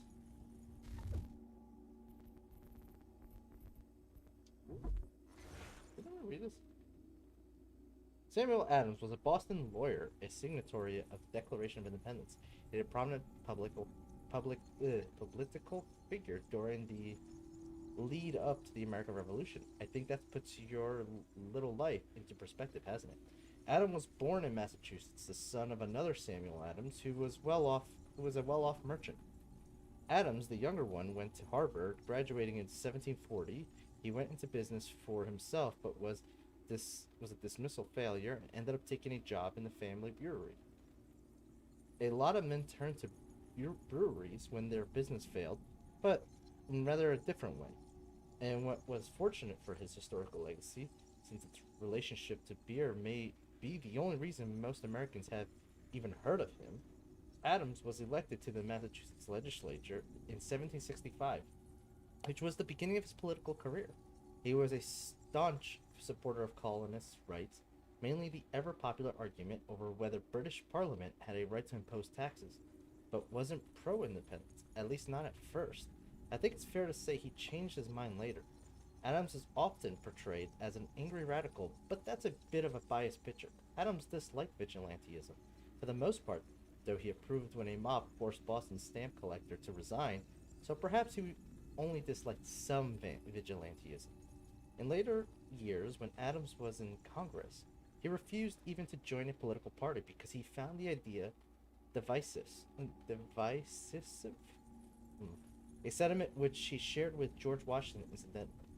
However, Adams' reputation for being a rabble-rouser is somewhat understandable. He was a representative for the town of Boston after the Boston Massacre, and succeeded in having the regulars kicked out of town. He spoke at the Old South Meeting Hall just prior to the Boston Tea Party, and it is said he gave a signal for the dumping of the tea, though there's some debate over whether he was involved, which I'm happy about, as a gentleman does not waste tea. Adam was infamous enough that he had to leave Boston for Lexington in 1775 to avoid arrest by the British, who considered him a troublemaker. When the siege of Boston began in Massachusetts, Governor offered to pardon any rebels who would lay down their arms, except Adam and John Hancock. Overall, Adam certainly was a thorn in the side of the British, though what puzzled me is why some Americans think being an angry revolutionary was a bad thing. It got you where you are today, didn't it? Actually, hang about, yes. Maybe I see their point after all. Hey, the beer guy. Yeah, it's all everyone knows about him. He's the beer guy. Nicholas Biddle. Nicholas Biddle was an ambitious young sailor who became one of the first captains of the Continental Navy. Biddle joined the Royal Navy in 1770, the British side, but when the American Revolution started, he offered his services to the Continental Congress. So a traitor.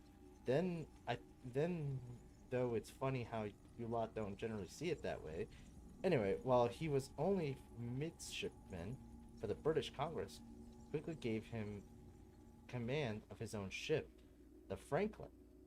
In 1776, was offered an even better deal, command of a brand new ship named the Randolph. History is mute on the reason behind Biddle's rise to prominence. However, I think I might be able to solve the mystery. We saw Church recruiting him when Connor stopped at Nantucket. Biddle eventually became a privateer for the Continental Congress, patrolling British shipping routes, harassing their ships, and keeping the spoils from any he could capture. He had a reputation as an excellent captain. He divided the spoils evenly and never used corporal punishment against his crew. What a soft pitiful, really, though. I think you can see why that would be a job perk. Okay.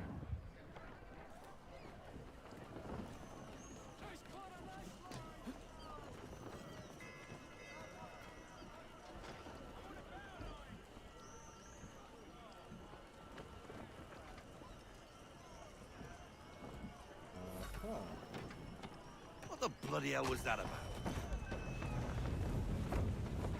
The older man is a Templar. Who was he with? A Templar? The young buck was Nicholas Biddle. Nobody. Sails before the mast. Midshipman for the Crown. Are the guns ready? Aye, but we won't jump in over our heads.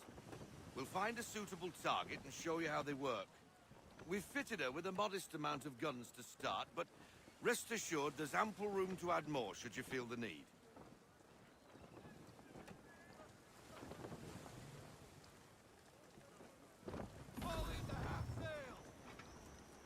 Looks like a British frigate with half seas over. Should do nicely for a spotted target practice. Bring her round broadside, and when all guns are on target, call fire. Okay. Round shot for a start.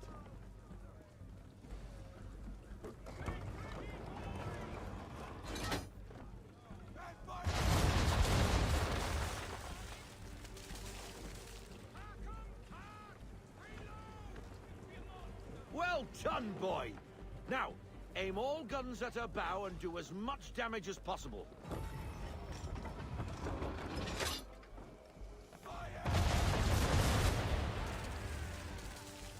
Some old powder in there. Good!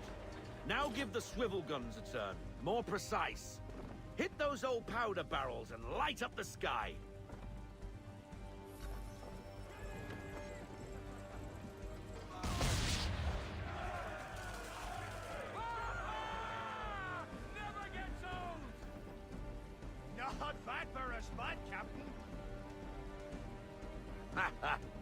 You are a fast learner. Provided something interests me. Ah, getting a taste for the open sea, are we? We'll make a jack tar out of you yet. Now we should be getting back. The old man is like to have my hide for keeping you out so long.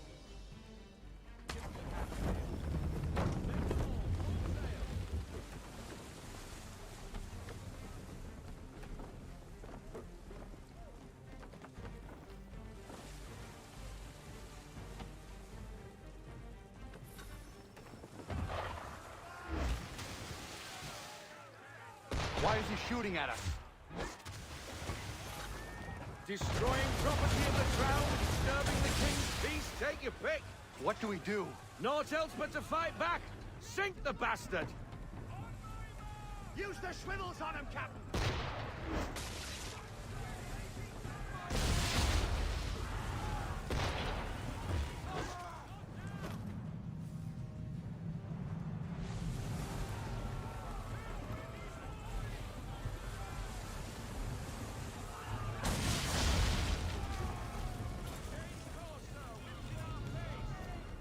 Need to successfully brace for 3 attacks.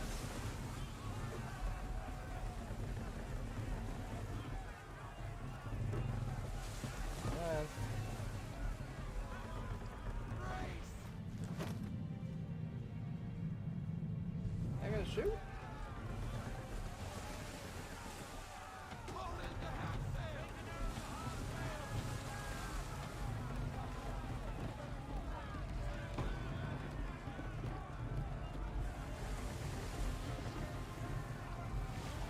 I think I see.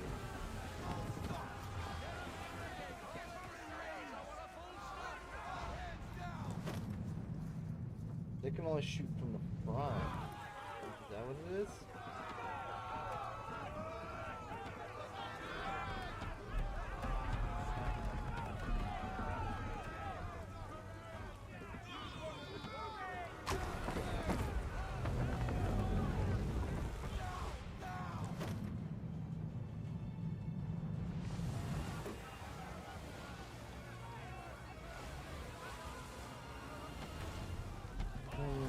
Maybe I should have looked and take a couple shots before I killed the other dude.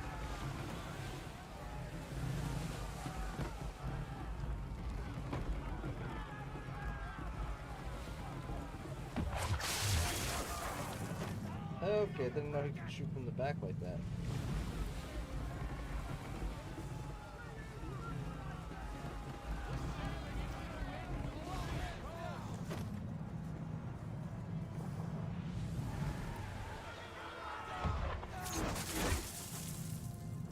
Okay.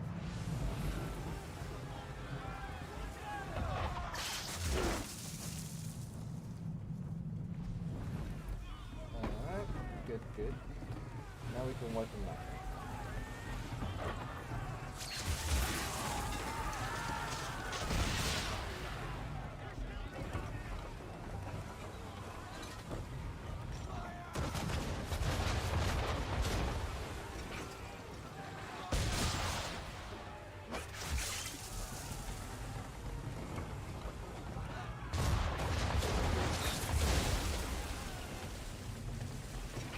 Get wrecked! English frigate! Oh, BB Twattles, another one. Where in the bloody hell did she come from?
How is that thing still not alive?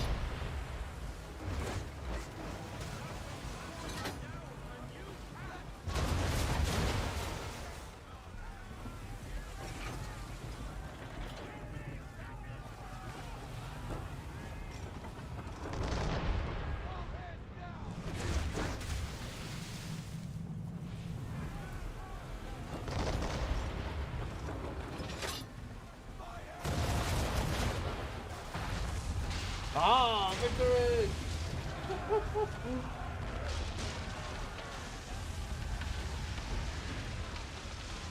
Carry on, sailor. Not bad for your first voyage, eh, boy? Now we best be getting back, or the old man'll have my guts for garters.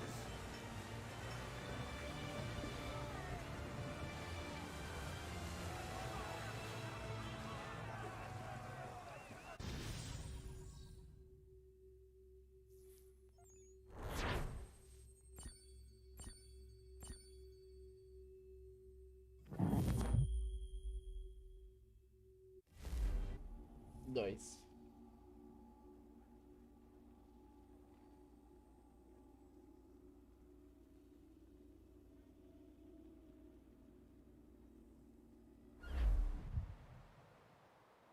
I got 'em! All of 'em! You get what I need, and I'll give 'em to you. Simple. You got a ship. Could find 'em all to boot. Who is that man? Him?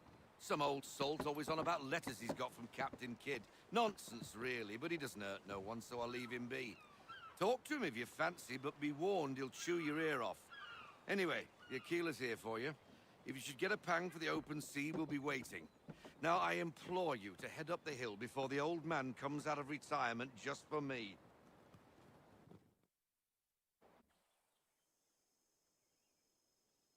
3 weeks. And not even a goodbye before you left. Sorry. Well, what are you waiting for?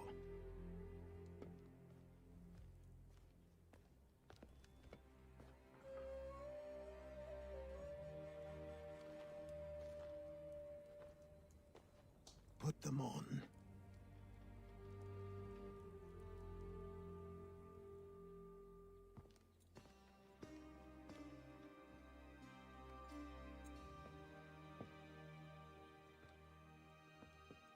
Once upon a time, we had a ceremony on such occasions. But I don't think either of us are really the type for that.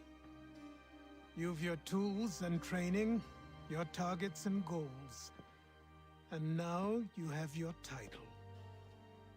Welcome to the Brotherhood, Connor.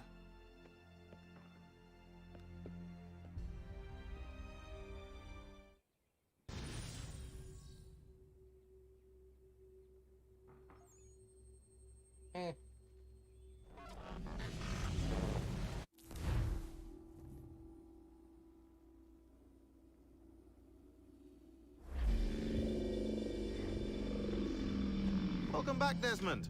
You'll be happy to hear there's actually good news for once. Yeah? I've managed to locate a power source, and it's relatively close by. Up for a trip to Manhattan? Is it safe to leave? Abstergo's gotta be looking for us. Obviously it's not safe. Can't exactly sit around here hoping to get lucky, though, can we? We need that power source. Besides, I'm sure you can cook up some way to hide our movements. Maybe. The Templars have access to all kinds of satellites and camera systems. We'll need to find a way to mask our digital signature. I can probably camouflage the van, too. But there's not much I can do for us. That's an easy one.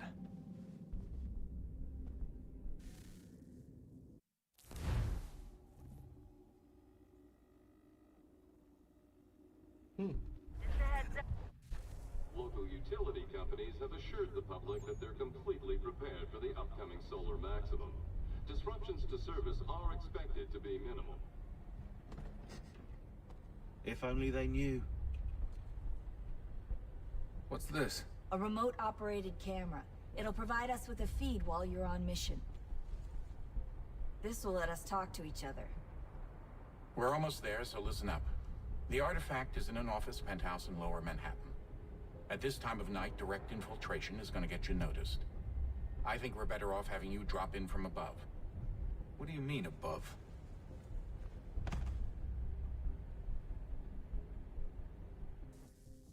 Okay.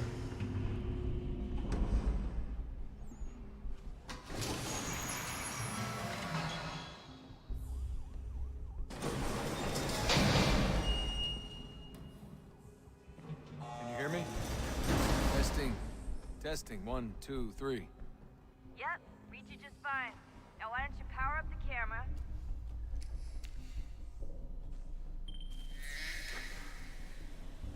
I've got pictures. Running diagnostics. Oh, yeah, Rebecca, fix this, please. Perfect. I've got a nice, strong Do signal. you really? This is terrible.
Oh, don't hold still. That's a lovely view. Seriously, Sean? Fuck you. Okay.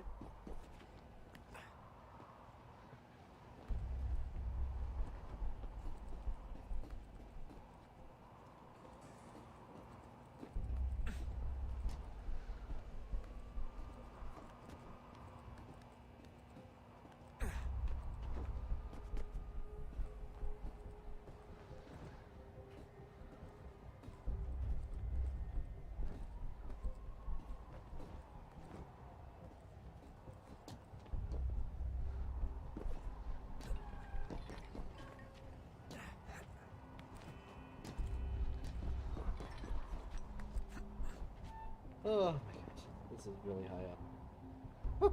Oh.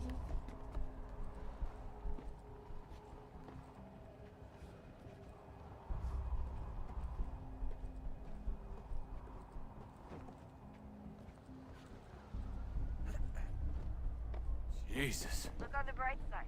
No security to worry about. And on the not so bright side, the slightest misstep means you're effectively paste. Shut up, Sean.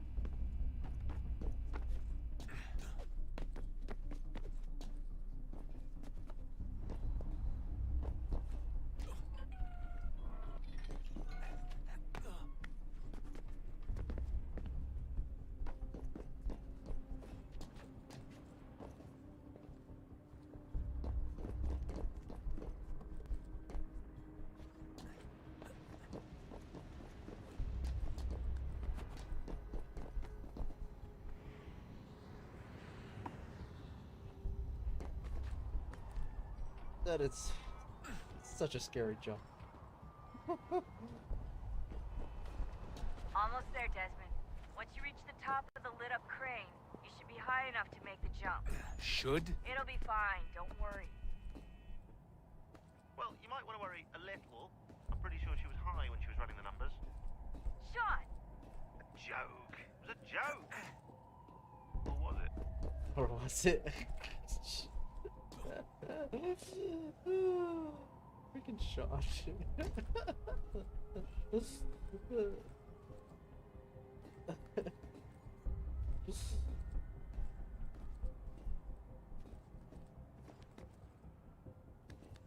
At least it says ground and not just open fucking space below you. I mean, to be fair, this is before the world was destroyed and just the last city was left Wait behind. for my signal to open the chute. Timing's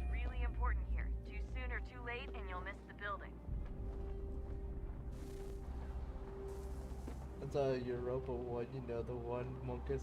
Oh, you're talking about jumping puzzle for that mission? Now! Open your chute, now!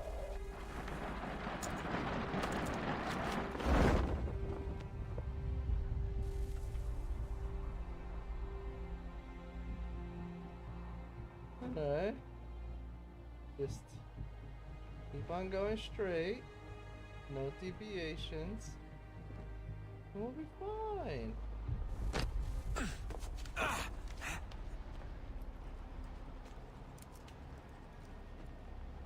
For the raid, yeah, left mouse on only done it once it was hard.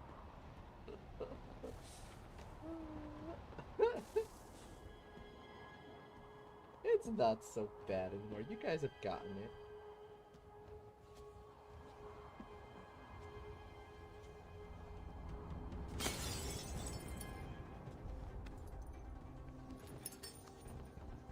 That wasn't so bad. So, you must be Desmond. Not exactly what I expected, but I guess your kind doesn't have many options these days. Who are you? Ask your father. Now give me that. I don't think so. Look, I'm not supposed to kill you, but the boss man didn't say anything about fucking you up. So you got to the counter. Oh!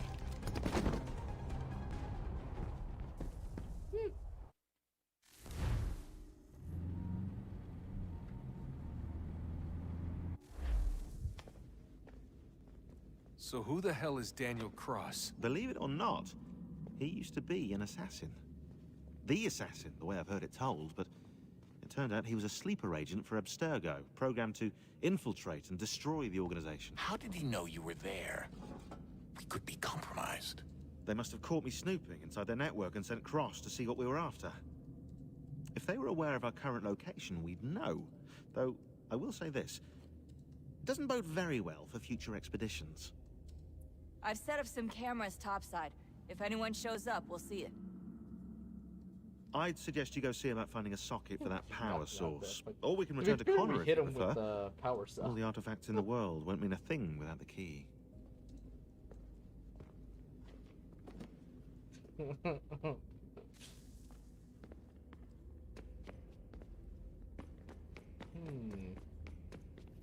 Let's see if there's some more comedic emails. Rebecca Crane. Sean, this is really getting on my nerves. You think with everything that's going on, the guy would stop being such a douche. Maybe he thinks it's funny. Or maybe it's part of his sneaky British charm. Or maybe it's how he deals with the stress. Whatever it is, it's getting old real fast.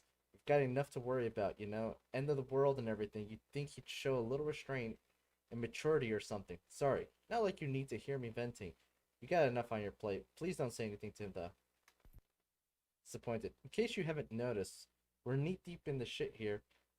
This is William Miles. I understand that this might not be your idea of a good time. It isn't anyone's idea of a good time. Picking fights isn't going to get our work finished any faster, so I suggest you stick to the mission. The sooner we're through the door, the sooner we can get back to our lives. Or in your case, the lack of one.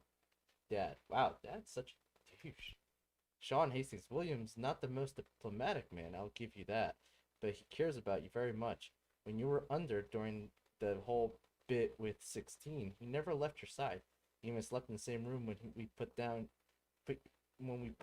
for the night. Anyway, I don't mean to be a busybody. Just didn't want you to stay sore with him. Not too sore anyway. The man means well, even if he's got an odd way of showing it. New database entries. Just a quick heads up that I've pushed in a new batch of entries focused on the Kinehakawawa.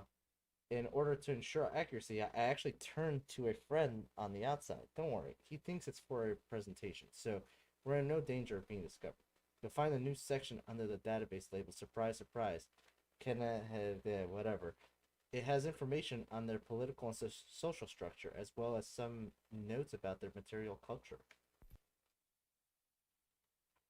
Connor's Piece of Eden. Interesting. The sphere used by Connor during his spirit journey is clearly first civilization in origin. It appears to function as some sort of temporal calculator. It's essentially a crystal ball, but one that actually works. This can't be coincidental, which begs the question, are there others out there? What the fuck?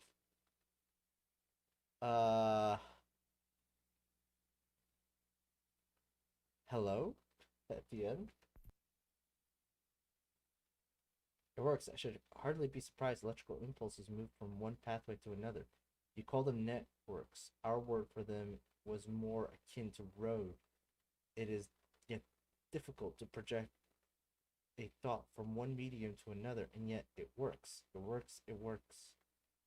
Oh, is this Juno trying to talk to us? I've been doing some digging to hide them's blades. Still not 100% sure they came from. My initial instinct was he started out as an assassin. I believe his father was one, in fact, but it appears he was a Templar from pretty early on. Maybe he took them from someone. It's happened before, and they're quite handy. I'm pretty sure more Templars haven't put them to use. Pretty easy to build a pair if you know what you're doing. Give me 1 second, guys. Be right back.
See here. Improvements. I found a better way to control the impulses, to formulate a thought and transmit it, to add a sense of structure, a sense of order. You fear order, your kind, the gentle hand tends the flock. It is a kindness, not a cruelty. I wonder, will you ever understand? Your enemies do in their own way, but they share your base heritage. Their concept is flawed. They are not worthy. You have all proved unworthy of our gifts.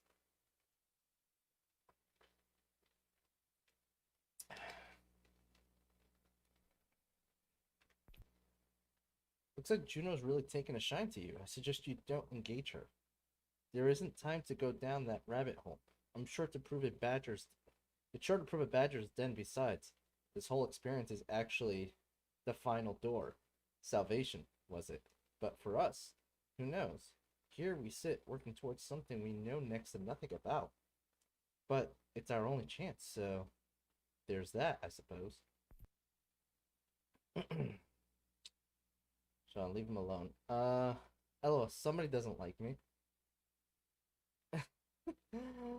Forward. Oh, she emailed Sean. Subject: you should not meddle in affairs that do not concern you. All these Juno visits and emails too, apparently, have got me thinking. What's happened to Tania and Minerva? They're the ones who invited us to this little apocalypse party, and now they've gone and buggered off. I'm a little inconvenient, not to mention rude. I'll try and poke around a little, see if there's not some sign of what happened to them. I know everyone thinks I'm being silly, but I can't shake the feeling we're being watched. We are being watched. By Juno. Or some version of her. Do you think it's a recording? Or is she a ghost? Or something else? Is she talking to us the way Minerva talked to Ezio? No clue. I mean, who knows what else they were working on down here? There's still so many rooms we don't have access to. But do you think she's like literally down here, waiting somewhere, still alive? Still alive? That's mental. That means she'd be at least 75, 80,000 years old? Oh, powerful, yeah, but not that powerful. They came down here looking for a way to survive. Maybe they found one. Was it weird seeing Cross? What do you mean? It's different for you. You don't know about what happened, I guess. For a long time, he was important to us. He was a different person. Sean said he was a sleeper agent, like Lucy. It was different.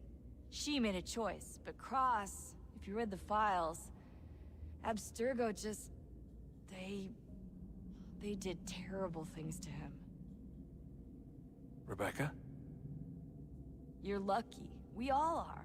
We have people who care about us, who look out for us. He was all alone, and the people he thought he could trust, they used him. Did you know him? No, but I knew Hannah. Who's that? She tried to help him. She trusted him. But there was a raid about a year ago. She stayed behind so the others could escape. Tried to reason with him to see if she could fix things. Well, what happened? What do you think happened? He killed her. That's what he does. That's all he knows how to do. Sometimes it seems like that's all any of us know how to do. Rebecca. I just want to be alone right now.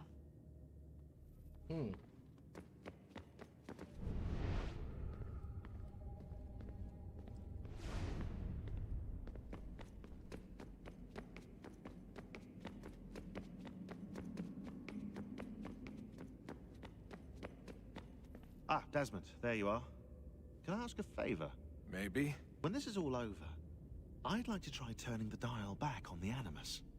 Like, all the way back. To the time of the first civilization. You think it would work?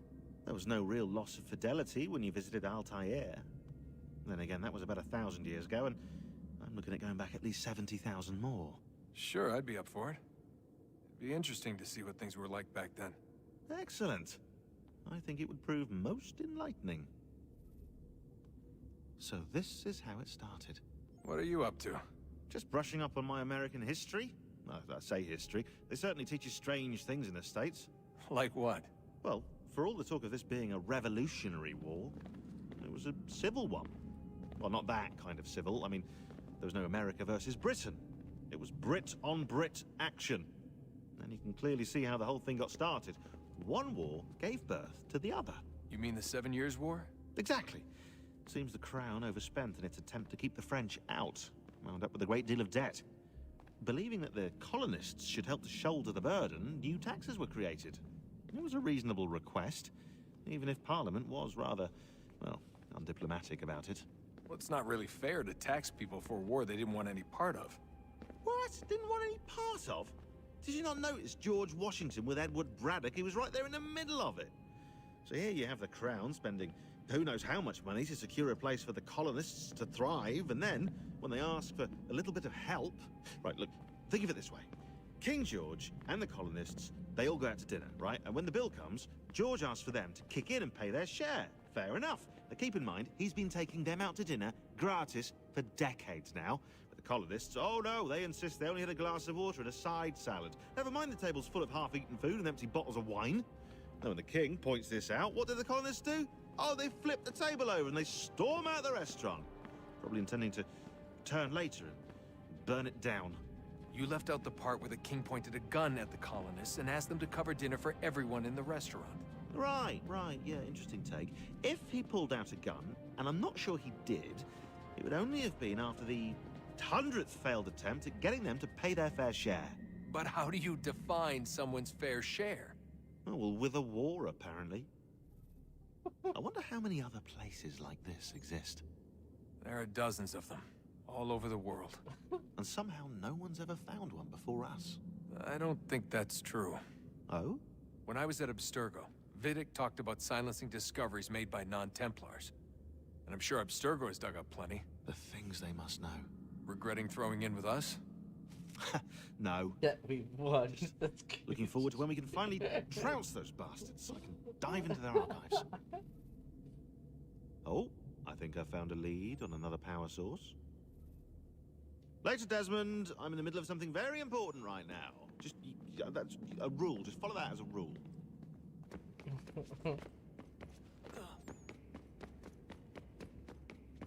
Sean is great, man. He's one of the best agents. Let's see what douchebag dad is up to. Son, I owe you an apology. I shouldn't have lashed out like that. You have to understand, I've never been very good at this. Never mind that we live rather extraordinary lives. Yeah, I kinda liked my ordinary one. You can't escape who you are, Desmond. So I've noticed. Look, it's silly for us to go back and forth like this. I admit, I did a shitty job raising you. I apologize, I'm sorry. But it's important you understand it didn't come from a bad place. You're my son. I love you. I guess I was so busy trying to make sure nothing bad happened, I didn't consider the consequences. Truce. I can't believe it's taken me so long to ask, but... how's Mom? She's not... No. Your mother is fine. We decided it was safer if we split up for this job. Always assuming the worst. For good reason. Can I at least say hi to her? I'm sorry, it's too risky. Maybe when we're done. Right. When we're done.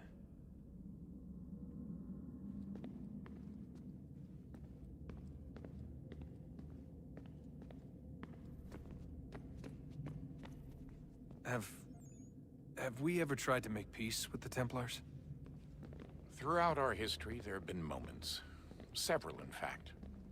But it's impossible. There are existential differences, insurmountable. If there were to be unity, it wouldn't be a truce so much as a submission. But knowing what's about to happen, wouldn't it make sense to try and talk to Vidic? Come to an arrangement, even if it's only temporary? We'd all be so busy watching our backs, nothing would get accomplished. Imagine that. We're more productive at war. Well, have we ever tried sending in someone? Doing to them what they did to us with Lucy? Or Cross? We have, and it's never worked. We've sent people who were either too weak and found themselves turned, or too strong and were unable to carry out the charade. I just feel like we all want the same thing. We use the same words, but that's all they are, words. In the end, it all comes down to freedom. We seek it, they detest it. And so there's never an end to the fight. Not until one side is completely gone. Is that even possible? Probably not. Our two groups have existed in one form or another since, well, since forever. But things can be better than they are. And that's something. Did you look for me, Dad? When I was gone? Every day. Come on. I mean it. Every night I'd look, searching for your name or variations of it, hoping you'd slip up. Abstergo only found you first because they had better access. A few more days and it would have been me. Well, I'm here now. And I'm glad.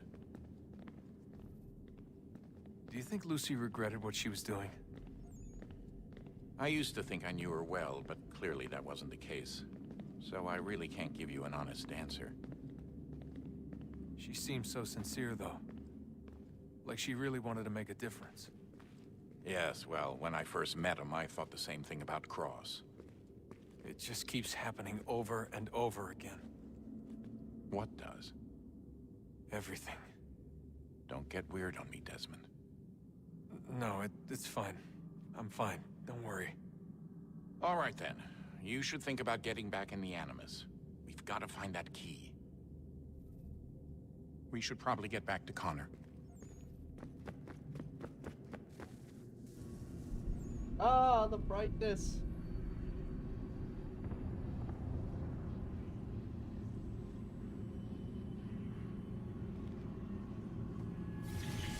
In the beginning, when we thought we could be saved, we sought to face the sun's wrath and contain it. 4 towers would be built to pull her fury into this place and dispel it.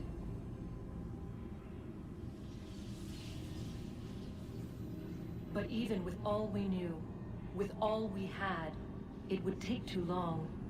1,000 years we could labor, and still the work would not be done. The first tower was never completed. The project abandoned. We moved on. But while we labored on other endeavors, a few returned. They thought to automate the process. Metal might finish what flesh could not.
If we could not meet the sun's cruel embrace, perhaps we might rebuke it. Already we could generate the fields to protect us in times of strife. But these were small and simple things. To replicate them on a scale the size of a world. We lack the energy to make it so. Half the world, they said then. It is better than none at all. We tried. Again, we failed. A quarter, they asked. Even this we could not do. A 6th, an 8th, a 10th, they cried. The answer was still the same. Perhaps in time a city might be spared. But it was time we did not have. So we moved on.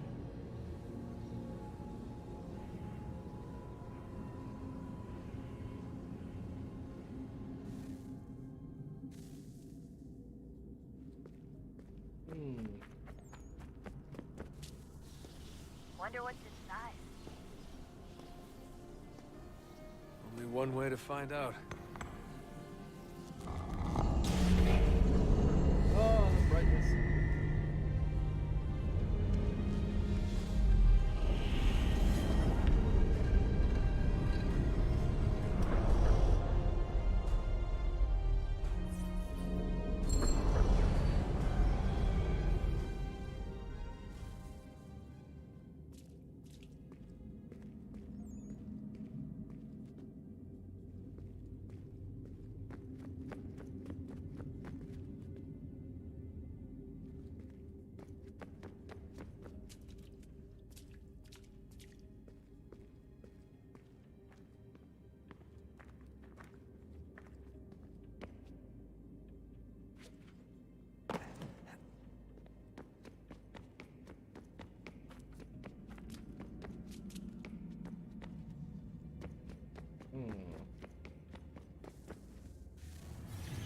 What is a fact? Is it fixed? Immutable? certain in its existence and only awaiting discovery? Or might it be changed? Here we learned the answer, and thought that it might save us. They were used to command, to control, to own. But we soon discovered another use. When enough sat in thrall and were told to believe, their thoughts took on form. What was imagined became real. If 100 minds could wish away a wall or create a tree, what might 1,000 do? 10,000? More? Might we change the consensus and will the threat away? We resolved to send one into the sky where it might illuminate us all. Once placed, a sentence would be uttered. Make us safe. In this way, we would change the consensus. We would save the world. But it never came to be.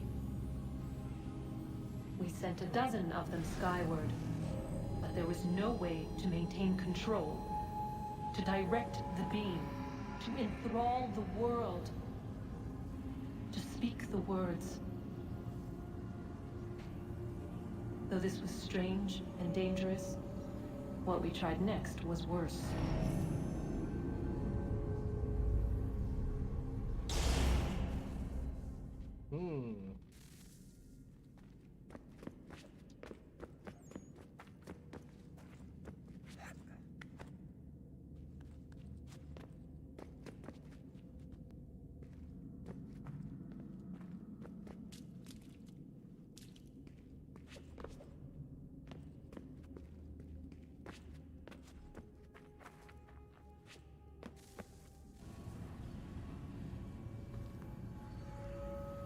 Our first instinct was to travel back, to change the past.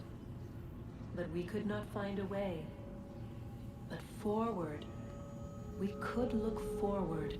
And so here we sought to see beyond ourselves, and know what was to come.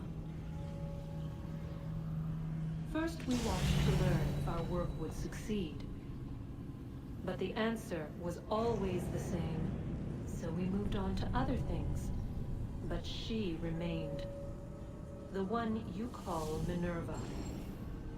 In time, she too stopped looking, and instead began to speak.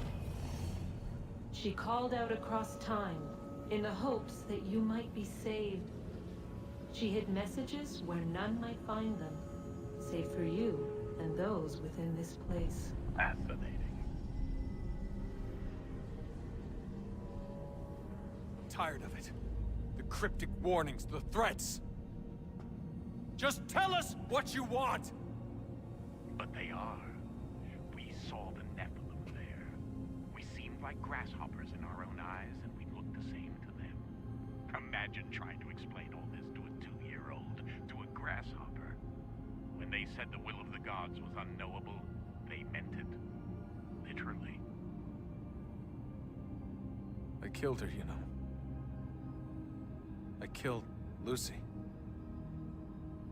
It was the apple, son. It was Juno. I saw what she was. What would happen if I let her live? I could have stopped myself. I mean, there was a force there. But I didn't have to. I chose to. Desmond. Lucy was going to betray us and take the apple back to Abstergo. I saw the satellite launched. I saw them turn it on, and then it failed. Whatever's on the other side of that door, it benefits Juno. We need to be careful. The plot thickens.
go.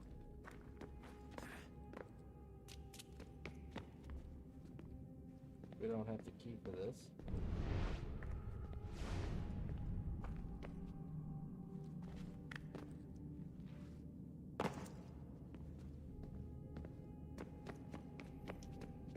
I just want to be alone right now. Alright. Guess it's back to Connors. Good luck, Desmond. These are troubled times. The already uneasy alliance between the Crown and its subjects frays. And behind them both the Templars plot, pulling strings and moving pieces. History dictates they seek order through control. But how will they affect it here? Who supports them? And what conspiracies have they already spun? All these things I must determine. Connor! Only by knowing my enemy can I hope to Spare stop a moment. them. Of course. Have a look. What is it? Xingbao, or rope dart if you prefer. One of the many plans given to us by Xiao Yun to... Sorry. We'll have to work on this.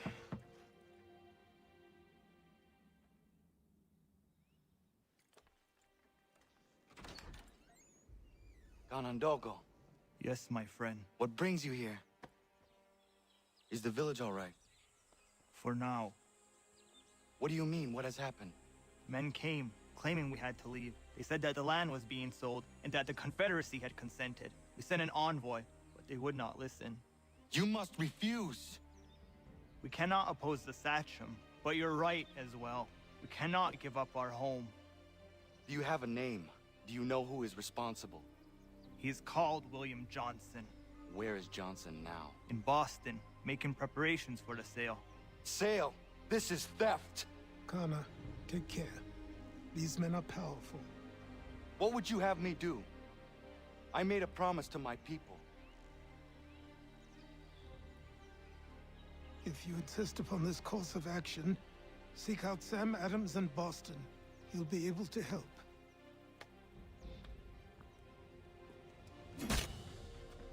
What have you done? When my people go to war, a hatchet is buried into a post to signify its start. When the threat is ended, the hatchet is removed. You could have used a tree. Go destroy my house, goddamn native.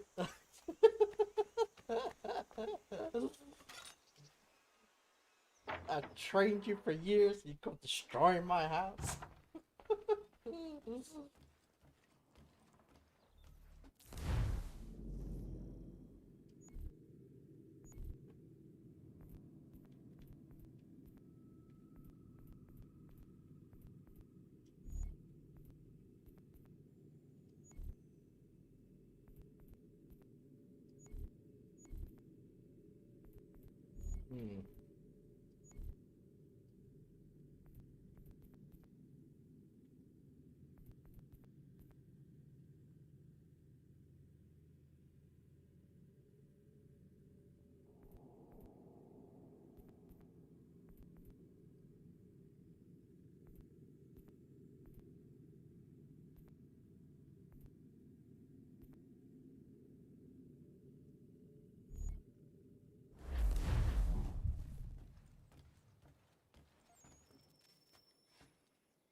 Connor, it has occurred to me that the times we live in will be looked upon by future generations with a certain degree of scrutiny, no matter the outcome. With that in mind, I think it valuable to record the goings-on around the homestead. Why is a true log of how people lived during this time of transition. Something to help color the portrait. What do you think? When I find a moment, I will try. Very good.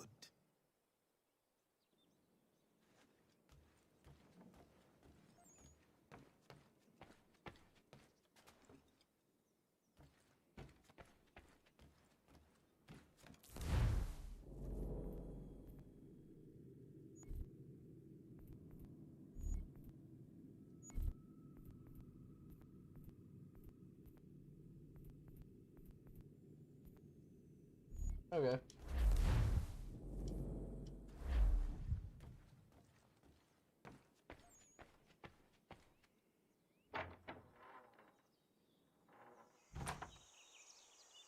Not sure about those two, but I'm just jumping on the bandwagon. I see.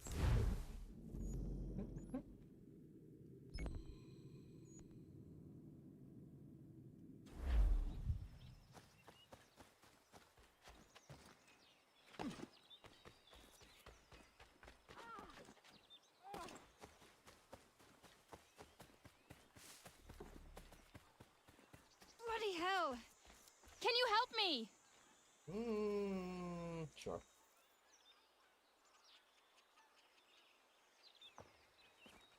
Are you all right? What do you think? How did this happen? Poachers in the woods. I asked them to leave. This was their answer. Come on. We need to get that arm looked at. What if the men who did this? They can wait. Your wound cannot.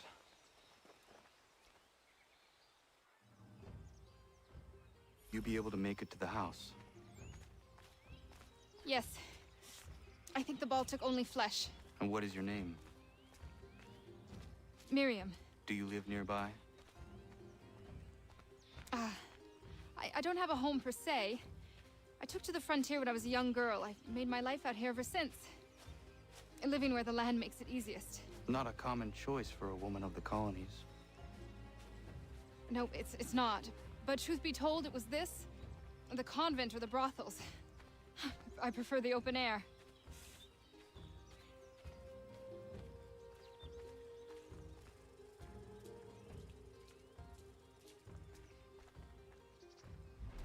Oh, whoops.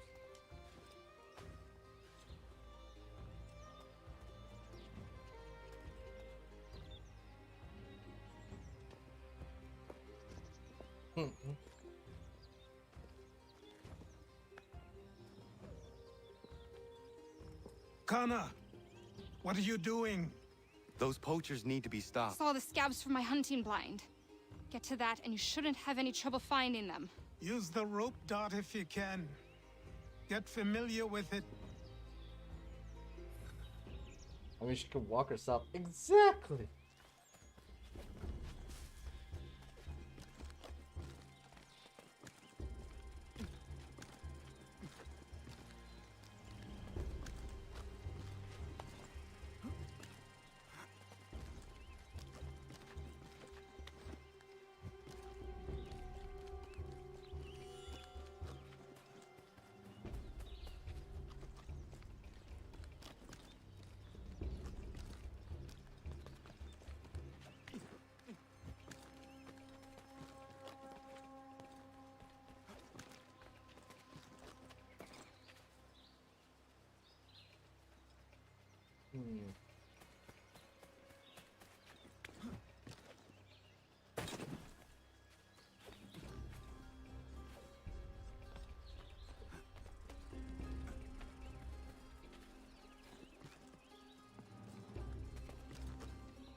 Oh, I see. I gotta hold it.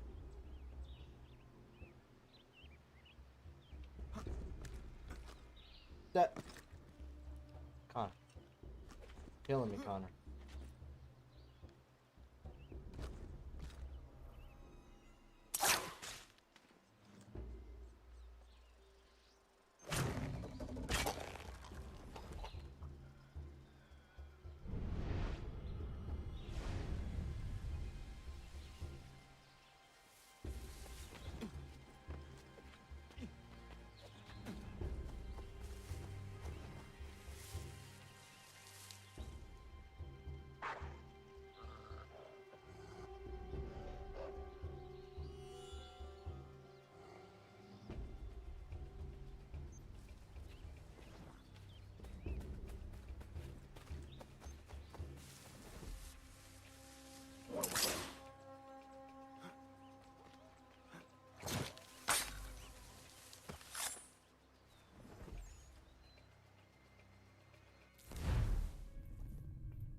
God damn it.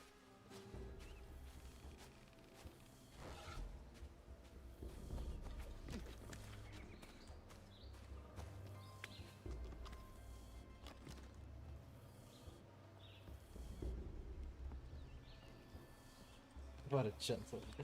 I mean, her legs weren't injured.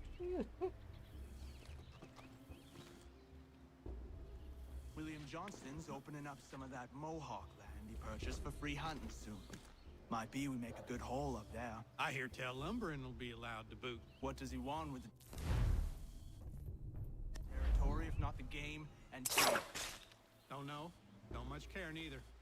Beat skulking around these.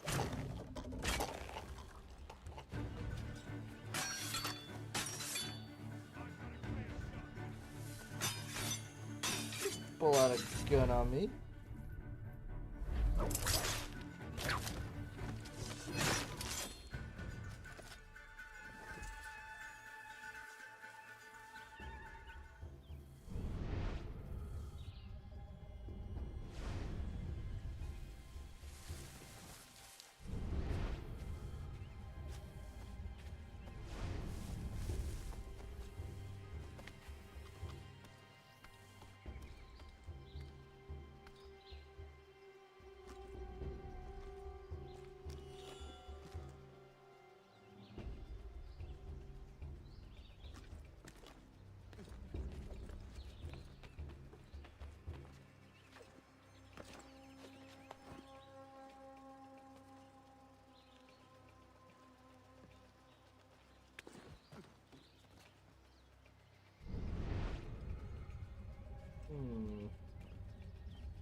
Ah.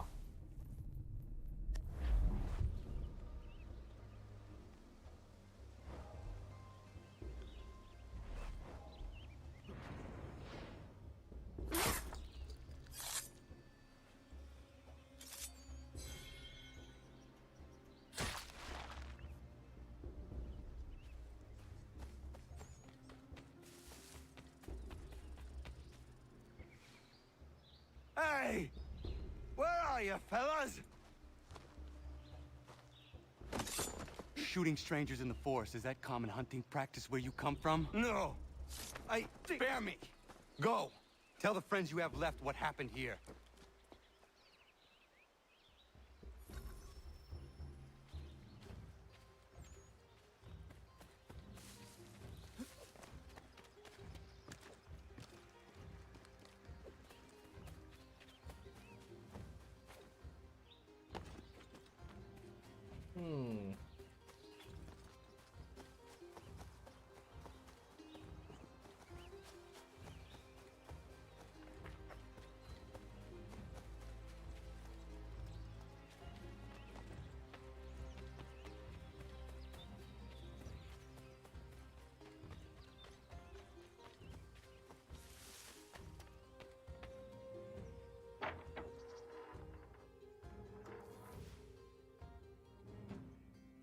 Thank you, Achilles.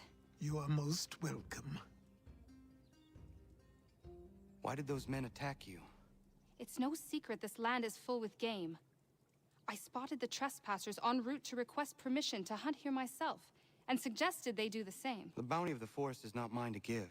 It is your right to hunt on this land, but I would appreciate you trading your surplus with the others. Very well. I accept.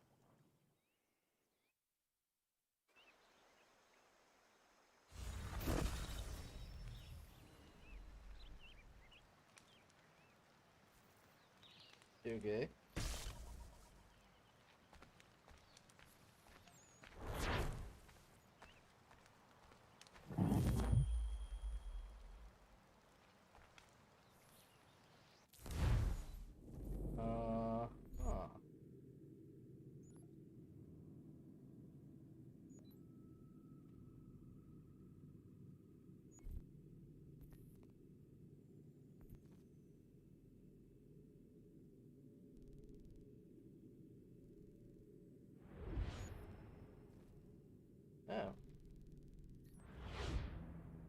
Okay.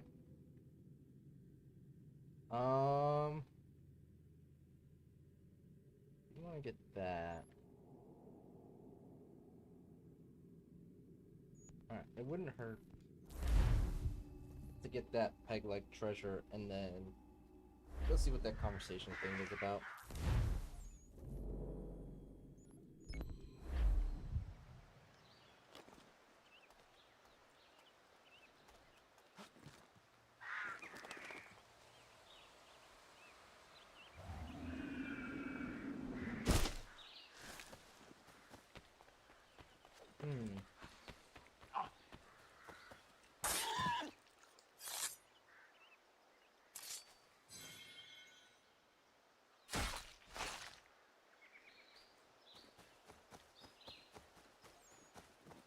No, okay.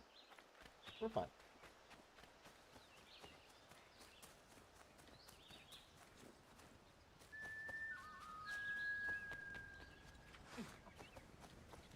Better run, Bambi. Better run. You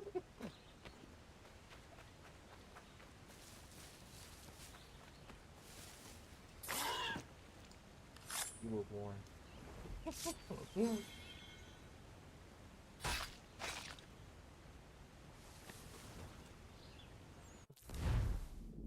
me 1 second.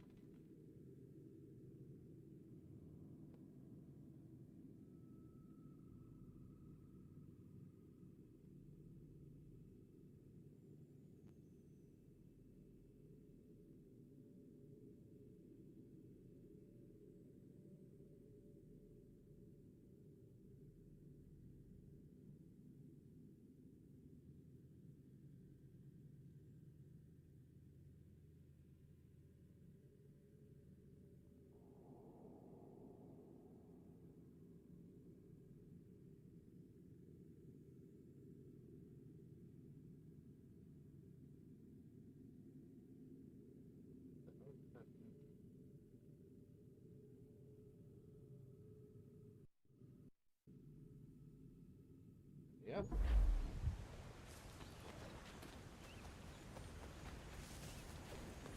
Oh, God.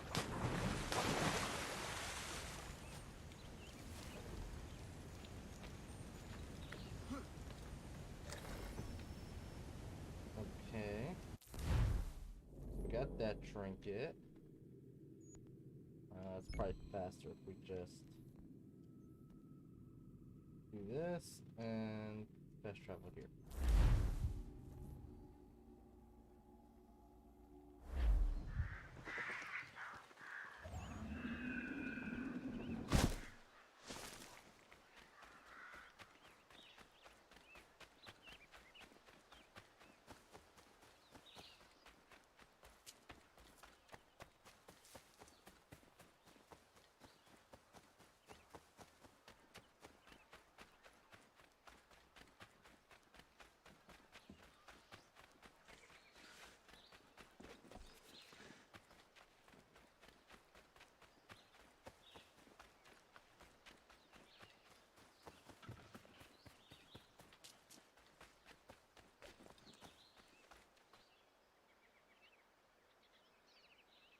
You must be Connor. We've been raring to finally meet you. My name's Catherine, and this is Diana. We're the wives of those two blockheads who cut trees. Nice to meet you. We've heard so much of you from the boys. Glad to finally put a face to the name. The pleasure is mine.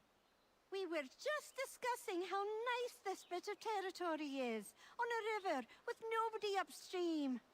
I won't lie, Godfrey's letter had me a little worried, but now that we're here and settled, I must say I'm rather happy. They had us on this plot north of Champlain that was a tangle of rock and bramble. Ugh, horrible place. It's a real treat to be able to walk up the hill and take in the ocean. Your husbands must keep you busy. Nothing we can't handle, Connor. The boys think they run the show, but the real bosses are right in front of you. I do not doubt it. Oh, that was a stupendous waste of my time. Not if we do not get to work, lad.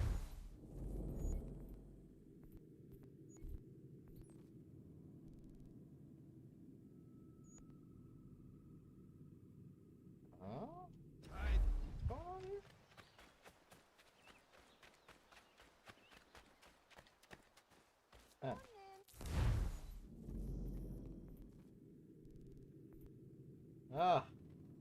Pressing the wrong button. Alright, let's try going to that one.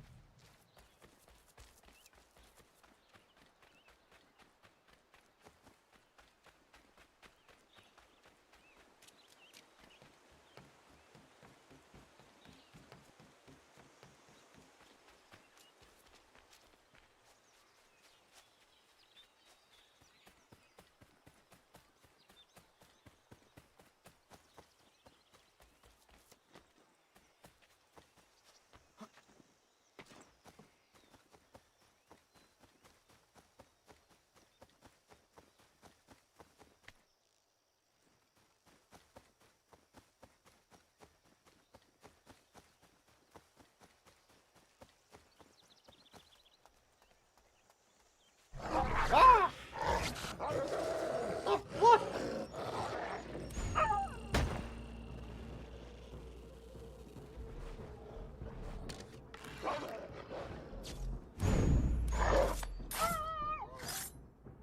Freaking wolf.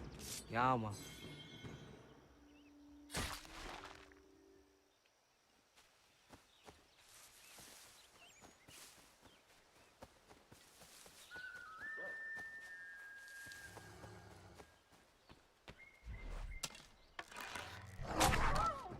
Don't shoot there.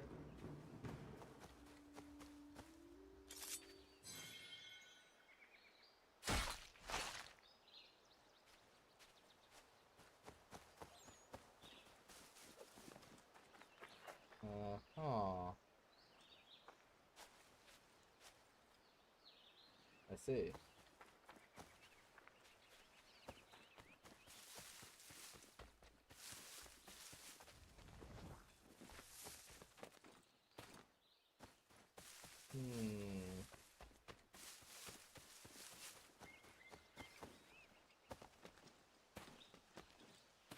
Yeah.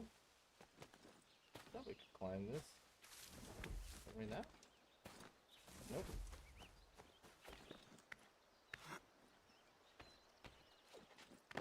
There we go.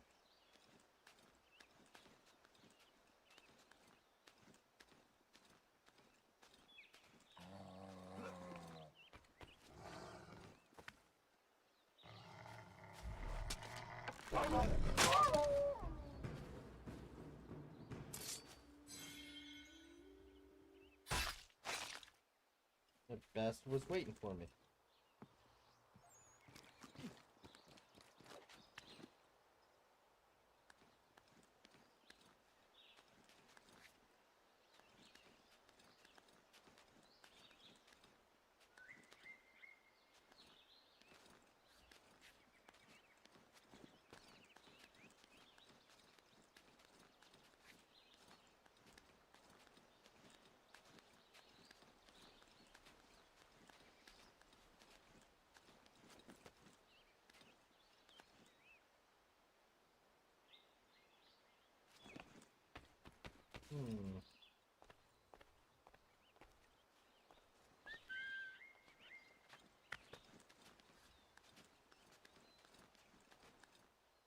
I see. Okay. No, I didn't think I could make that. Oh, huh.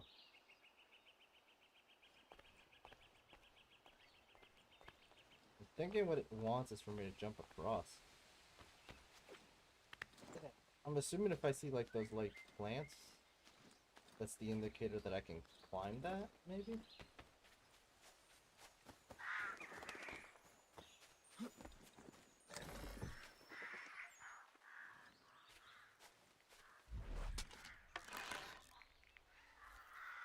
I don't know if I can hunt birds. Apparently not. Well.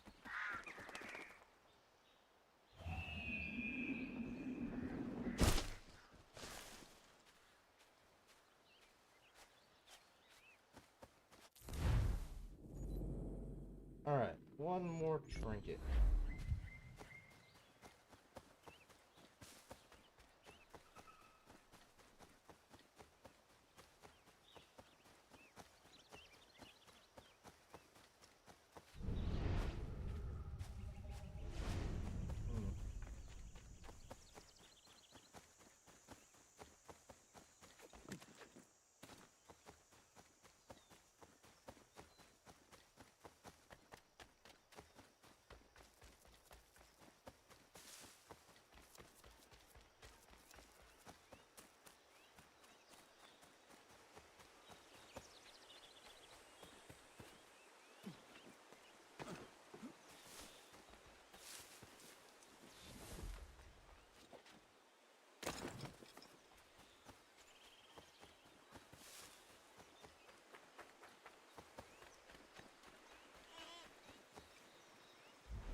Yeah.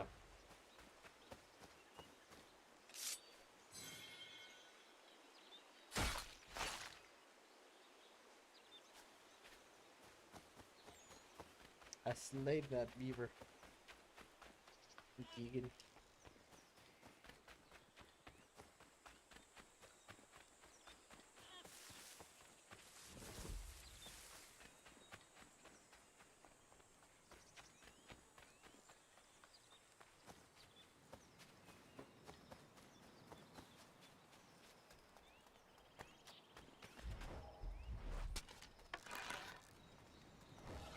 Darn.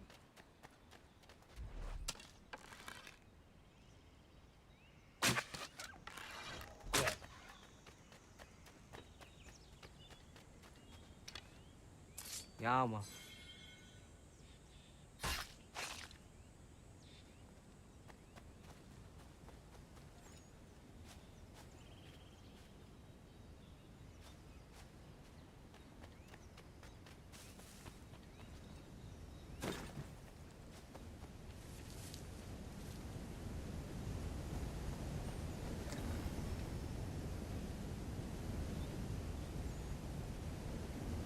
Oh. Okay.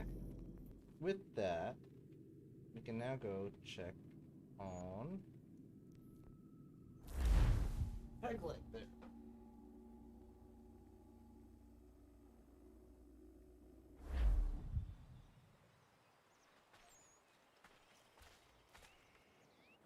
To what do I owe this great honor, Captain? The letters you speak of, what are they? Oh, now you want to know. Captain Kidd's letters, boy. He hid a great treasure somewheres and sent letters to 4 of his crewmen along with a strange piece of leather. If you find the men, you'll find the scallywag. It's that easy, 'tis. May I see them? You might be a captain, but you're not too bright, are you? I'll barter with them. You give me some trinkets I like, and I'll give you a letter. Building my own treasure cache, see? Trinkets? Like what? Where? Use your imagination, Captain. There's interesting swag all over the frontier.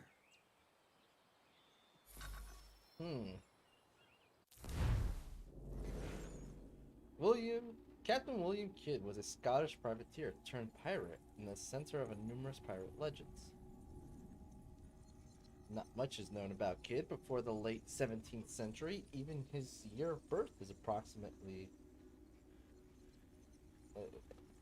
it's reasonably certain he's from Scotland, but that's about it. Every good pirate needs a mysterious past. Kidd first appears in historical records in 1689, when he's listed as captain. He was a privateer for Britain in the West Indies before sailing for New York City, where he lived for several years. In 1695, Kidd was given a privateer commission to hunt ships in the Indian Ocean and headed for Madagascar, which at the time was a known pirate haven. When Kidd disobeyed the terms of his privateer commission, attacking ships in the Red Sea, no one is quite sure why, but I guess that pirates for you, they're bonkers. When Kidd returned to the West Indies in 1699, he found that he was a hunted man. He sold his ship, the Queda Merchant, in Hispaniola and headed up the coast in a new ship. Kidd knew he was likely to be caught and wanted to have a bargaining chip to secure his own freedom. So he started hiding treasure as he went. The idea being that he could later give away the location in order to save his own skin. Kidd was finally captured when he returned home to New York. He tried to talk and buy his way out of arrest, but it didn't work. He was hanged for piracy in 1701, which must have been so annoying. As for Kidd's treasure, it's known that he buried some of it on Gardiner's Island off the coast of Long Island, New York. That part was eventually recovered after Kidd's death. Nobody knows what else he did, but speculation still rages today over how much he buried and where.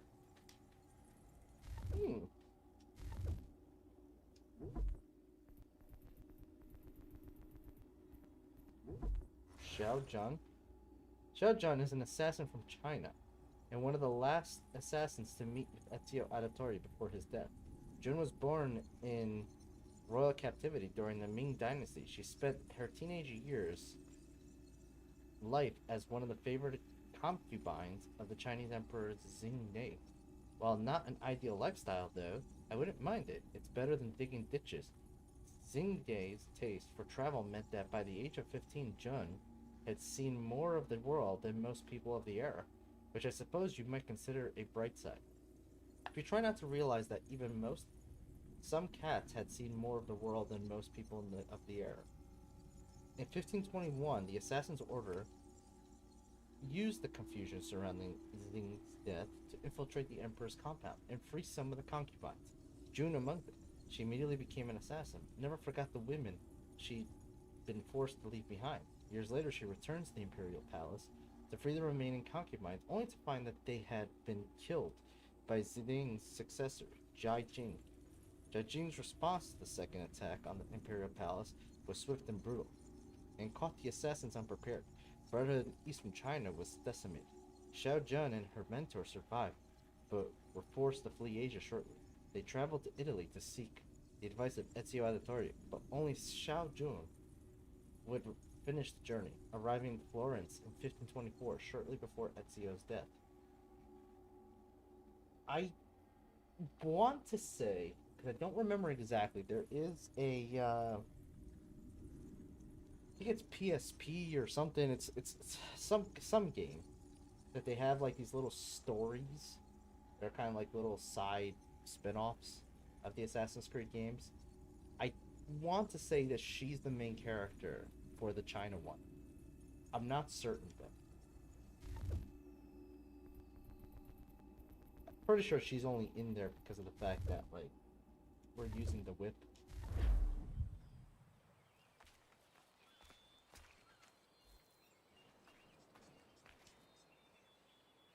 What you got for me? Ah, you brought me some good pieces. That's worth a letter to be sure. Here you go, Captain.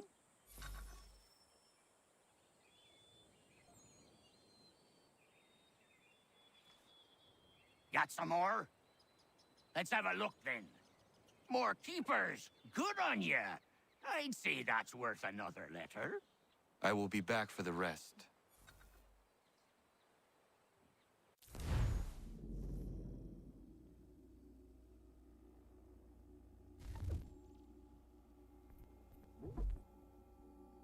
Lucky Lem, I wrote you this script from the North Atlantic, having sailed here abroad my slope, where the king's limies are hot on my trail. I trust the adventure prize remains safe, but I rest assured it is in the best of hands, yours. I have always trusted you as one of my most loyal and faithful men. That is why I now send you this scroll. It is of the utmost importance that you do not open it, as it could mean my life. Carry it with you, always. Never give it to a soul, no matter the price offered, and believe whatever the cost might be, I will double it when I find you. I do not know when I'll be free of these varlets, but they will not catch me. People very well may come looking for my scroll. Trust no one. Heed my warnings. Captain William Kidd. Abel Owens. To Abel Owens, it has been a turn since we last tipped our tankards together, and it will likely be a spell longer, as I am hiding off the coast of Massachusetts. I doubt this isle has been graced with a name. The king's men are breathing down my nape, and quarters are too close for comfort. What you will find in this package is a scroll of the greatest value to me, something that I hold dear above all the plunder and jewels that I have scattered above the globe. Something that must remain secret, and as such, I must order you not to open it and read it. Carry it with you at all times and protect it, and what lies inside with your life until I find you. It's taking me longer than I anticipate to rid myself of those who stalk me, but you know as well as I, it is only a matter of time before I shake them for good. Be wary and wise, Captain William Kidd.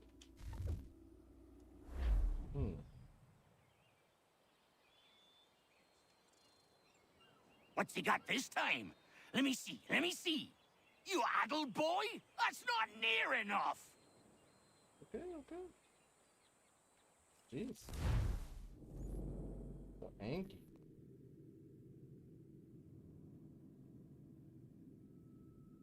Alright.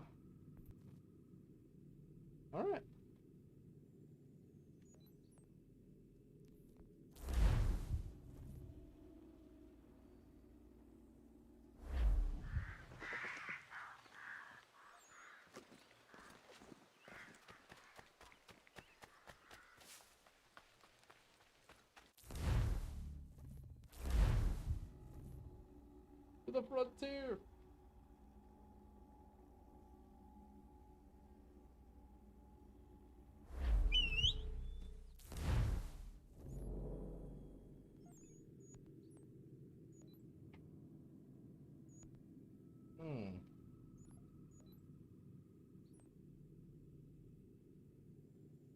I am curious about all these things. Let's go here first.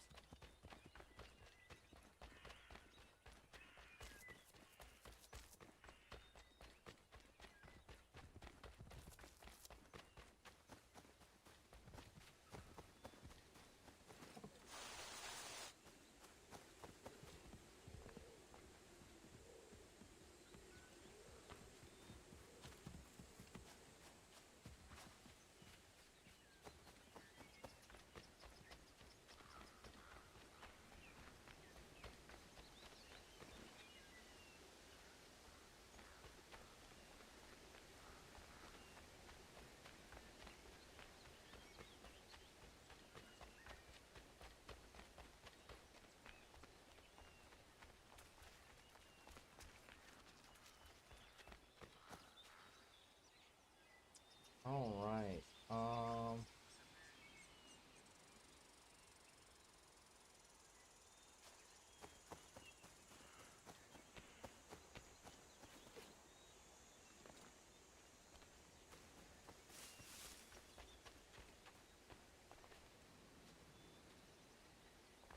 don't make me do it.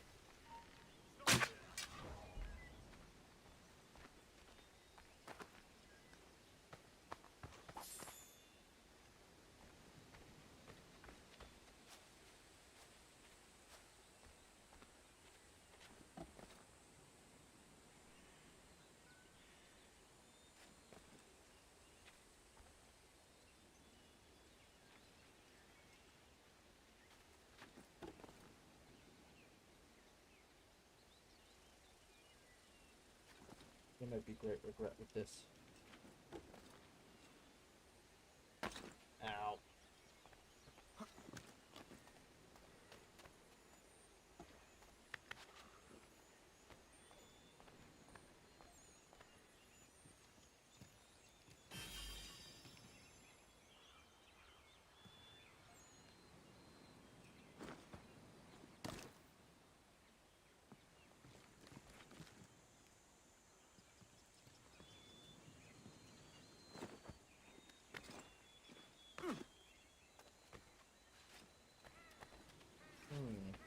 Okay. That seems to have been the way down. Make our way that way.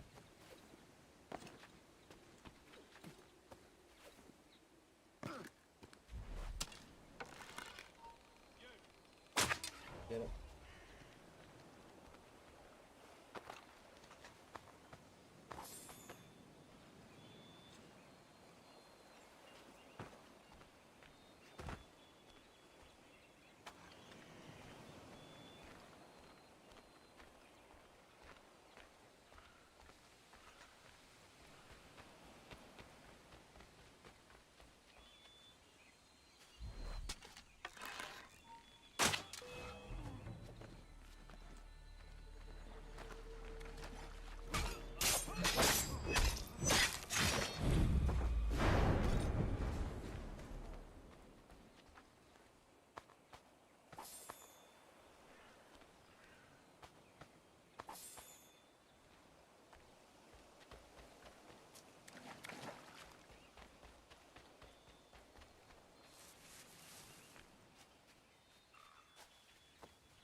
Like, I don't want to kill them, but they're not leaving me many choices here.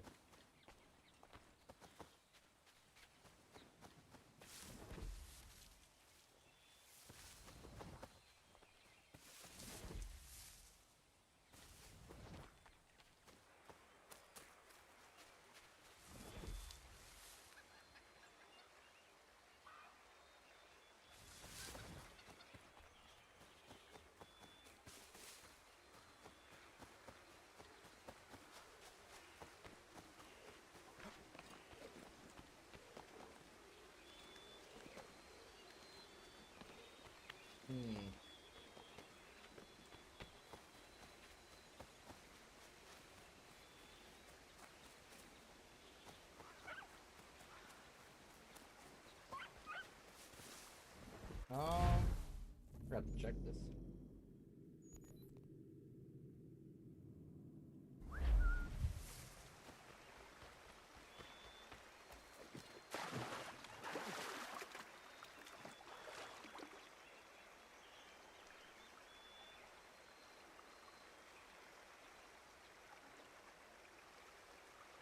Oh, box.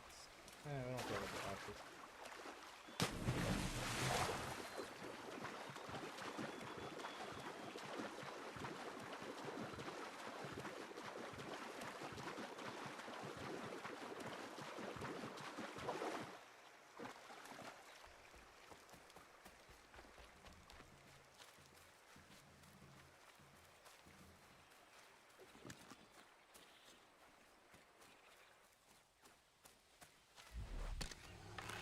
Can I listen to this?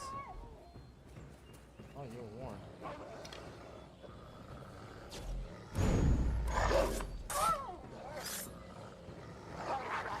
Well, swat some.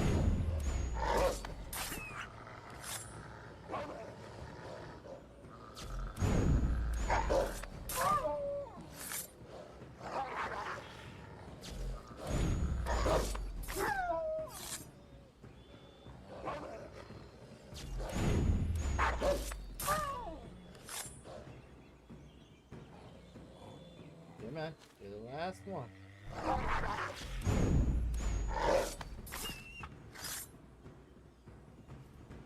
Yeah, man.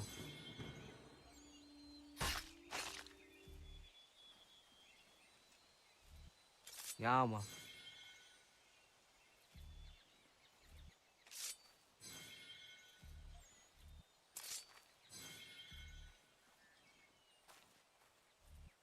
Yeah, man. Okay, and last one. Alright. Got a lot of stuff to sell now.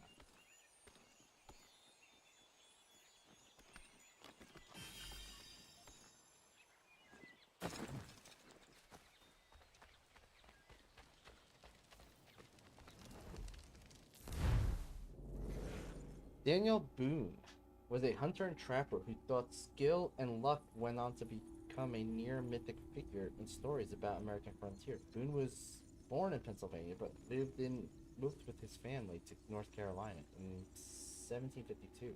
He travels to the frontier frequently on hunting and trapping expeditions across modern-day North Carolina, Florida, and into Kentucky. The list goes on, but I'll stop it there because it's just a list of places, and that can be quite tedious. Boone is sometimes credited with discovering Kentucky, which is ridiculous, as I'm fairly sure someone else must have seen it once, but he did have a major role in its colonization by Europeans. In 1773, Boone headed for the interior of Kentucky with a group of settlers, with the intention of starting a town. Now, the Kentucky interior had technically been ceded to the British after the Treaty of Stanwix, but not all the indigenous residents agreed with the treaty, or the incursion onto their traditional lands. Boone's group hadn't gone far when the party was attacked. Boone's son was captured and tortured to death, and the colonists left. However, Boone went back in 1775 when he was hired by the Transylvania Company to blaze a trail to the interior, known as the Wilderness Trail. Boone settled in the area, founding the town of Boonesboro, Oregon, which he later helped to save from attack by Shawnee warriors in the opening years of the Revolution. Boone was made famous in his later years, not so much by his ventures, though. He had many, which I'm sure he'll tell you about, but by books written about his life, some of which contain, let's just call them historical inaccuracies. The one where he wrestled a 60-foot manfish spring to mind. In reality, Boone wasn't one to embellish his experiences, which may be why people felt the need to do it for him.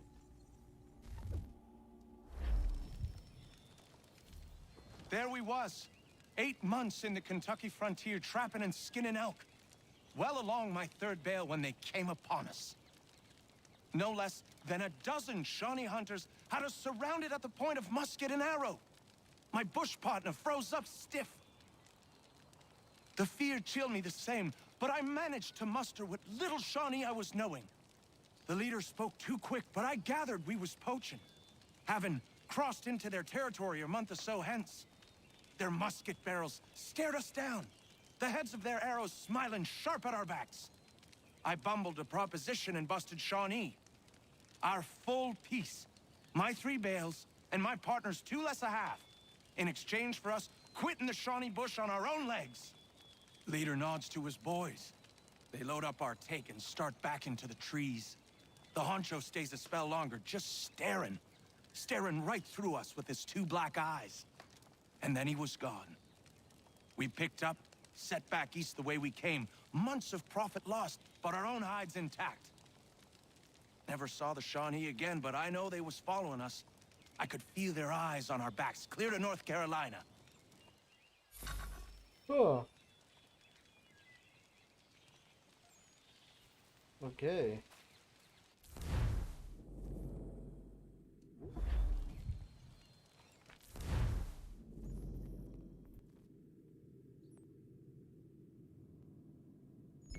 So, is this like we just go and hear stories?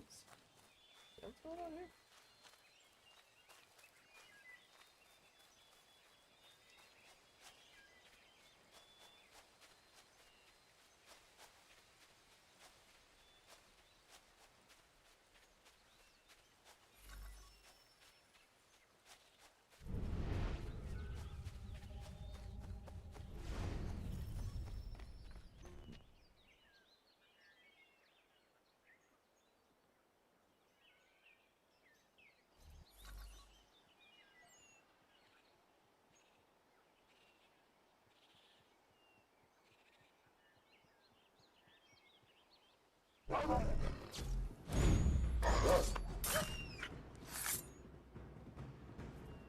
Yeah, man. Boy Who Cried Wolf, a pair of our own ambitious adventurers set out a few weeks back and have yet to return. Find out what befell of our friends. I happened across an encampment belonging to 2 adventurers. Team was grisly. My thoughts were of a highwayman or war parties, but as I searched the area, the truth of their fates came clear. A fight broke out between them, vicious one, the men drawing blade and stabbing the other. Then he set out for home, but he received justice of kind before long. He was attacked and killed by a wolf. Oh.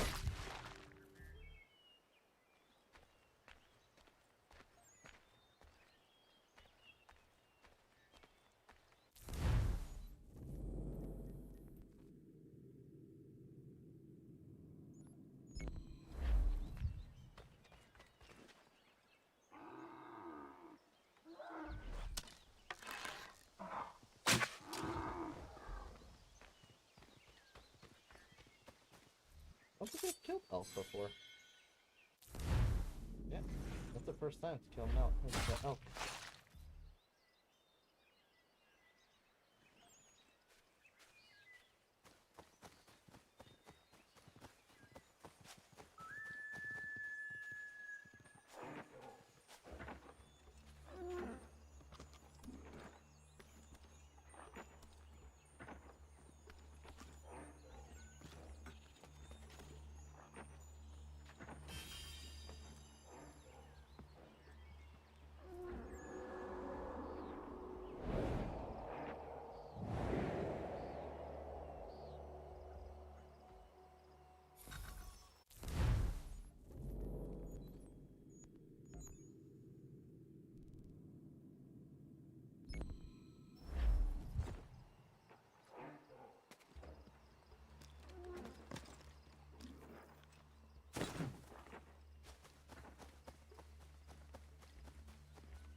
Where'd he go?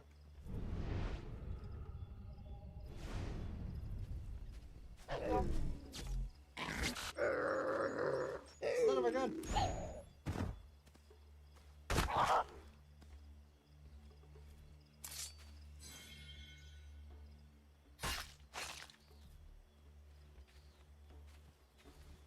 Yama. Oh, there was two of them. I didn't even see the other one there.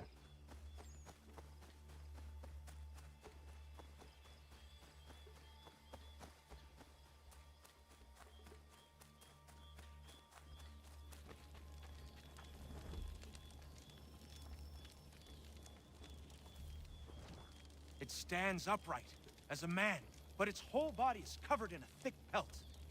Its gait is slow and lurching. I've seen it with my own two eyes. It's clever. Always at a distance, or with something between us, like it knows where I'm gonna be before I get there. Things go missing where it goes, that much is certain. All manner of trinket. It took a man's prize buck antlers clear off his cabin wall. Takes kills out of traps too, wrenching him open with his big mitts. Somebody should find it and bring back its head for the whole world to see.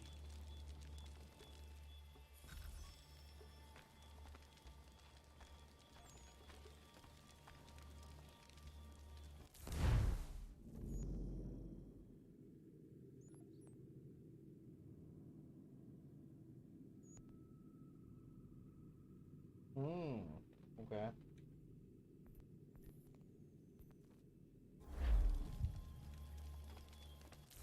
I'm curious.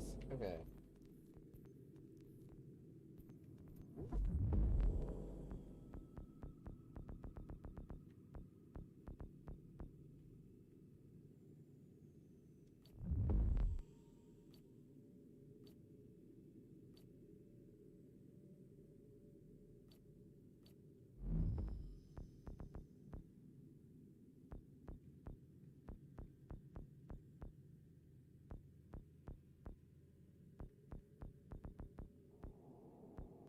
I don't know. Whatever.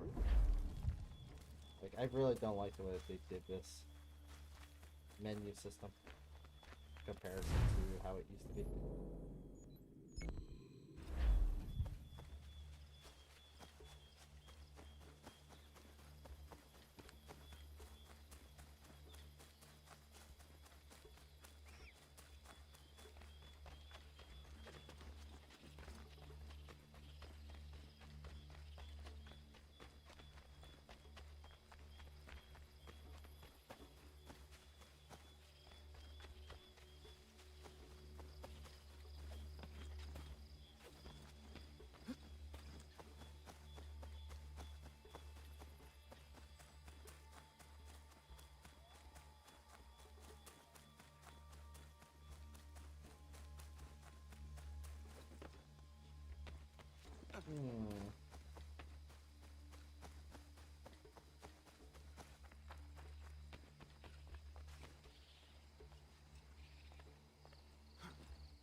That doesn't seem right.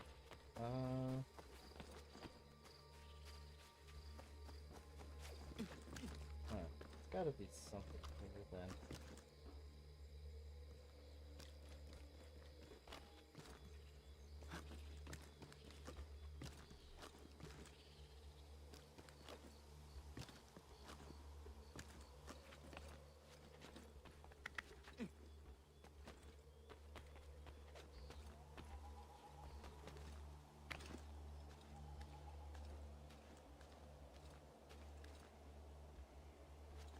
Yeah, we've been here before.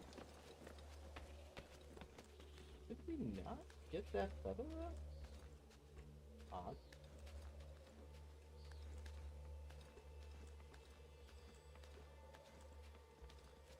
Odd. Oh, not bad cougar. Yeah, man.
Rick.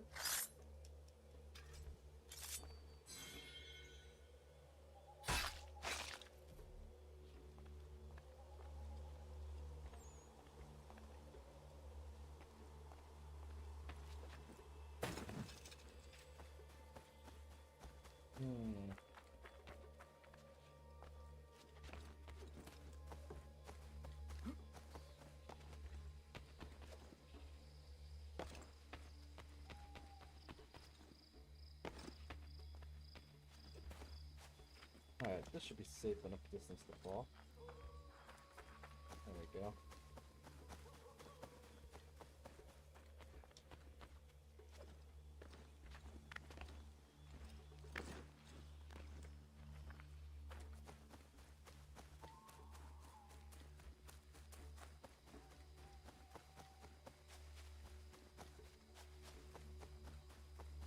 I could have fast traveled here the whole time. Son of a gun. Didn't notice because it's covered up by the freaking dialogue symbol.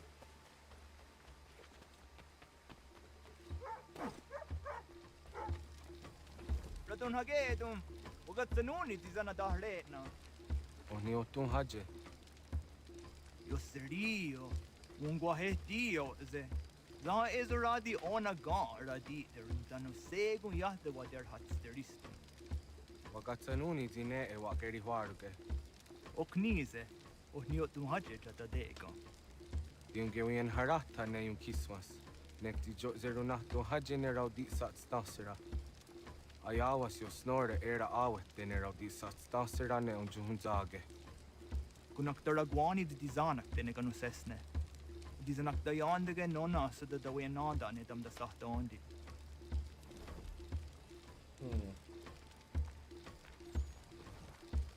Nona oyin skaho er radun hagedum. Okay.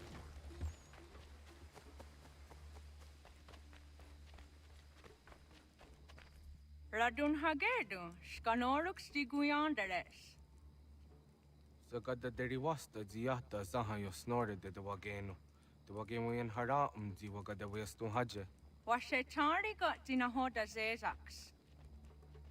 Zodzi yo snore ayako deriandaratne. Nektit kayana yeri wagatahidake. Ona yatagayeri niza deranyu. Nekti yatangayeri gega. Ise kok on wadu dosa de deri wa seragwase.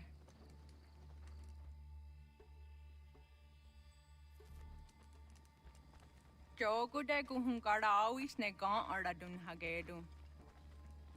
Ayamas yo snore down dasanadara. Okay.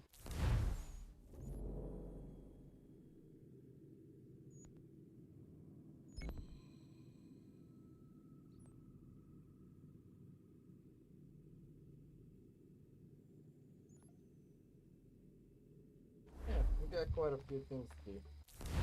Fortunately, guys, I'm going to end it there for today. We will come back to this tomorrow or maybe the day after. We will see.